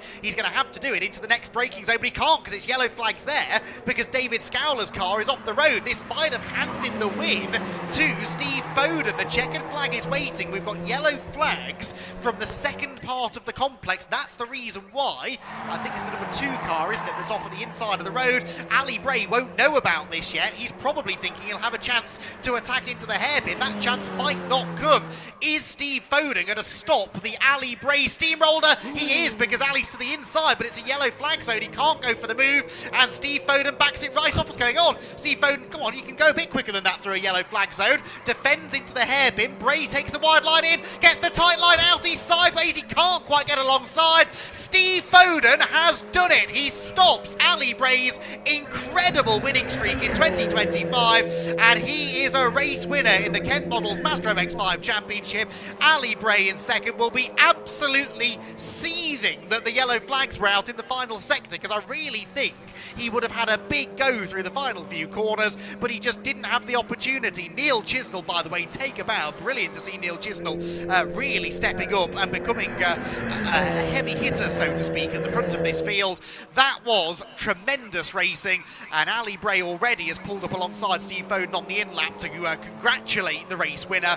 Do you know what? Ali will be very disappointed that he didn't win that race, don't get me wrong, but knowing Ali as I do, he will have really enjoyed that battle, and I actually don't think he will have a frown on his face at the end of that race. I think he will have relished the opportunity to properly go toe-to-toe with Steve Foden in a genuine battle, and that is something that both drivers, I hope, enjoyed as much as we did watching it. That was sensational stuff. A bit of a shame that we were robbed of a proper grandstand finish in the final couple of corners. Ali threw everything at it and almost drifted into the side of Steve Foden going into the last corner, coming out of the last corner, but luckily they kept it clean, and that was proper MX-5 racing. I've said this all year long. There's been a lot of talk. I'm going to get up on my soapbox here, everyone, so make yourselves comfy. There's been a lot of talk about this championship and how the numbers on the grid have been dwindling and the competition hasn't been as strong as it has been in previous years. And there are elements of truth to that, don't get me wrong.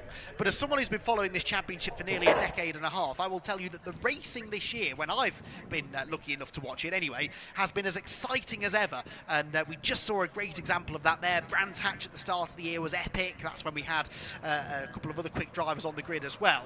But yeah, that was proper MX-5 racing, and I certainly haven't been disappointed with the quality of the racing on the occasions I've been able to watch this championship in 2025. Right, climb off the soapbox. Let's run through the provisional results. Steve Foden, the race winner.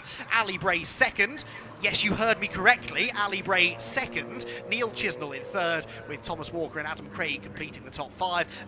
Andrea Baliev, didn't really mention him in that race, but he's the Masters winner in 6th, ahead of Harry Storer, Richard Wootton, James Seal, Martin Tolley to complete the top 10. So Seal got ahead of Tolley in the closing stages. 11th was Tucker, and 12th position for Clive Chisnell, with Tim Storer in 13th, Simon Privet 14th, 15th place for Richard Bartlett, 16th Chris Thelwell, and Matthew McCluskey in 17th, 2 laps down. So he, I think, is the one that we've lost at the final corner. Yes, it is car number 2. So Matthew McCluskey, the one that was stopped on the inside at the final turn, and it was David Scowler who we lost up at Sunny. Right, for perhaps a couple of the most interesting interviews of the season, Kieran Mogg is in position, I believe, and ready to chat to Steve Foden and Ali Bray. Steve Foden, a race winner, and he gets a huge hug, I can see, out of the window, I think from Ali Bray. That was really nice to see. He's jumping around, absolutely ecstatic. Let's get down in there, shall we, and hear from Kieran Mogg. Yes, absolutely. I mean, the sportsmanship down here. Just look how much this means to them. It's absolutely fantastic. And as soon as Ali Bray pulled his car into Park Fermo here, he jumped out the car to go and congratulate Steve Fodden, which is absolutely fantastic sportsmanship to see. So while Steve Fodden is just having this moment, let's just jump in with Ali Bray. If I can... oh, he's just gone around me. Ali, if I can just grab you for a second over here.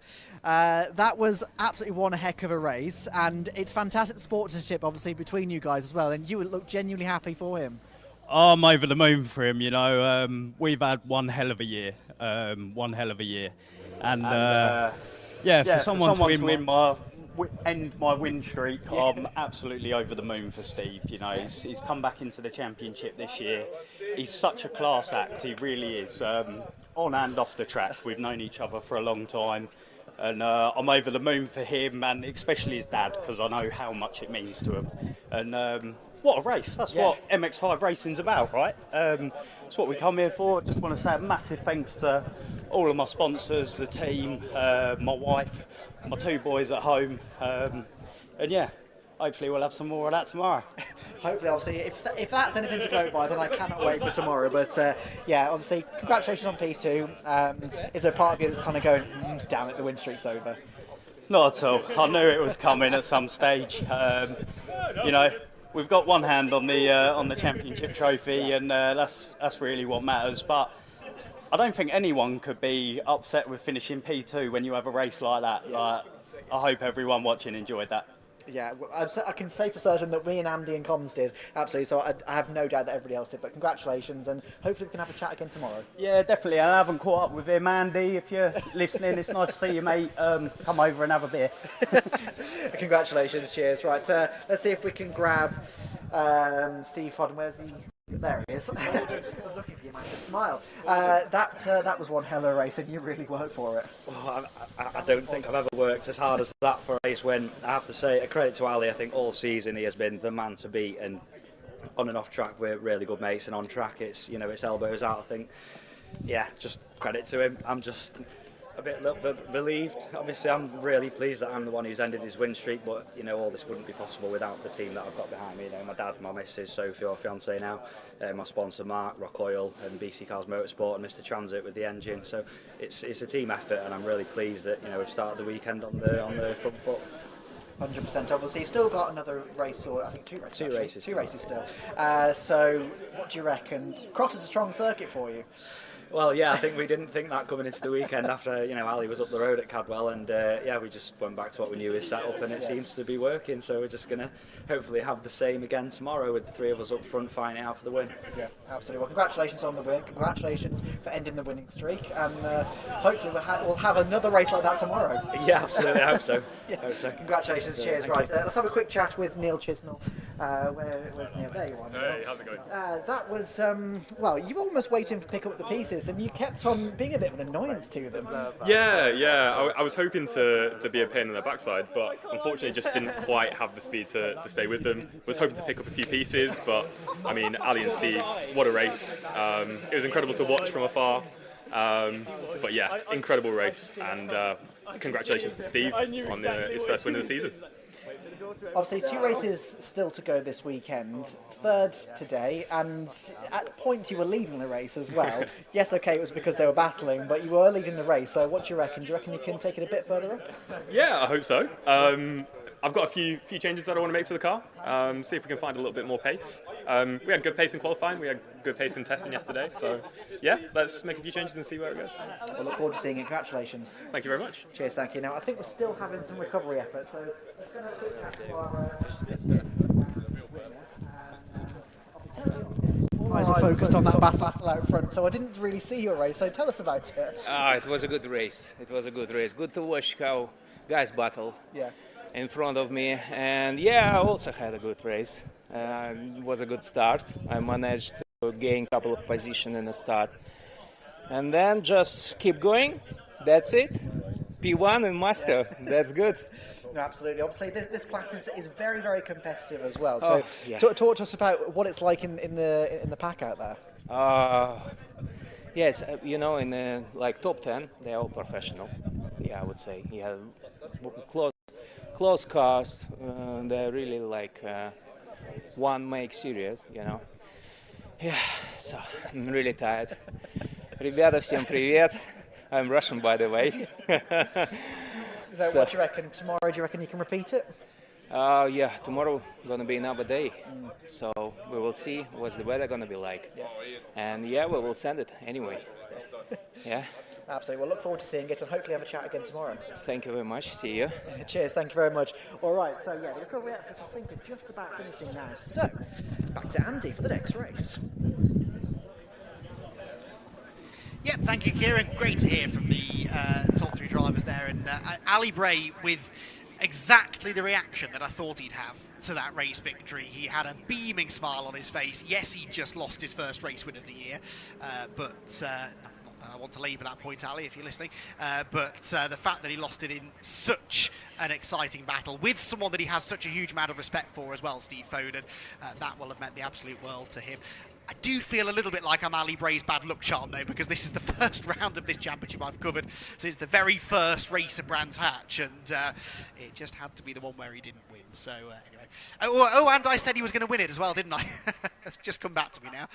Sorry, Ali, I owe you a drink next time I see you. Right, let's move on, shall we, to the BMWs, because we've got the Nankang Tyre BMW SuperCup cars about to be released out onto the track, and two classes of car here, two separate races going on at the same time. You've got the newer BMW 1 Series SuperCup cars. Those are the cars that you can see lining up at the front of the assembly area, and then you've got the far more numerous BMW Compact Cup cars, which are going to be having their own separate race behind, a bit like we had for the MG Cockshoot Cup earlier on. It's two separate races, so 10-second delay between the two classes being launched off the line. It also means we've got two lots of championship standings to worry about. So in the 1 Series Super Cup, we'll start there because they're the faster cars and it's actually the slightly less close championship, really. Millie Hart, who is has been very quick all season long, Millie Hart. She is on 426 points, the championship leader. Simon Waterfall, her nearest rival, is on 379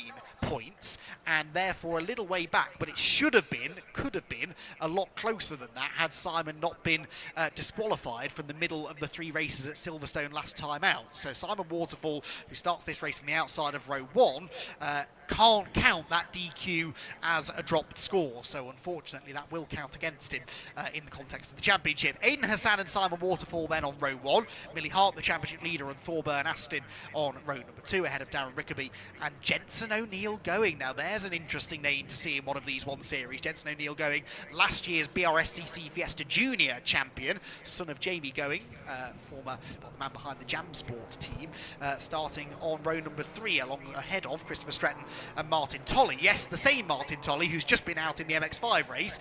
He's now about to start his 3rd race of the day across 3 different championships, is Martin Tolley. Then you've got the compact. Stephen Daly makes a welcome return to the grid. Stephen Daly, multiple BMW Compact Cup champion, the man from north of the border, only ever does a couple of rounds these days per year, but he's decided, this being, I guess, his local round in a way, that he's going to make a reappearance, and he is going to be out there to try and prove a point to some of this year's championship frontrunners. Conor Grady, one of those who will start alongside.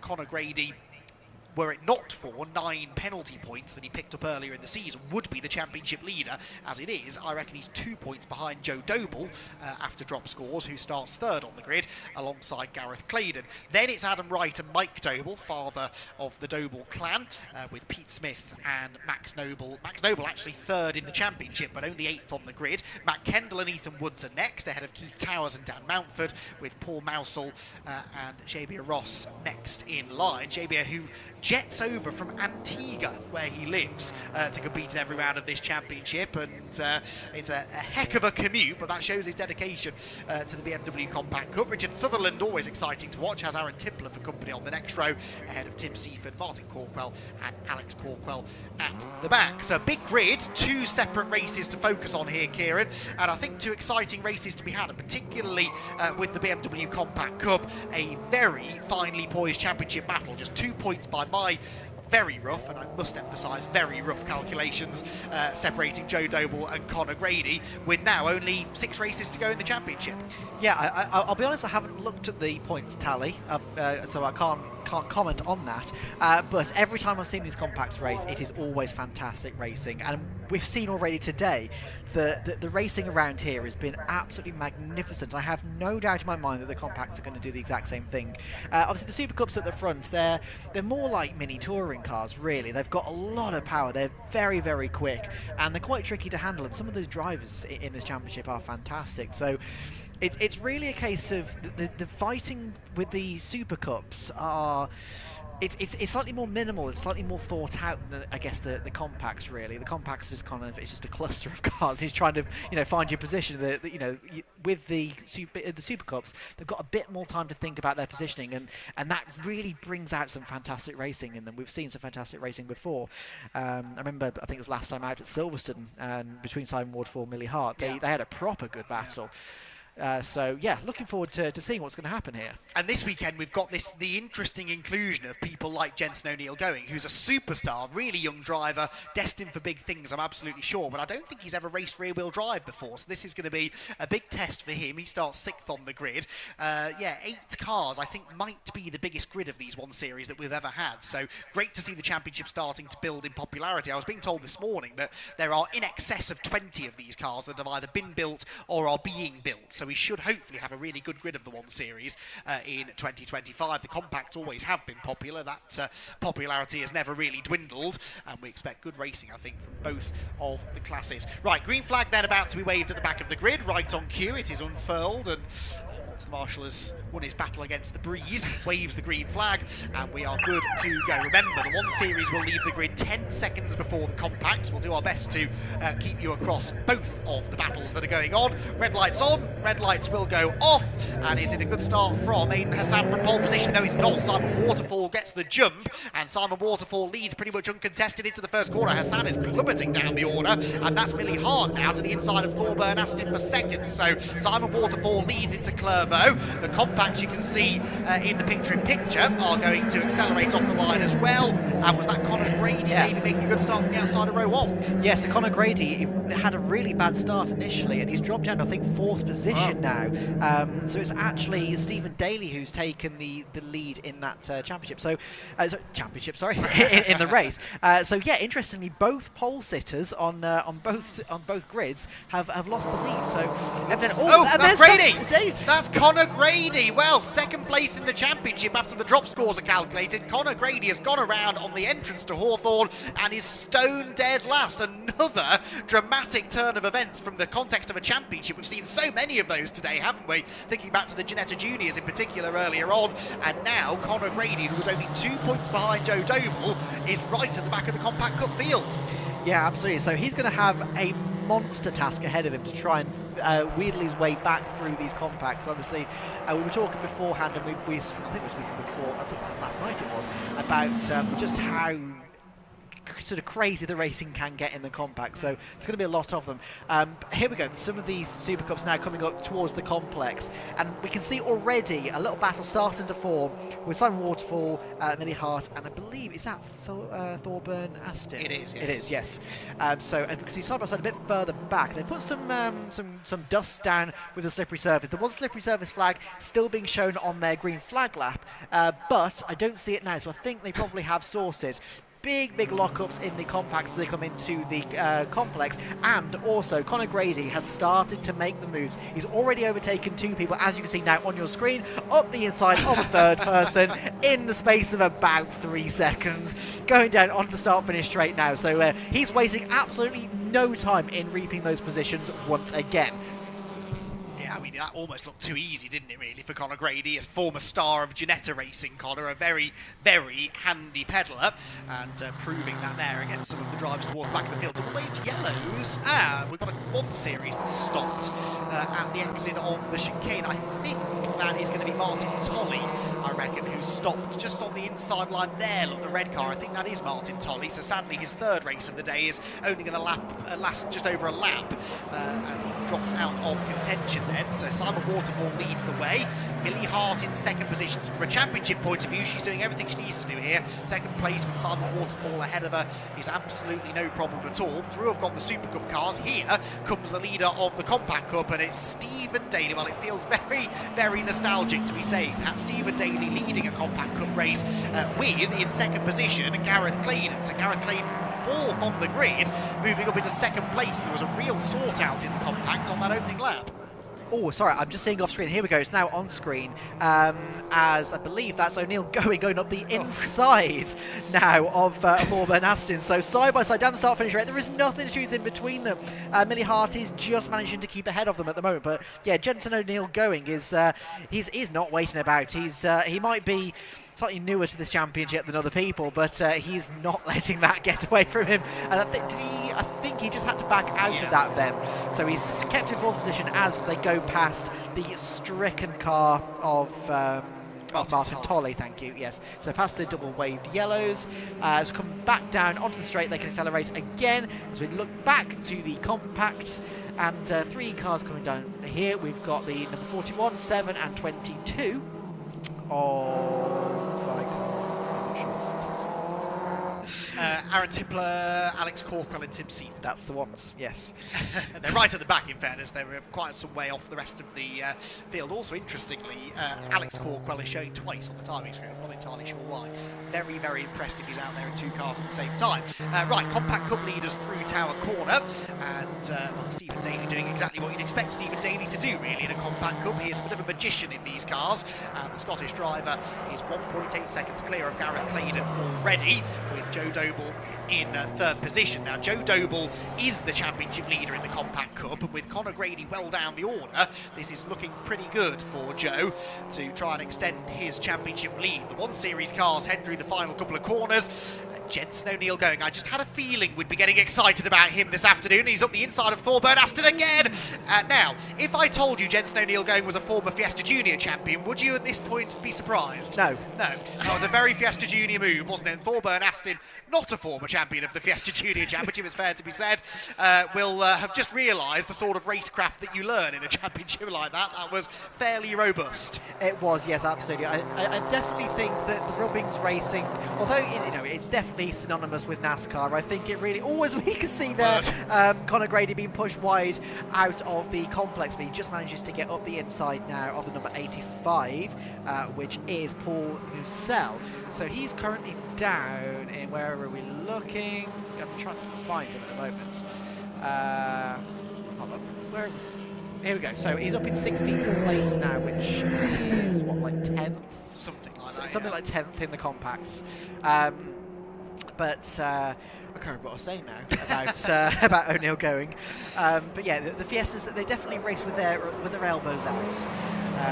Yeah, Rubbings racing, that was it. So obviously it's synonymous with NASCAR, but I think it can be adopted from Fiestas because there is no shortage of other people's paintwork on their cars in the Fiesta Juniors, and it definitely proving that it's a good proving ground for Rubbings racing. To be fair, Jensen's dad, Jamie going, was never bashful about putting a move on someone else either, so he comes from fine stock, does Jensen O'Neill going. He's a very exciting driver to watch. He's in a Josh Bromley prepared car, Josh Bromley Civic Cup racer who prepares a number of these 1 Series, and well, he will be absolutely loving watching this on the pit wall, seeing his car running well, and I think here and catching the race leaders. Yeah, I think so. So I'm just having a look at something. Okay, so San is now up into 4th place. So after that bad start at the start of the race, he's up into 4th place. He's got back past Rickaby, wasn't it? Yes. Yeah, Darren Rickaby. Yes, that's the one. And Aston obviously has also dropped down a couple of positions. So yeah, not a great start there for them. As we can see, the 777 of Ethan Woods going side by side with number 85 of that's Mousel. Yeah, it is Mousel, yes. So who's back on the inside at the hairpin and clatters into him, and that's going to open the door, I think, for the car behind of Keith Towers maybe to benefit as well. Oh, and in fact, there's someone else buying into this now. That's the 112, I think, of Mountford, who also pulls up alongside Daniel Mountford. Back to the 1 Series, though. This lead gap definitely came down. It came down by about half a second, actually, on the previous lap. We've seen this from Millie Hart before. She's not always the most confident on cold tyres, but once the race settles in, she's every bit as quick as everybody else. That's why she's the championship leader. 2 wheels on the grass for Thorburn Aston. I'm not quite sure how he saved that. I have no idea. Don't forget, these are rear-wheel drive cars, and it was definitely the rear wheel on the grass there. So the fact that he kept it, he's on the inside as well now of Darren Rickaby. So the fact that he kept it on the, well, sort of on the tarmac, kept it going in the right direction and made the move there, that is some seriously fantastic driving there from Thorburn Aston. So yeah, this is what I mean about the Super Cup. It's like don't have a massive cluster of cars together, but it's really, really fantastic racing. And he's having a quick look now back at the Compact Cup. This is number 27 of Adam Wright chasing the number 65 of Mike Doble. Yeah, so this is fourth position, third position, fourth position, I think. Fourth. Yes, there we go. Forgot there in the end. Pick a number. Fourth place it is. Yes. Sorry, everybody at home. It's very difficult to follow two races at once. But yeah, two side by side, well, almost side by side, down into the final corner. But you've spotted something with the SuperCups.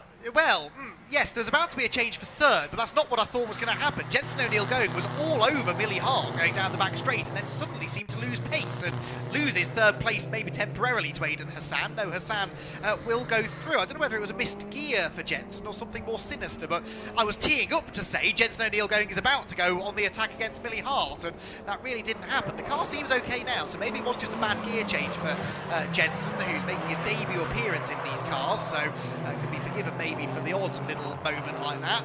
And he's straight away back on the attack to try and get back ahead of the recovering Aidan Hassan. But remember, Aidan was fastest in qualifying. That's not the way to do it though, Aidan. 2 wheels on the grass out of Sunny, and Jensen O'Neill going almost got back alongside him there. There wasn't quite room though, and Hassan for now hangs on to third place. I do love the fact that these cars are putting some wheels in the dust and putting some wheels in the grass, and they are still operating at the absolute limit. It doesn't seem to affect them, does it? They just keep their foot in it. No, has BMW had a rally car program? Well, back in the distant exactly. day, yes, back in the 80s, yeah. But maybe they need to look at these 1 Series SuperCup cars as the basis for their next off-road racing exploits. Conor Grady, meanwhile, let's have a Conor Grady check, shall we? He's up behind Pete Smith. So that is, what, the 14th overall? That's 1, 2, 3, 4, 5, 6, 7th in the Compact Cup. Good recovery drive so far.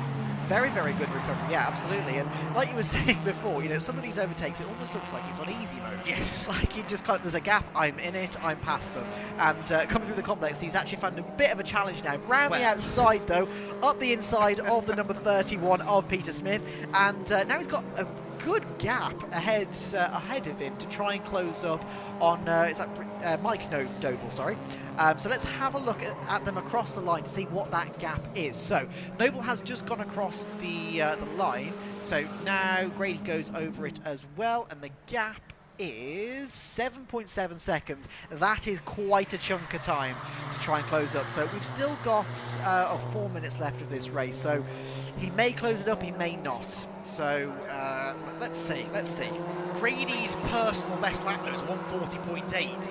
Wright, Mike Doble, certainly not Wright and Joe Doble, they're in the mid-42s, so he is capable of going quicker than them by quite some margin, so I reckon he might have half a chance, you know. Back to the 1 Series cars, meanwhile, we're following here on the screen, Darren Rickaby, the leaders in the 1 Series SuperCup, though, are at the hairpin, and Aidan Hassan continues to go from strength to strength, 3.5 minutes to go.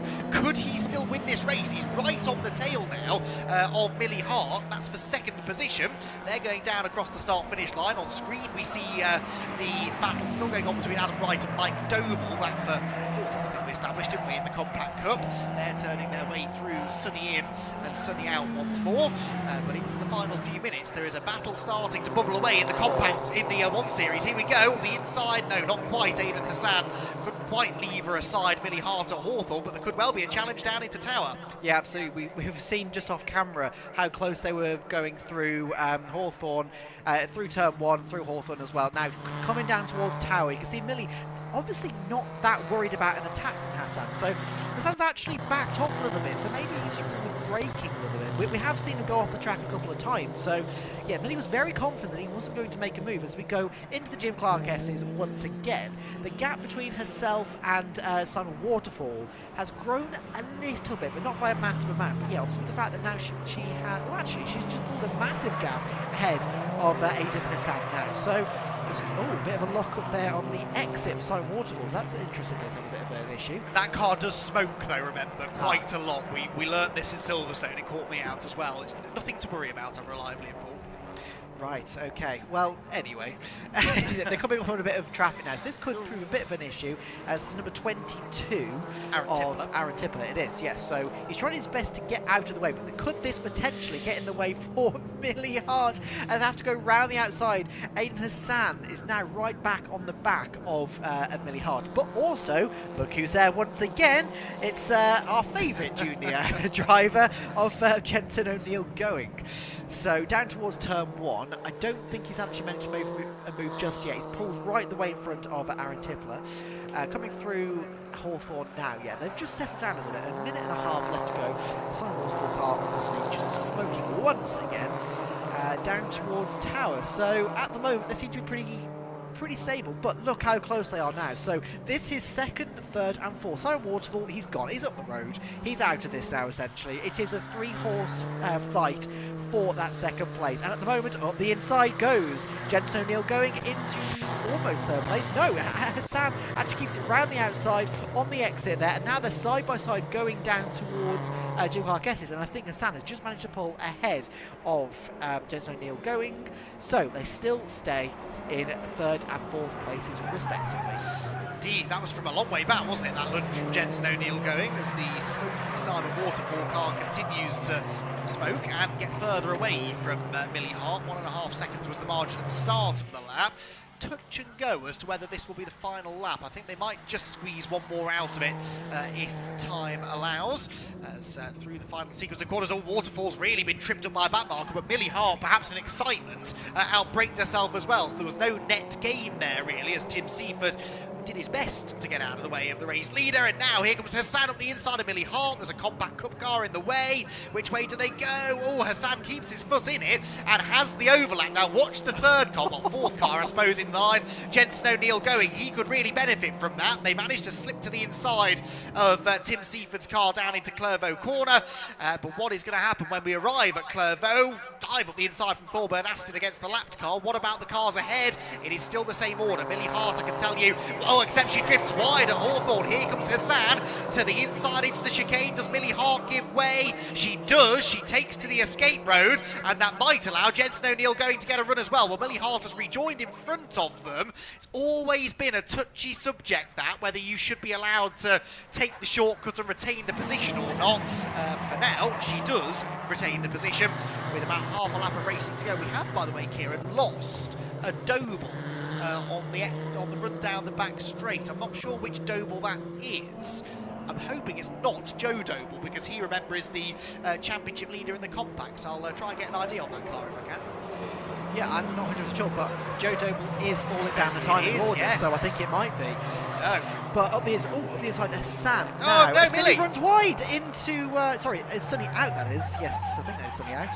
It is, and here comes Jensen as well up alongside Millie Hart. So Millie Hart running wide between the two Sunnies. Through has gone Hassan into second, and Jensen O'Neill going now. Tries to go third. Can he do it? He's got the inside line for the right-hander, commits to it, but Millie Hart chops his nose off. She does not want to give away a podium finish. Oh, look at that lunge from Jensen O'Neill going, though, to the inside, elbows aside Millie Hart, and Thorburn Aston thinks, yeah, he did that to me as well a few laps ago. There's a bit of damage, I think, to both cars. Jensen O'Neill going, oh, further contact across the line, and Millie Hart by a nose will get it, but Jensen O'Neill going, making friends wherever he goes, has, I think, just made an enemy out of championship leader Millie Hart. That was all a little bit more robust than it needed to be, if I'm completely honest with you, but anyway, in the end, no harm, no foul. Millie ends up third, Jensen ends up fourth, and Thorburn Aston ends up in fifth position. Both of those drivers, I think, quite keen, probably, to speak to Jensen after the race. Yeah, that was an interesting one, absolutely. But coming round the final corner now, we can see Stephen Daly taking that win in the Compact Cup. We look a bit further back.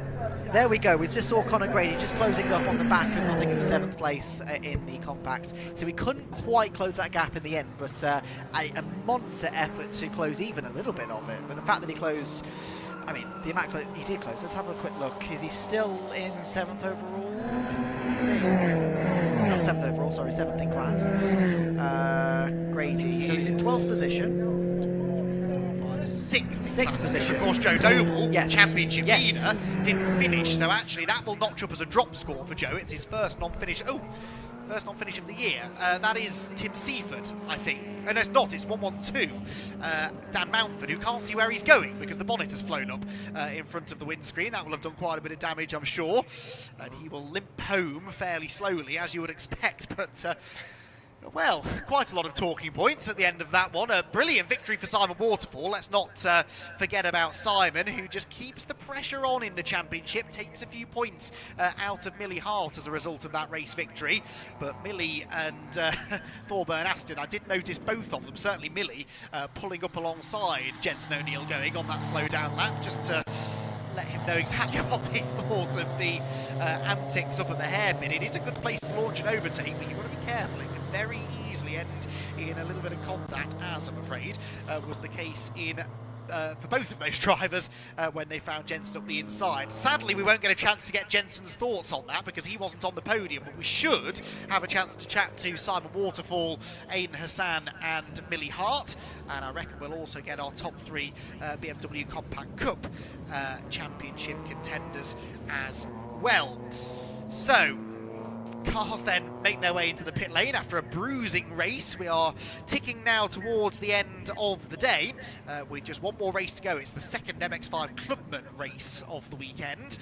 And I wonder whether Martin Tolley is going to be able to take part in this one as well, because he is currently stranded at the far side of the track with his broken BMW. Simon Waterfall's BMW was not broken though. It won the race ahead of Aidan Hassan and Millie Hart. Jensen O'Neill going 4th, and then Thorburn Aston in 5th. Chris Stretton was 6th ahead of our Compact Cup winner Stephen Daly, who was the winner ahead of Gareth Claydon, and Mike Doble, who ends up back on the podium. Then it was Adam Wright and Max Noble, with Conor Grady in line behind them.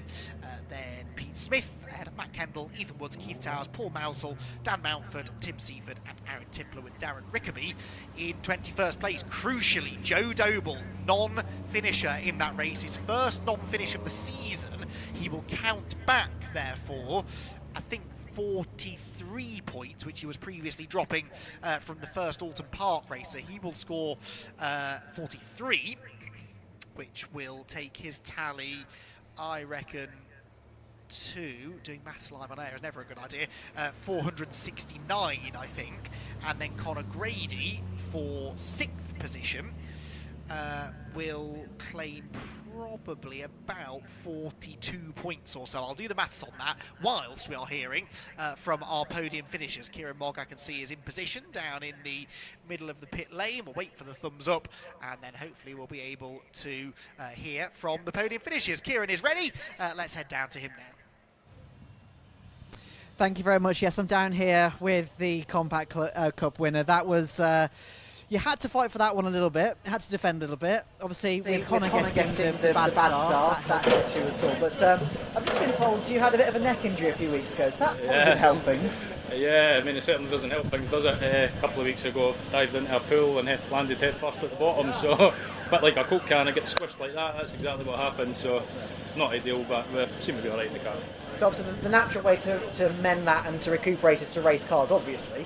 And it seems that it's worked. That's a fantastic race for you.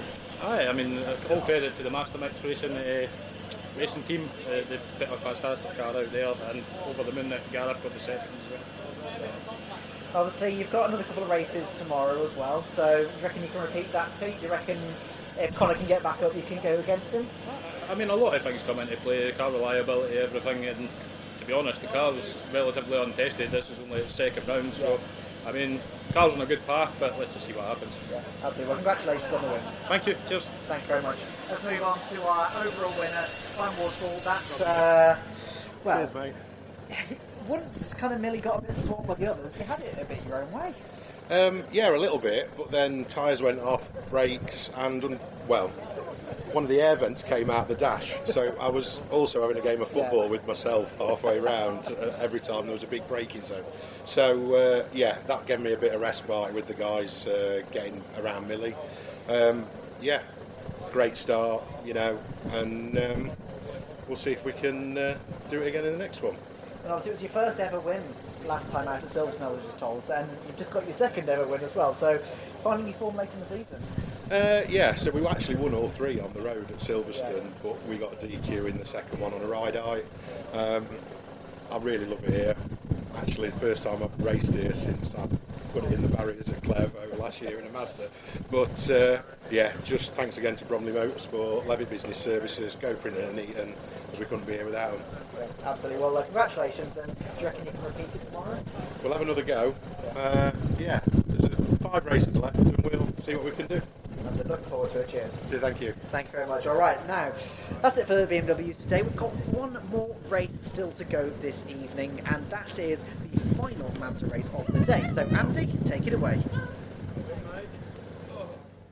Yep, one more race to go, more MX-5 action coming your way. The second race for the Clapham North Mazda MX-5 Clubman Championship. If you were here at the start of the afternoon, we had their first of 2 races, this MX-5 Clubman format, which runs on just one day. If you're wondering what the difference is between this championship and the Kent Models Mazda MX-5 Championship, you might be thinking, well, the cars look exactly the same. They are exactly the same. They run to the same technical regulations, but a different race weekend format. So it's a single day format generally for the MX-5 Clubman Championship, which helps bring down costs. They have shorter 15-minute races. They only have 2 of those races over a weekend, and so the same cars but a slightly different format, which is more attractive to the Clubman racer. Harry Dean was the winner earlier on today, so he gets pole position for race 2 alongside the charging Paul Simard, who gave him a really hard time of it in race 1. Jack Warry and Jake Pacer together on row 2 ahead of Martin Tolley and Johnny Greensmith. Martin Tolley question mark over him though, because of course his BMW was stranded at the other side of the road in the previous race. Kevin Bird and Matt Flowers are next ahead of Matthew McCluckey and Thomas Greenwood. Ben Hoy and Andy Estrate are next on row 6. Row 7 for Harrison Leach and Nick Madoyan, with Adam Lawrence and Simon Privet next. Then Rob McGregor and Andrew McGregor together on row 9. Row 10, David Scowler and Ryan Barley, with Josh Pato and Chris Winstanley on the next row of the grid. Then it's Andrew Gilligan and Stephen Davis on row 12. Row 13 for Chris Thelwell and Jordan Pimley. In theory, Jordan is out, is he, for this one? Is that Jordan Pimley? Am I seeing things? No, that can't be. It's too far up the order for it to be Jordan Pimley. Jordan didn't do the first race. He is here this weekend, but didn't get out in race 1. No, he's not out in race 2 either. So the man who was leading the championship going into the weekend, using these 2 races as dropped scores. Matthew Crozer and Jack Mainprize also scheduled to be starting for the back of the grid, but we'll see whether or not they actually make it out onto the track. Oh no, there is Jordan Pimley. Jordan Pimley is out. So there was a drama then for Pimley. I don't know what it was, but he didn't get out for race 1. He is out for race 2. So the black and yellow car, Mr. Director, if you're listening to me, is one well worth watching. It's last on the grid, but it's the championship leading car coming into the weekend. A non-starter in race 1 and starting right from the back of the grid in race 2. Very bizarre then that he didn't get out for that first race of the day. So Jordan Pimley then arrives at the back of the field. And who else do we have back there? We've got Chris Thelwell. Do we have Jack Mainprize or Matt Crozier? I don't think we do. We've got number 60, Stephen Davis. Andrew Gilligan is there too. So I think we're just missing Mainprize and Crozier then from the back row of the grid. So the back of the grid is set then. Jordan Pimley is there, and we will be watching with interest to see how Jordan gets on in this race then in the number 500 car. The green flag waved at the back of the grid, and we're almost good to go then here at Croft for the final time on this opening day of this Brscc race meeting in the northeast. The red lights will go on, the red lights go out now, and is it going to be a good start made by Harry Dean from pole position, or is that pole position curse going to continue? Well, it's a good launch, I would say, for Harry and Paul Simard. In fact, no, it's going to be Jack Warry that challenges from 3rd on the grid. Jack Warry goes up the middle of the front row starters. He's desperately late on the brakes for Clairvaux, makes the corner of a fashion and gets the lead. Fantastic. So Jack Warry gets the advantage. Simard, oh, Simard sideways. Simard is off the road. Paul Simard pointing the wrong way. I think that was contact with Harry Dean. He was trying to go round the outside of the race 1 winner, and I think they just slightly ran out of room, and unfortunately Paul Simard ends up pointing the wrong way. Down the back straight they go. Jordan Pimley from the back of the grid I think is nearly in the top 10 already. Jordan Pimbley charging up the inside of another car into Tower Corner is there on the inside line. The black and yellow car, if he is in the top 10 by the end of the opening lap, Kieran, that will be one of the most amazing things I've seen all day. And I've seen a few pretty amazing things today. It's been absolutely incredible today, and obviously to end it with the MX-5s is almost poetic, because it's absolutely fantastic. You can see this massive train coming down towards Barcroft, a bit side by side there into Sunny Inn as well. The car's going to be obviously heading up towards the complex now. So yeah, real shame for Simard to start that way. He had a bit of an iffy start anyway, and then obviously just to have a bit of a spin on the outside of the chicane is not great. But I mean, look at the front of this battle. Obviously, with Jack Weary somehow threading the needle between Paul Simard and Harry Dean to take the lead almost instantly. Harry Dean stuck on the back gearbox, and then obviously just followed with the number 28 of Jack Pace as well. We've got, what is it, 13 minutes of this race, 15 minutes total, 13 still to go. It's going to be a really good one, and I cannot wait to see how it's all going to turn out. Going into the first corner for the second time of asking, and so far they seem to have calmed down a little bit from that first lap. They seem to just be holding position for the time being and biding their time a little bit more. Jordan Pimbley started this race 26th. At the end of lap 1, he is in 7th place. That is incredible. The black and yet there he is on screen, heading down the back straight. Jordan Pimbley, I said he was one to watch, and he is proving me absolutely right. Someone comes steaming into the pit lane. I would say probably slightly over the speed limit. That was the 178 of Andrew Gilligan. Anyway, gloss over that. He's clearly had a troubled first lap of the race, but there is Jordan Pimbley, championship leader, like I said, coming into the weekend. And this is the drive of a champion, isn't it? Look, he's almost latched onto the tail of the leading group now, who are not really fragmenting. So if he can get there, he has got every chance of winning this race. The lead then held by Jack Warry. Second position for Harry Dean, with Jake Pace in third. Then Martin Tolley did make it out. Then that's good news in the 23 car. Johnny Greensmith going a bit better in this one too in fifth. Matt Flowers sixth, and Jordan Pimbley. Look at him working the wheel all over the place out of Sunny out, right onto the grass. He is pushing pretty hard, I would say, but it's working. He's almost in touch with the leaders. I have a theory. So we've seen multiple cars go off there into that gravel, and I think because of so many cars have done it, they've flattened it to the point where it's actually a little bit of extra track they can use now. But I mean, you can see this massive train of cars for the leading pack. He's there. There's no two ways about it. He is in that pack. We are going on to lap number 3 now, and yeah, from the back of the grid, he is now in 7th position on that leading pack. So you know him a little bit better than I do. If you were to guess that if let's say he was going to get to the lead at some point in this race, how long do you reckon it's going to take him to get from there in 7th position to the front of that pack? Well, he is a pretty good racer. He's fast. He's got good racecraft as well. He's proven that in the past. He's also fairly excitable, and I think he'll be fueled by the progress that he's made here, and he's going to be riding an absolute confidence high right now. So I genuinely don't think it'll take him long. In fact, he's already nipped up the inside of Matt Flowers, so that's 6th position now for Jordan Pimbley. He set the fastest lap of the race on the previous lap, a 140.6, let's call that. That's 3/4 of a second or more quicker than the race leader, who again can't get away. Look, this is the battle for the lead heading through Barcroft. It is Jack Warry just about ahead of Harry Dean, who is just about ahead of Jake Pace in third. And it's not a massive gap back, in fairness, to Martin Tolley in 4th place. So if this lot keep on battling, Pimbley could be there before too much longer. Yeah, it does look that way, definitely. I mean, he was just so confident on the brakes into Tower. We just saw it slightly off screen, him taking 6th place away from Flowers. We see, bit of a wide moment there for, I think that's Tolley, in the number, which number is he? I've lost him. 23, Tolley. That's him, yeah. But he's already on the back of Jonathan Greensmith. So coming down the start-finish straight, he's not on the back of him anymore. He's side by side into the first corner. Now he's round the outside into turn 1, which is a bit of a treacherous place to be. We've already seen it today. So let's see how he gets on. Can he brake a bit later and take that position away? Do you know what? I think he has done. Yep, there we go. He's up into 5th place now. He didn't actually need to, because he cleared him before they hit the brakes. He had such a run down the pit straight and got a side draft from Johnny Greensmith, slowed Johnny down and dragged himself ahead. So again, made that look very easy. Jordan Pimbley, who by the way was 9/10 quicker than the leader that that time, and the only driver in the top 9 to set a personal best lap. In fact, it was better than that. It was the fastest lap of the race. He's already latched onto Martin Tolley, and Jordan Pimbley with a purple first sector going even quicker still has to be the favourite to win this now, surely. 9 minutes of the race still to go. We are not even halfway through, and Jordan Pimbley is right there with the lead group. They head off into the setting sun at the Jim Clark S's. There's someone sliding wide on the exit of Tower Corner. They will lose a position or two. That might have been the 991 car, possibly. I think was drifted out a little bit wide of Simon Privet and loses a position or two. Kevin Bird was one that's through on the inside line. It's it's the 117, beg your pardon, Rob McGregor,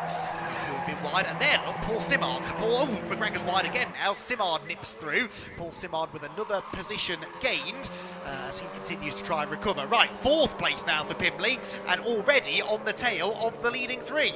Yeah, I just want to point something out as well. That previous lap he did, he obviously just said he said the fastest lap, almost by a second than anybody else, which is absolutely astonishing. So, down the start-finish straight again now. Let's see as they come over the line.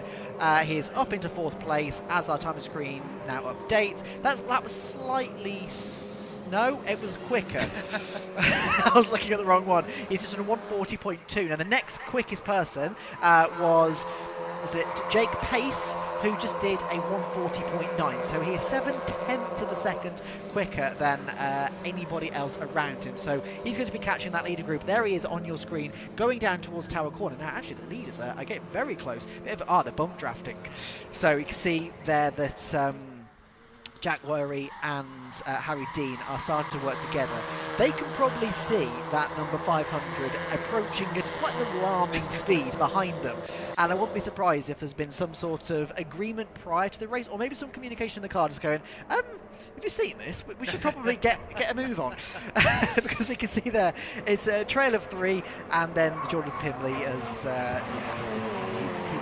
he's there. And don't forget that it is Jake Pace who is battling with Pimbley for the championship. So this next overtake for Pimbley is the most important one. By my calculations, only 2 points between them going into this race. They actually ended up scoring the exact same number of points after race 1, despite the fact Pimbley didn't even start race 1. His dropped score was the same amount of points as those that Jake Pace picked up in race 1. They're all together as they turn into the complex. This, though, is the battle for the championship lead then. Jordan Pimbley, is he going to make a move into the hairpin? Yes, he is. Lunges to the inside line. He might even get 2nd place. Look at that, climbs the curb. He easily clears Jake Pace, and he almost got past Harry Dean as well. That was fantastic stuff. Through then goes Jordan Pimbley, and he's already now latching onto the back of Harry Dean's car for 2nd position. That was a proper late lunge up the inside. There might be another here. Yes, there is. To the inside into Clairvaux corner. 2 in 2 corners. He goes from 4th to 2nd, and again, I hate to use this phrase, made it look pretty easy. Yeah, that was absolutely astonishing, that late dive, and the fact he almost got 2 positions into that final corner is astonishing. But now he has got the leader of Jack Weary right in front of him. So yeah, this is going to be absolutely astonishing. He's already closed that gap because Jack Weary did manage to gain a little bit of time, so a little bit of a gap as Harry Dean and Jake Pace were slightly distracted by the charge of Jordan Pimbley. But that's not stopped Jordan just closing that gap almost right back up, almost immediately. So they come through the jungle like I said. Oh, that's number 34 of... Joshua Pater. Yes, so that's not a great spot for him. Where is he, actually? That's up at Clairvaux, I think. But he went off down at the complex in race 1 as well, so he's had an eventful day as Josh. Yeah. So far, gets it going again there. That's good news. There's Paul Simard, by the way. So Paul Simard's ahead of sideways number 33 car of Andy Estrate. And that is 9th position there for the lead, though. There is contact. Look at that. Pimbley goes through, but opens the door now for Harry Dean to get back into the race lead, or does he? There's a squeeze heading into the hairpin. Pimbley keeps on coming. They're both going to overshoot the corner. Who comes out of the hairpin with the lead? It's, well, both of them, really. They're absolutely level. And if you give Jack Worry a second, he'll make it 3 abreast down into the first corner. This has got disaster written all over it. Down into the first corner they go, 2 by 2. Pimbley on the outside line. Can he clear the car to his inside? Yes, he can. So Jordan Pimbley gets the lead away. Jack Worry, I think, will go into 2nd place. Yes, he does. And Harry Dean down to 3rd. That was robust stuff from Jordan Pimbley, who is not wasting any time in his quest to get to the front of the field. which he now has done in spectacular fashion. That is astonishing. Yeah, I can imagine that Jack Worry is probably not going to be very pleased about that. And we can see now he's just looking right at the back once again. There we go, he is there. We've got a back marker just in front of him, that's the 60 of Stephen Davis, but he very wisely gets out of the way, out of the exit of Tower. We're coming down towards the Jim Clark S's now, and you can see there Jack Worry is right on the back of Jordan Pimley already. So yeah, he's not giving this up without a fight. So coming through Barcroft into Sunny Inn now, he's not quite close enough to make any sort of a dent just yet, but at the moment he's probably just kind of biding his time, wanting Jordan Pimley to make a mistake, not that he possibly is going to, but back out of Sunny out up towards the complex now. I think the best bet is to probably overtake into the final corner. We've seen that move being made probably at least 100 times across all the different categories, across all the different positions today. Probably at least 100 times has that been tried today. So it's a very popular move, but I think for the time being, Jordan Pimley is just about holding place with Jack Worry right behind him. Now, interestingly, Jack Worry is just starting to fall into the clutches of Harry Dean. So is it potentially Jordan's is actually secure in first place now, and Jack Worry doesn't need to be looking forward, he actually needs to be looking backwards. So you can see on the screen now, he's sort of, yeah, a little bit closer really to Harry Dean than he is now to Jordan Pimley. So potentially it could be an issue from behind, not in front, that he's having to deal with. As you can see there, the battle of the fourth is starting to heat up. That's interesting, I didn't quite see that actually. So that's Jake Pace falling into the clutches of Johnny Greensmith and Tolly. Yeah. So that's interesting. So that was Josh Pato again. Okay. Having another moment at the complex. Yeah, you're absolutely right. Jake Pace's pace, for want of a better word, has evaporated, hasn't it? Look, he's been overtaken by Greensmith now. So Greensmith goes through, and this is worrying stuff then for the championship contender, especially since his big rival Jordan Pimley is leading the race. So Pimley then starting to get away now slightly, I would argue, from Jack Worry. 5-second penalty that's been given to Rob McGregor, by the way, for exceeding track limits. He is down in 15th place there, so it doesn't trouble the leaders who make their way back towards us at the end of lap number 8. They're going to have one more lap to go after this one, so the final lap of the day is about to begin. And is Jake Pace going to lose another place here? Martin Tolley looks to the inside now into the complex. I don't think he's quite going to go through on the way through the left-hander. And so for now, Jake Pace retains the position. Leaders, though, into the hairpin for the penultimate time, and it's really more about the battling going on behind the race leader now. Look at that lunge from Tolley. Nips up the inside of Jake Pace, who's just got nothing left to fight with. Can't even, well, he's sort of got the switch back on corner exit. Let's see if he can get a side draft down the main straight. He does, so putting up a little bit of a fight as they head towards Clairvaux corner. He's on the outside line, though, as they approach the braking zone. Is he going to tough it out against Martin Tolley? The answer is, well, he tried to, but Martin Tolley managing to get back ahead. Final lap begins then, and Jordan Pimley, is he well on the way to a win? He looks like he's got this under control to me. Yeah, I definitely think so. I don't think Jack Worry has managed to make much of a dent in that lead. He hasn't, don't get me wrong, he hasn't pulled away, but he hasn't managed to close in either. So it's, yeah, I think Jordan Pimley maybe is just managing his pace. He's got the lead, he doesn't need to pull a 10-second gap. So he's probably just been a bit more sensible about it. He's got to the front of the field from 26th on the grid, which is still astonishing. But going through the Jim Clark S's now for the final time of the day, as we can see, ooh, that was Matt Flowers, I think, going past Jake Pace. That's another place lost. That could be 7th place for Jake. This is, I'm pretty sure, going to become one of his drop scores now. So how many championship contenders have we seen this happen to today, where they've had their worst finish of the season right when it really starts to count at the business end of the championship? That is potentially costly for him, especially since Jordan Pimley looks as though he's well on course now to claiming yet another race victory. Jordan Pimley's done an awful lot of winning in the second half of the Mazda MX-5 Clubman season. Didn't race in the first race earlier on today. Maybe that's a question you can pose of him down in the pit lane afterwards, because I'd like to know why he didn't get out in race 1, but he got out in race 2 all right, and he charged through from 26th on the grid. He's going to claim the win. It could be a drag race for second, but no, Jack Worry will just about hang on. The win goes to Pimley, Jack Worry second, and Harry Dean comes home in 3rd position. Another frenetic race for the Mazda MX-5 Clubman drivers then, and that was a really entertaining battle throughout the course of the 15 minutes.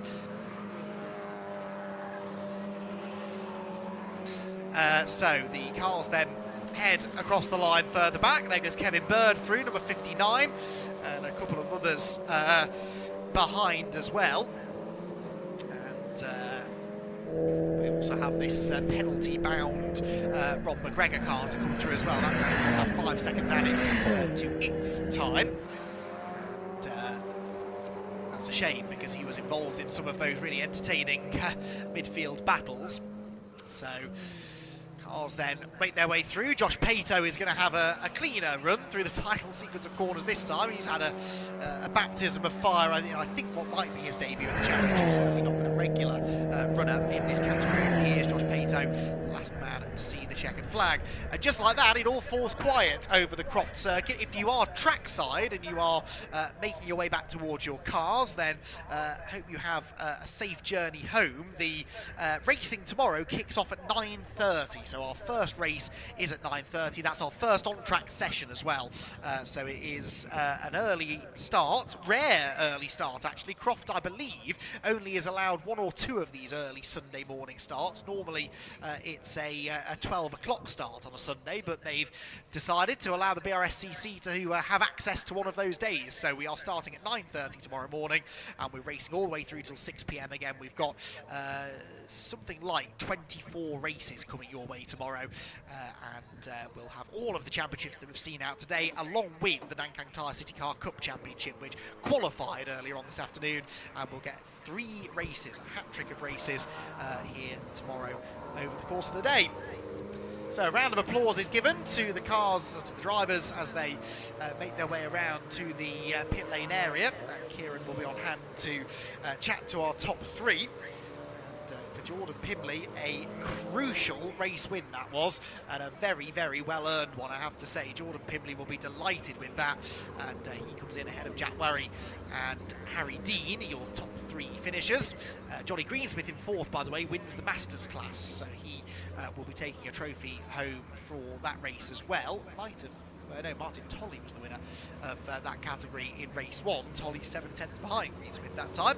So Johnny Greensmith, former champion, with a trophy to add to the cabinet at the end of the weekend. Jordan Pimley then the race winner, Jack Worry 2nd and Harry Dean 3rd, Johnny Greensmith 4th ahead of Martin Tolley, Matt Flowers, Jake Pace, Paul Seward, Ben Hoy and Tom Greenwood in 10th. Andy Estrate was 11th ahead of Kevin Bird in 12th position. 13th then was Nicola Doyen ahead of Harrison Leach in the number 79 car. It was the 73 of Adam Lawrence, then Simon Privet and Rob McGregor, who had that 5-second penalty, remember. Andrew McGregor was 18th, Chris Thelwell 19th, and Ryan Barley 20th, ahead of Chris Winstanley, Josh Pato. Stephen Davis was a lap down, and Andrew Gilligan was a non-finisher. Matt Crozier, unfortunately, a non-starter. So, we have cars trickling down the pit lane. I'm getting the thumbs up from Kieran down in the pit lane. So let's head down for the final time today to hear from our podium finishers. Thank you very much. Yes, it's been lovely sportsmanship down here as Jack Worry has just jumped out and congratulating Jordan Pimley on that fantastic race. You can see obviously just giving a hug to his team. Really means a lot to them down here. As we'll just try and jump in with Jordan. He looks absolutely exhausted as well. Jordan, that was an astonishing race for you. Thank you very much. Yeah, I went into it with visor down mentality. Pass as many cars as I can nice and early, and then see what we can do from there. We did say, I think at the start, at the end of the first lap, I think it was almost like you were taking on an easy mode. The race that you were passing people was just absolutely astonishing. So talk about, I think you passed 25 cars, I think it was, which was astonishing. So talk about what it's like to try and battle through a pack on a circuit like this. Well, Snetton in 23, I did 20 cars on the first lap, so someone actually challenged me to beat that. So it was just all about go as fast as you can. So is that the reason you didn't take part in the race earlier on then, so that you could have a go at that record? No, I sat in the assembly area and my fuel pump cut out. So literally about to fire it up to get going, and didn't even start the race. Oh, that really sucks. But obviously you've managed to really make it count in that second one. Obviously keeping the championship fight alive. So that's really amazing for you. Absolutely, yeah. We've seen obviously Jack and Jake so far up the grid. Obviously being my closest rivals. It was obviously damage limitation with the first race. So I'll take that. Yeah, 100%. Well, congratulations. Really amazing race. Thank you. Just a huge quick shout out to all of my sponsors. Without these guys, I would not be on the grid. Racing Our Motorsport, Quick Pan Limited, Harry Bennett Foundation, and of course Salter's Law. Last but not least, my amazing team, the Mechanics 347. Obviously, they fixed the car in quick succession, and they got me out, and they provide me a fantastic car. Absolutely. Well, congratulations, and hopefully you can repeat it next time. Well, that's the plan, absolutely. 100%. Cheers, thank you very much. All right, let's move over to our second place, Jack. Worry, Jack. Well, we spoke earlier. Could you improve it? You did. Yeah, ever so slightly. So yeah, I was happy with that. I saw Jordan coming up behind me, and he just sort of proved why he's been the man to beat this year. So. I actually wasn't that disappointed when he got past. I could then hook onto the back of him and sort of stay with him a little bit, and it pulled me away from third and fourth. So I would like the win, but they must have had a mega drive. I can't wait to watch that back because it must have been insane. I mean, to be honest, by the time that we realised, I think it was halfway through the first lap, he gone from 7, so we did that massive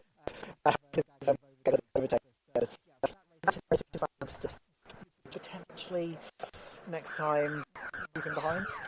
Potentially, but I think one way or the other he was forcing his way through. Yeah. So, in terms of sort of championship-wise, it's better for me to just get the points than try and have him stick it off the circuit. So, I'm chuffed for him, but I'm happy with my result. Absolutely, that's the main thing. Congratulations on P2, and hopefully you can repeat it next time out. Let's hope so. Yeah. Cheers, thank you. Well, let's speak to Harry Dean, third place. Harry, again, that was a bit of an interesting race for you. You're right in the pack there. Lots of battling going on amongst that top group, and you were one of the main people in it.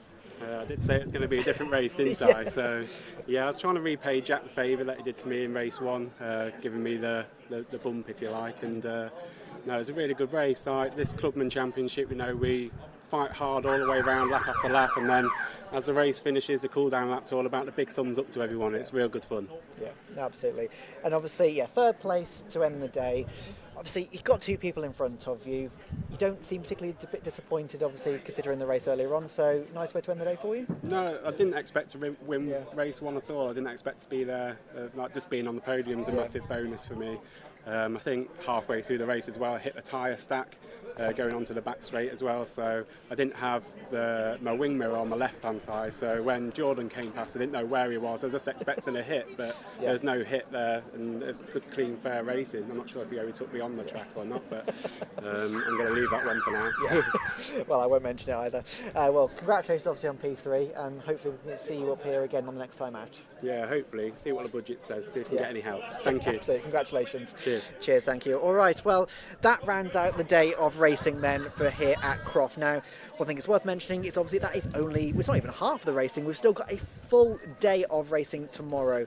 So, we'll see you again in the morning. Thank you so much to all the marshals. Thank you to Brscc. Thank you to all the camera crew out on the circuit. It's been a fantastic day of racing. Make sure we'll see you in the morning.